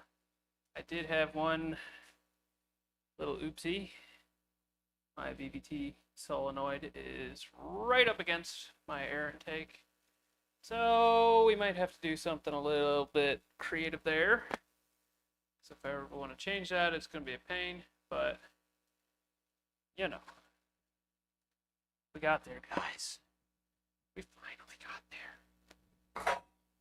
All right. Yeah.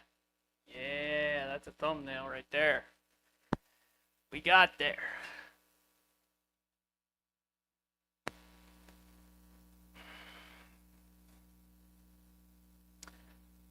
Oh. Sheesh. It's in there. It's in there. It's finally in there. What a pain. So much pain. The pain is so real. Sure.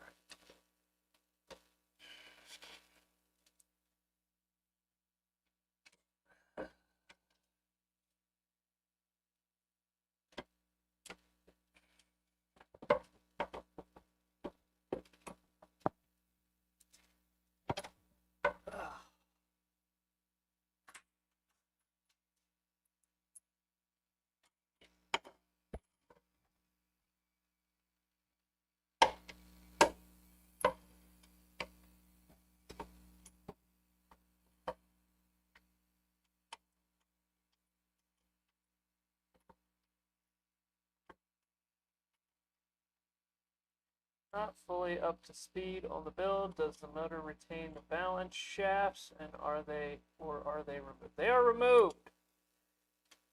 Go watch our most recent video, full-length video, and you'll get an excellent summary of what we're doing here today.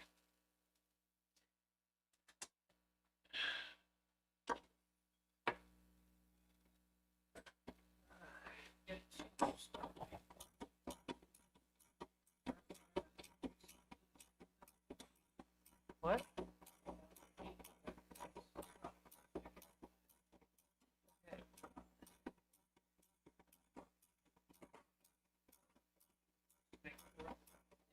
It's fine. It's good. I'm sure. It's good. Yeah, I can.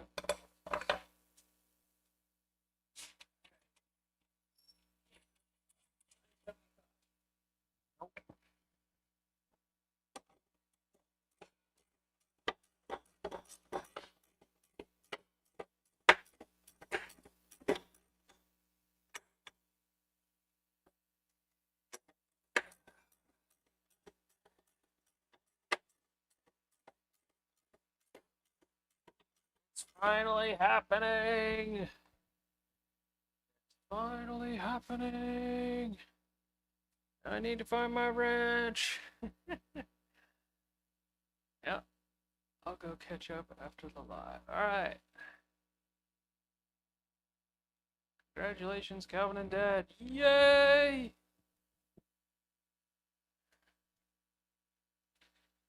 All right. All right.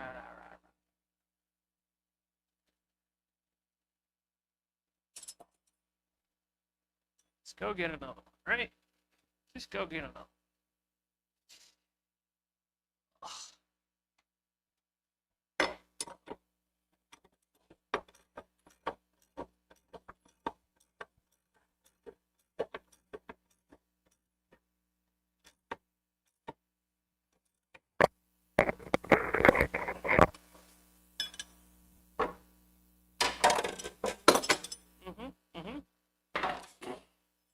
At some point, I'm going to clear everything off the car.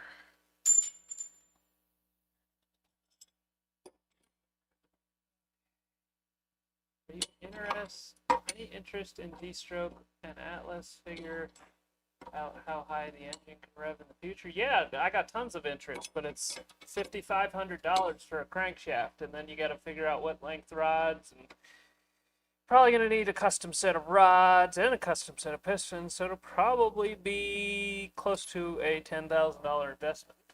But I would definitely like to do it in the future.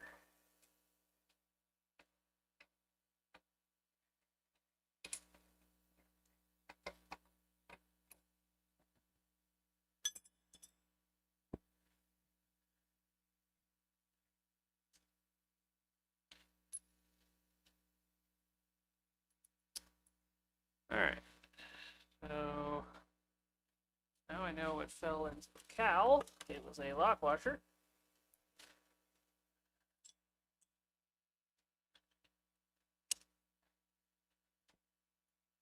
Yeah.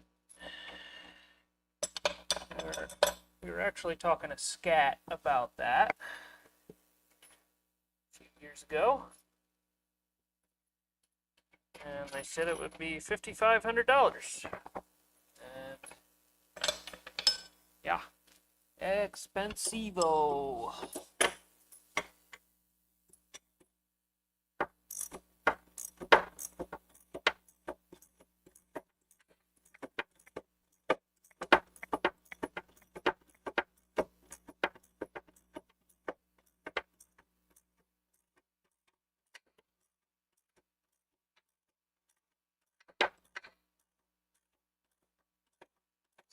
Most favorite engine chassis combination so far?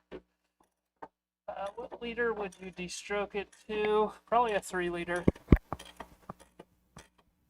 Just so, land speed racing, that's where the,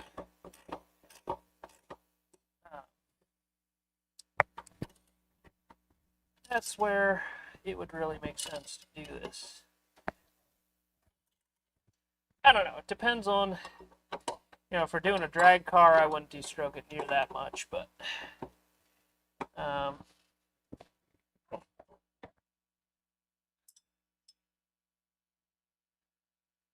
been your favorite engine chassis combination so far?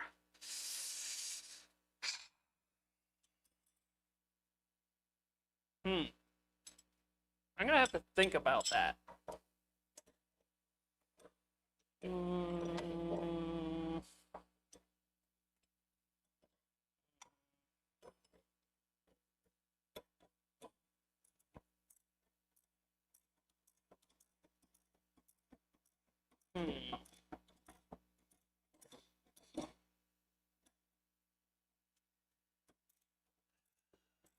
I don't know. They all have their quirks.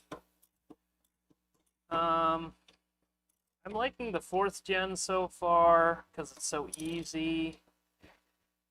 Fox, this one's decent, but it's kind of uncomfortable, I'll be honest.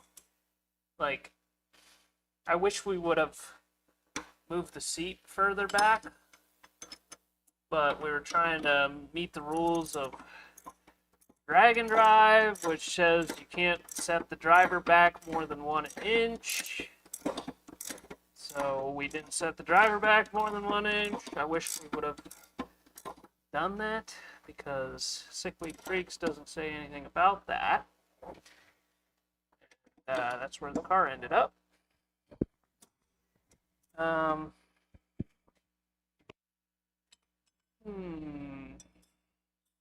I don't know. My Studebaker was probably the most fun, to be honest. Do you have an email? I looked your about page, but no luck. I mean, if you go on the contact us page, you could just fill that little form out, but yeah, I mean, I have an email too. Here, I'll type it in the chat.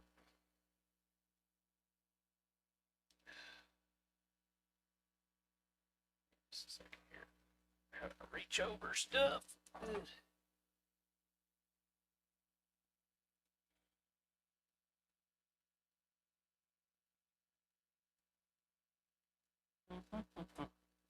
There you go. That's my email. Yeah, I probably should put that on the about page, but you know.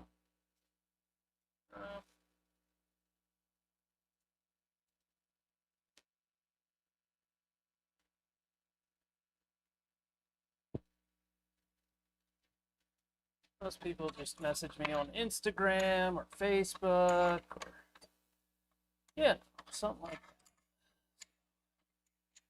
Whatever floats your boat.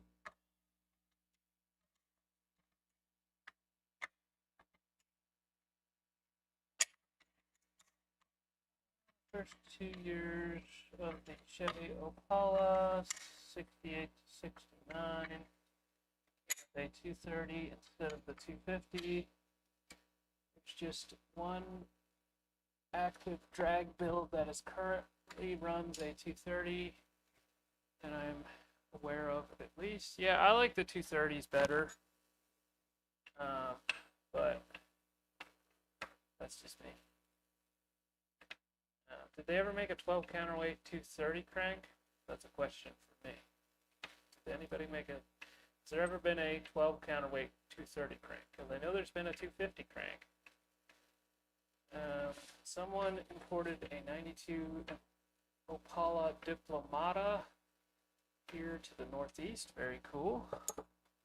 I know 187 Customs just got one, I believe. Still want to watch that video because I like those things.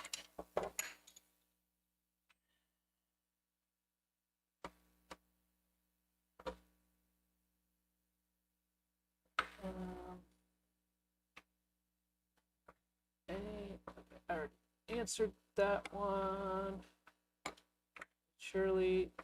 It's surely expensive when everything has to be custom. That is correct.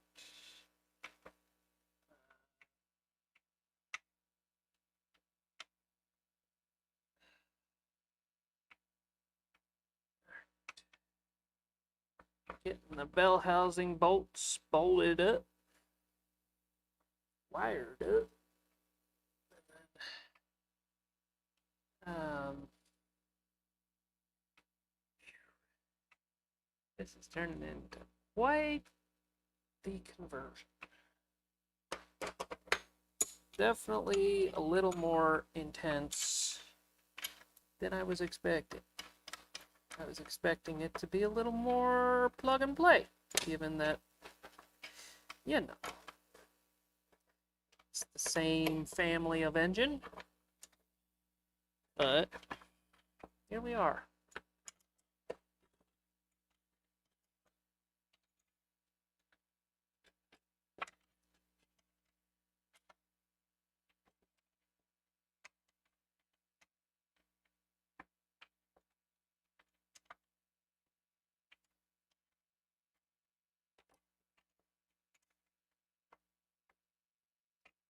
Yeah, I will say the Tri-5 chassis, I'm still thinking about my favorite chassis so far. The Tri-5 chassis has been kind of fun, but also a little annoying.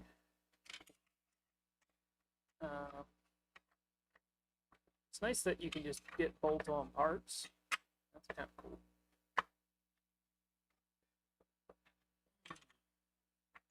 And this is so much nicer. I actually have like room to get my wrench in behind this engine.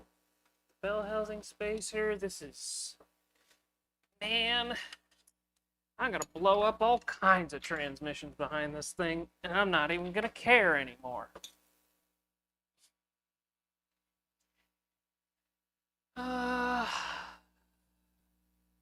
Would you do an S10 or Blazer with the cylinder, maybe all-wheel drive attempt if you had the time and money? I assume you mean with the 5-cylinder? Yes, mostly through owners who moved to the US. Wanted to take their cars with them. Yeah, the Opalas are cool.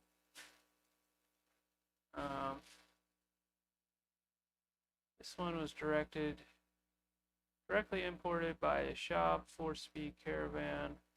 Silver, neat looking wagon. Oh, very cool. I dig it.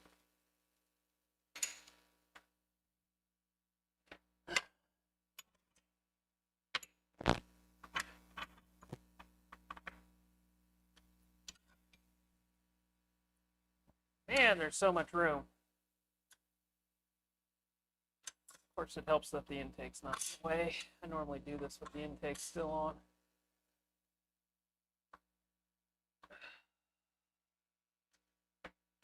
Again, Colorado, greater than S10. Yeah, I've heard that.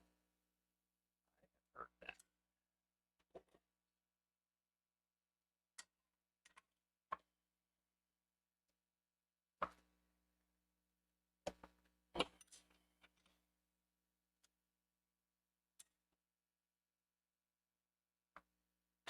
Yeah, it's 5-cylinder auto corrected. Okay. Yeah, I would consider it. I don't know. Depends what you're doing with it.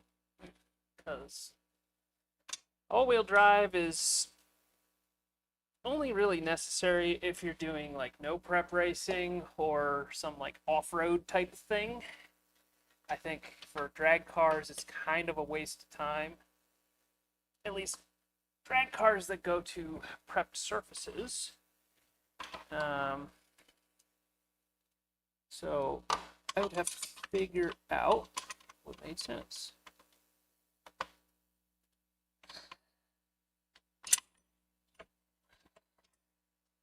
You know, my Trailblazer, I deleted the all-wheel drive on, and it handles, I mean, it works great on the street. It stays hooked up, and like, it's kind of scary how fast it is. Like, it doesn't spin the tire at all. It just goes. Like, I bet I could run mid-11 on the street with that thing very easily if I wanted to. But I don't. I like to just put it around on the street.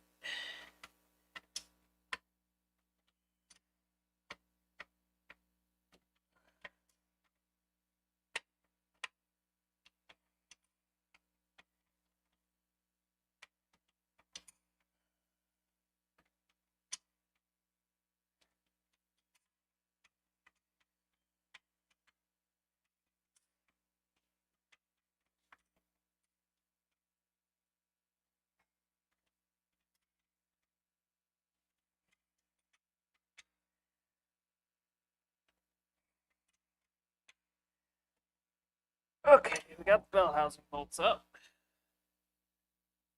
Ugh.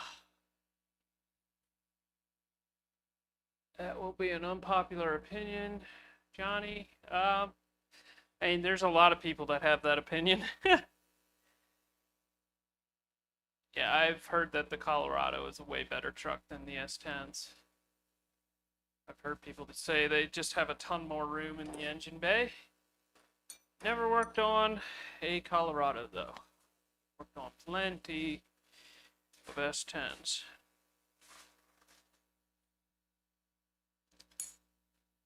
All right. Engine is bolted in the car.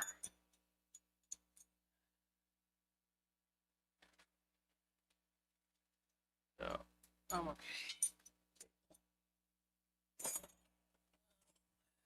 Do you think we should?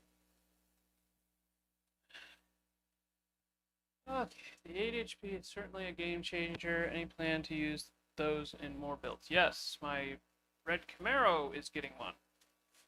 And we're using one in my dad's 48 Studebaker behind a 502 cubic inch big block Chevy.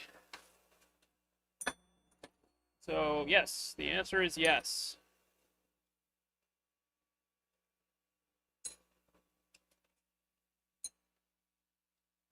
I wonder how close the Blazer and Rado engine bays are. I've heard that or I've seen how tight the, come on, Cal, words. The Blazer S10 is just, especially in the back at the firewall, is really tight. Yeah, it's not great to work on.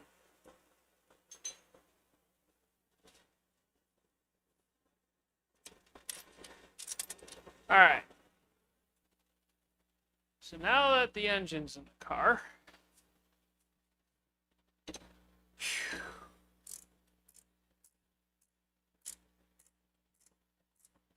start back on the wiring. I gotta get the intake done.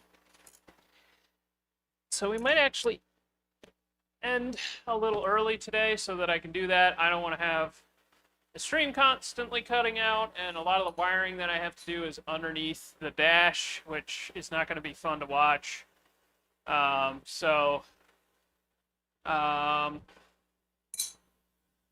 I'd say we're going to stream for like maybe another hour or so. Dad is working on cutting the bell housing spacers out. You can see that right there. S10s are super cool, but for a small truck, not mid-sized, Colorado has more room in the engine bay. And for taller guys, especially more interior room. Okay, so I'm a Colorado guy, it sounds like. I'm doing a little project based on the GMT 610 Express, GMT 800 Silverado are underneath. Okay, wow. Sounds like quite the project.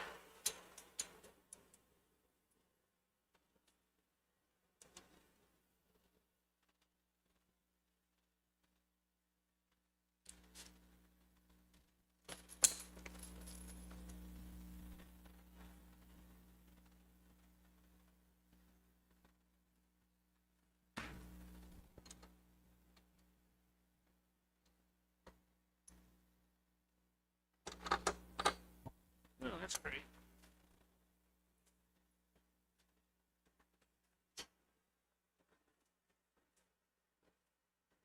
Oh, I meant how similar the 800 and 610 are. Oh, okay. They're basically the same. Okay. Yeah, well, it makes sense. Why reinvent the wheel if you don't have to?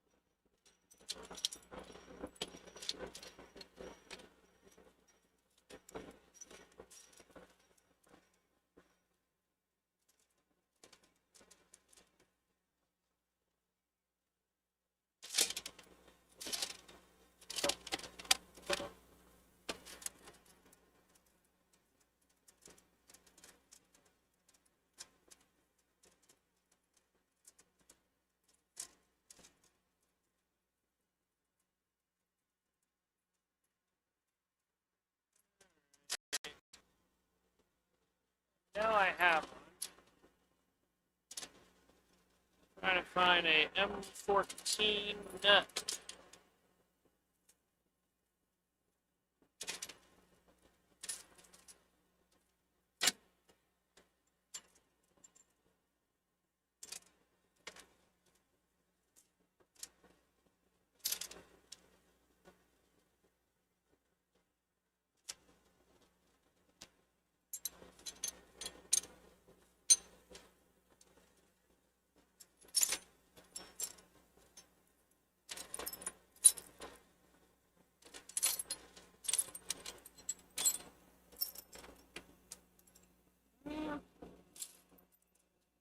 Maybe? Ow. Let's try it.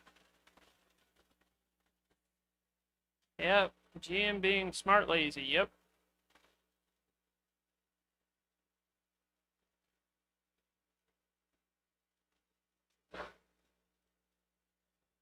Alright.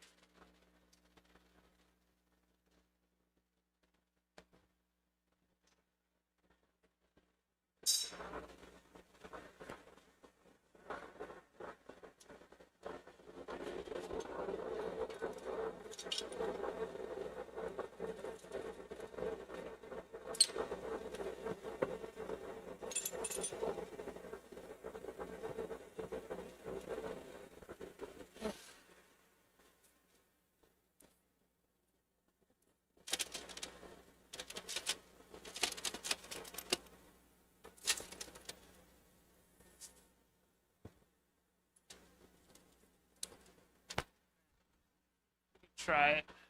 Try it. Just try it. Oh, look at that. No. No. Nope.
Maybe.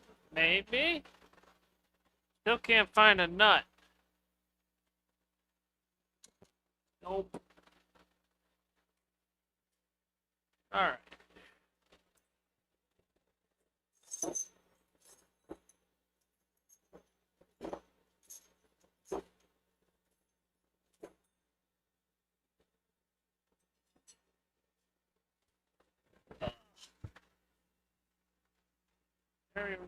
Anyone remember the Ranger GT?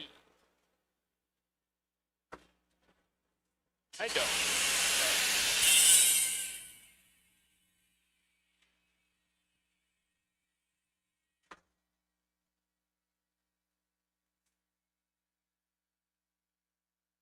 What kind of lathe is your dad running? What's the max diameter it can turn?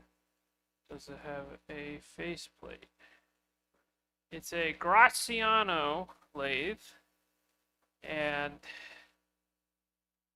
what's the max diameter? I think it's a max diameter is like probably 16 inches, something like that. And does it have a faceplate? I don't believe so. But we've never had the chuck off of it, so not 100% sure I even know what a faceplate is. I assume that's like the flat plate with that you can like bolt chucks to or whatever.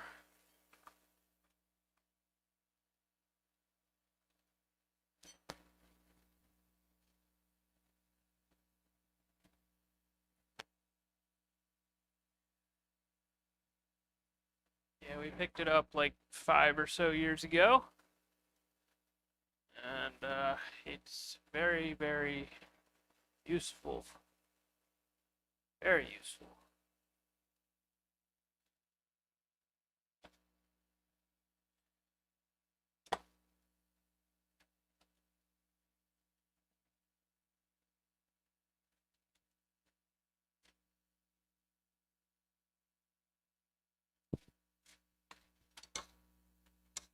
Ooh, ooh, I found one. Yeah.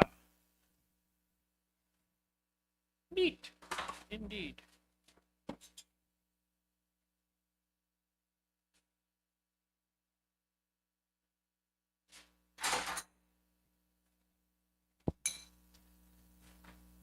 Okay.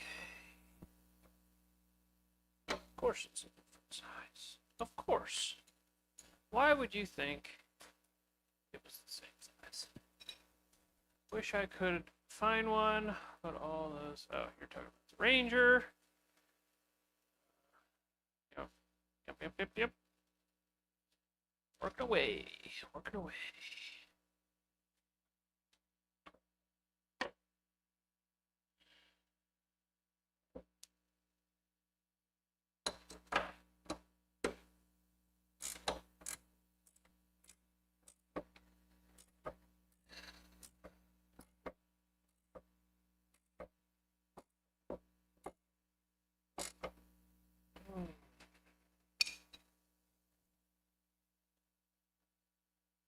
Remember the Chevy S10? I don't know. I don't remember that at all. What's that?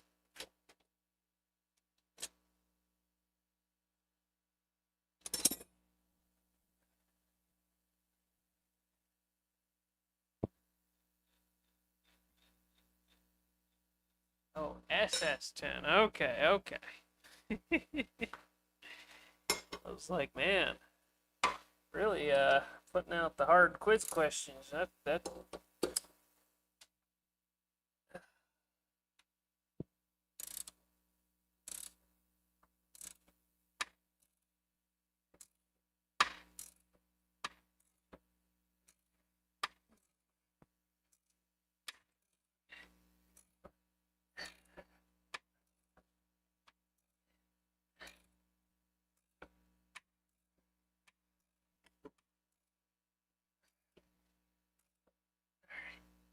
almost. Come on. There you go. Okay.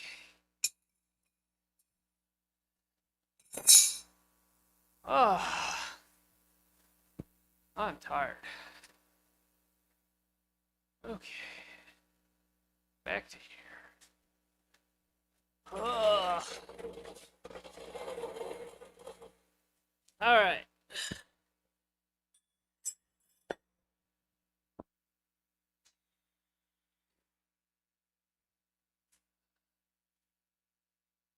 All right. I think we made some good progress today. So, excuse me. All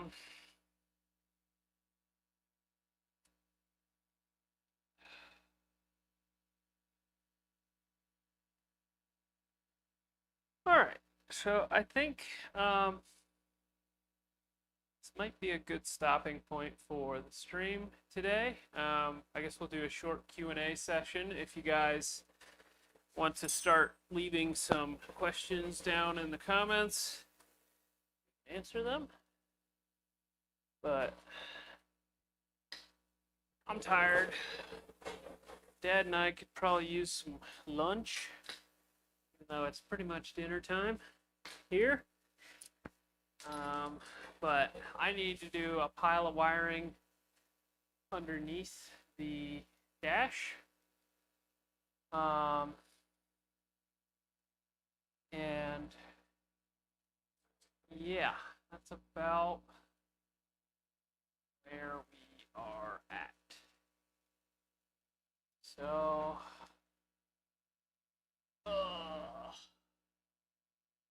looks like you guys are kind of having a little discussion in the chat amongst yourselves. What ECU are you running again? It is a Max ECU Street. So actually, you know what? I'm getting a lawn chair because it's more comfortable. Max ECU Street. That's a lot more comfortable. So, actually, I'm going to put it back over to the lathe because that's probably more exciting to watch. And I picked the wrong one. Or was I already at the lathe? I don't know. Okay. Ugh. Are you redoing all the wiring, or were you able to keep most of it from the 4200? Basically, anything engine related is being replaced. I could have kept a lot of it if I wanted to. I may have had to repin a handful of things, but I could have kept quite a bit of it if I needed to. But I decided not to because this car has been in need of a rewire for quite a while. Yeah, this car's been through a lot.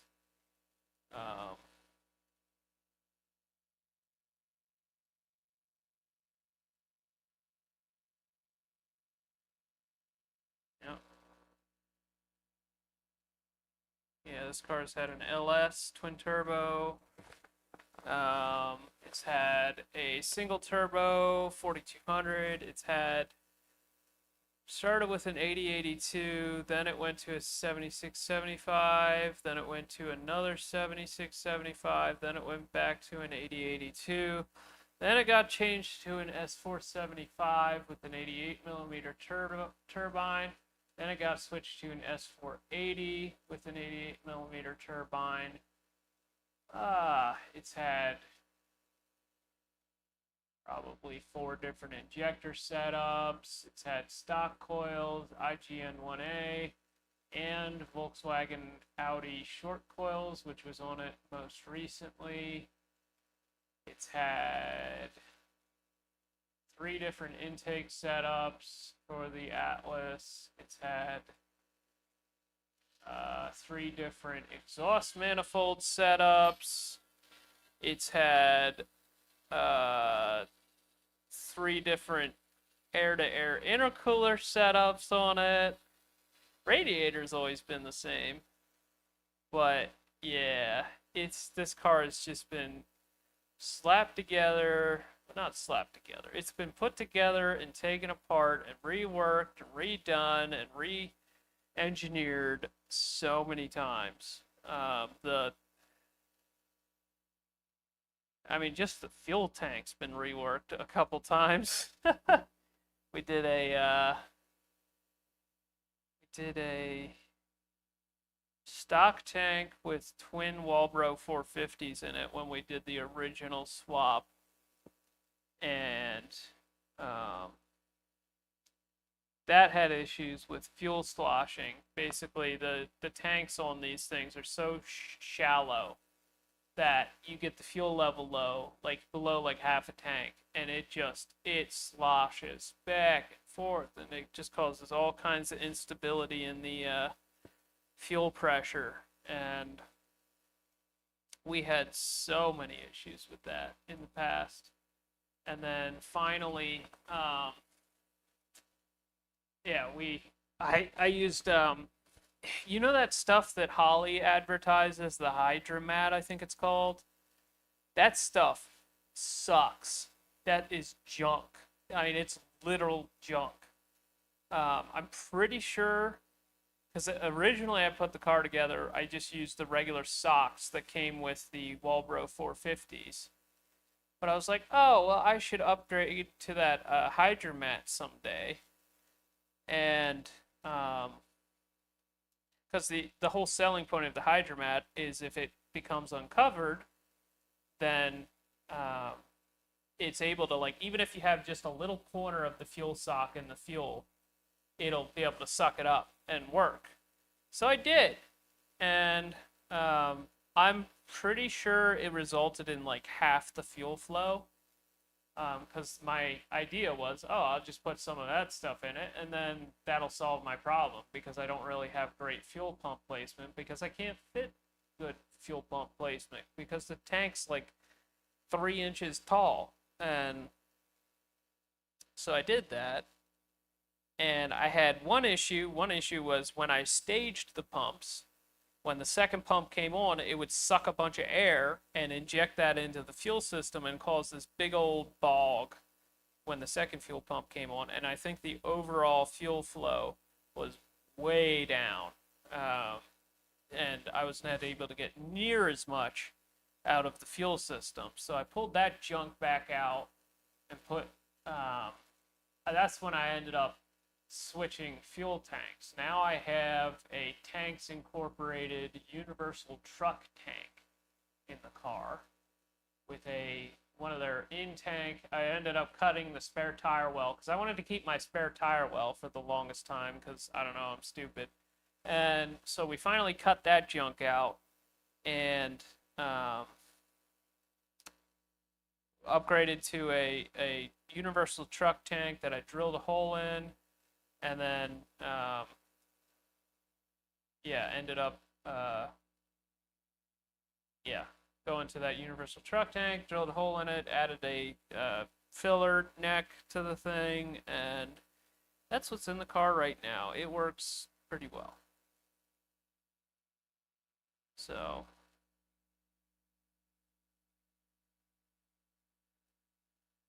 yeah, wagons are great. I like wagons. I've always liked station wagons.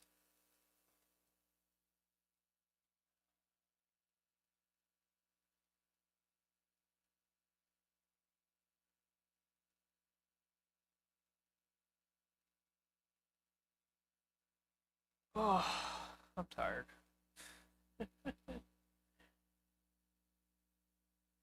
All right. Well, I think now would be a good place to stop. So I think this is where we're going to call it a stream. So I thank everybody for tuning in. Hopefully tomorrow this thing's going to be running.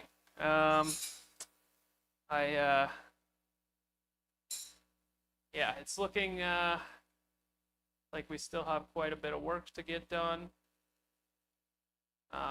Just on the wiring, I could jerry-rig stuff and get it running pretty quick, I think. I still got to finish the turbo manifold, still got to finish the intake manifold. But that's relatively easy. I'm gonna keep working. Hey, how's it going, David? We're actually just about to wrap up here. So, you know, I'm gonna keep working today. I'm gonna go get something to eat. You know, me and Dad are probably gonna go out. So yeah. So I'm gonna keep working. I'm gonna see how far we can get tonight, and yeah, I think that's where we're at. Given you like wagons, would you build a two-door XJ? Yeah, maybe someday. Um, yeah, they're neat. I use Walbro usually. Yeah, Walbros are good. I like Walbros. But all right, guys. I think that is a stream. Thanks for tuning in, guys. We'll see you tomorrow, where hopefully we're gonna fire this beast up.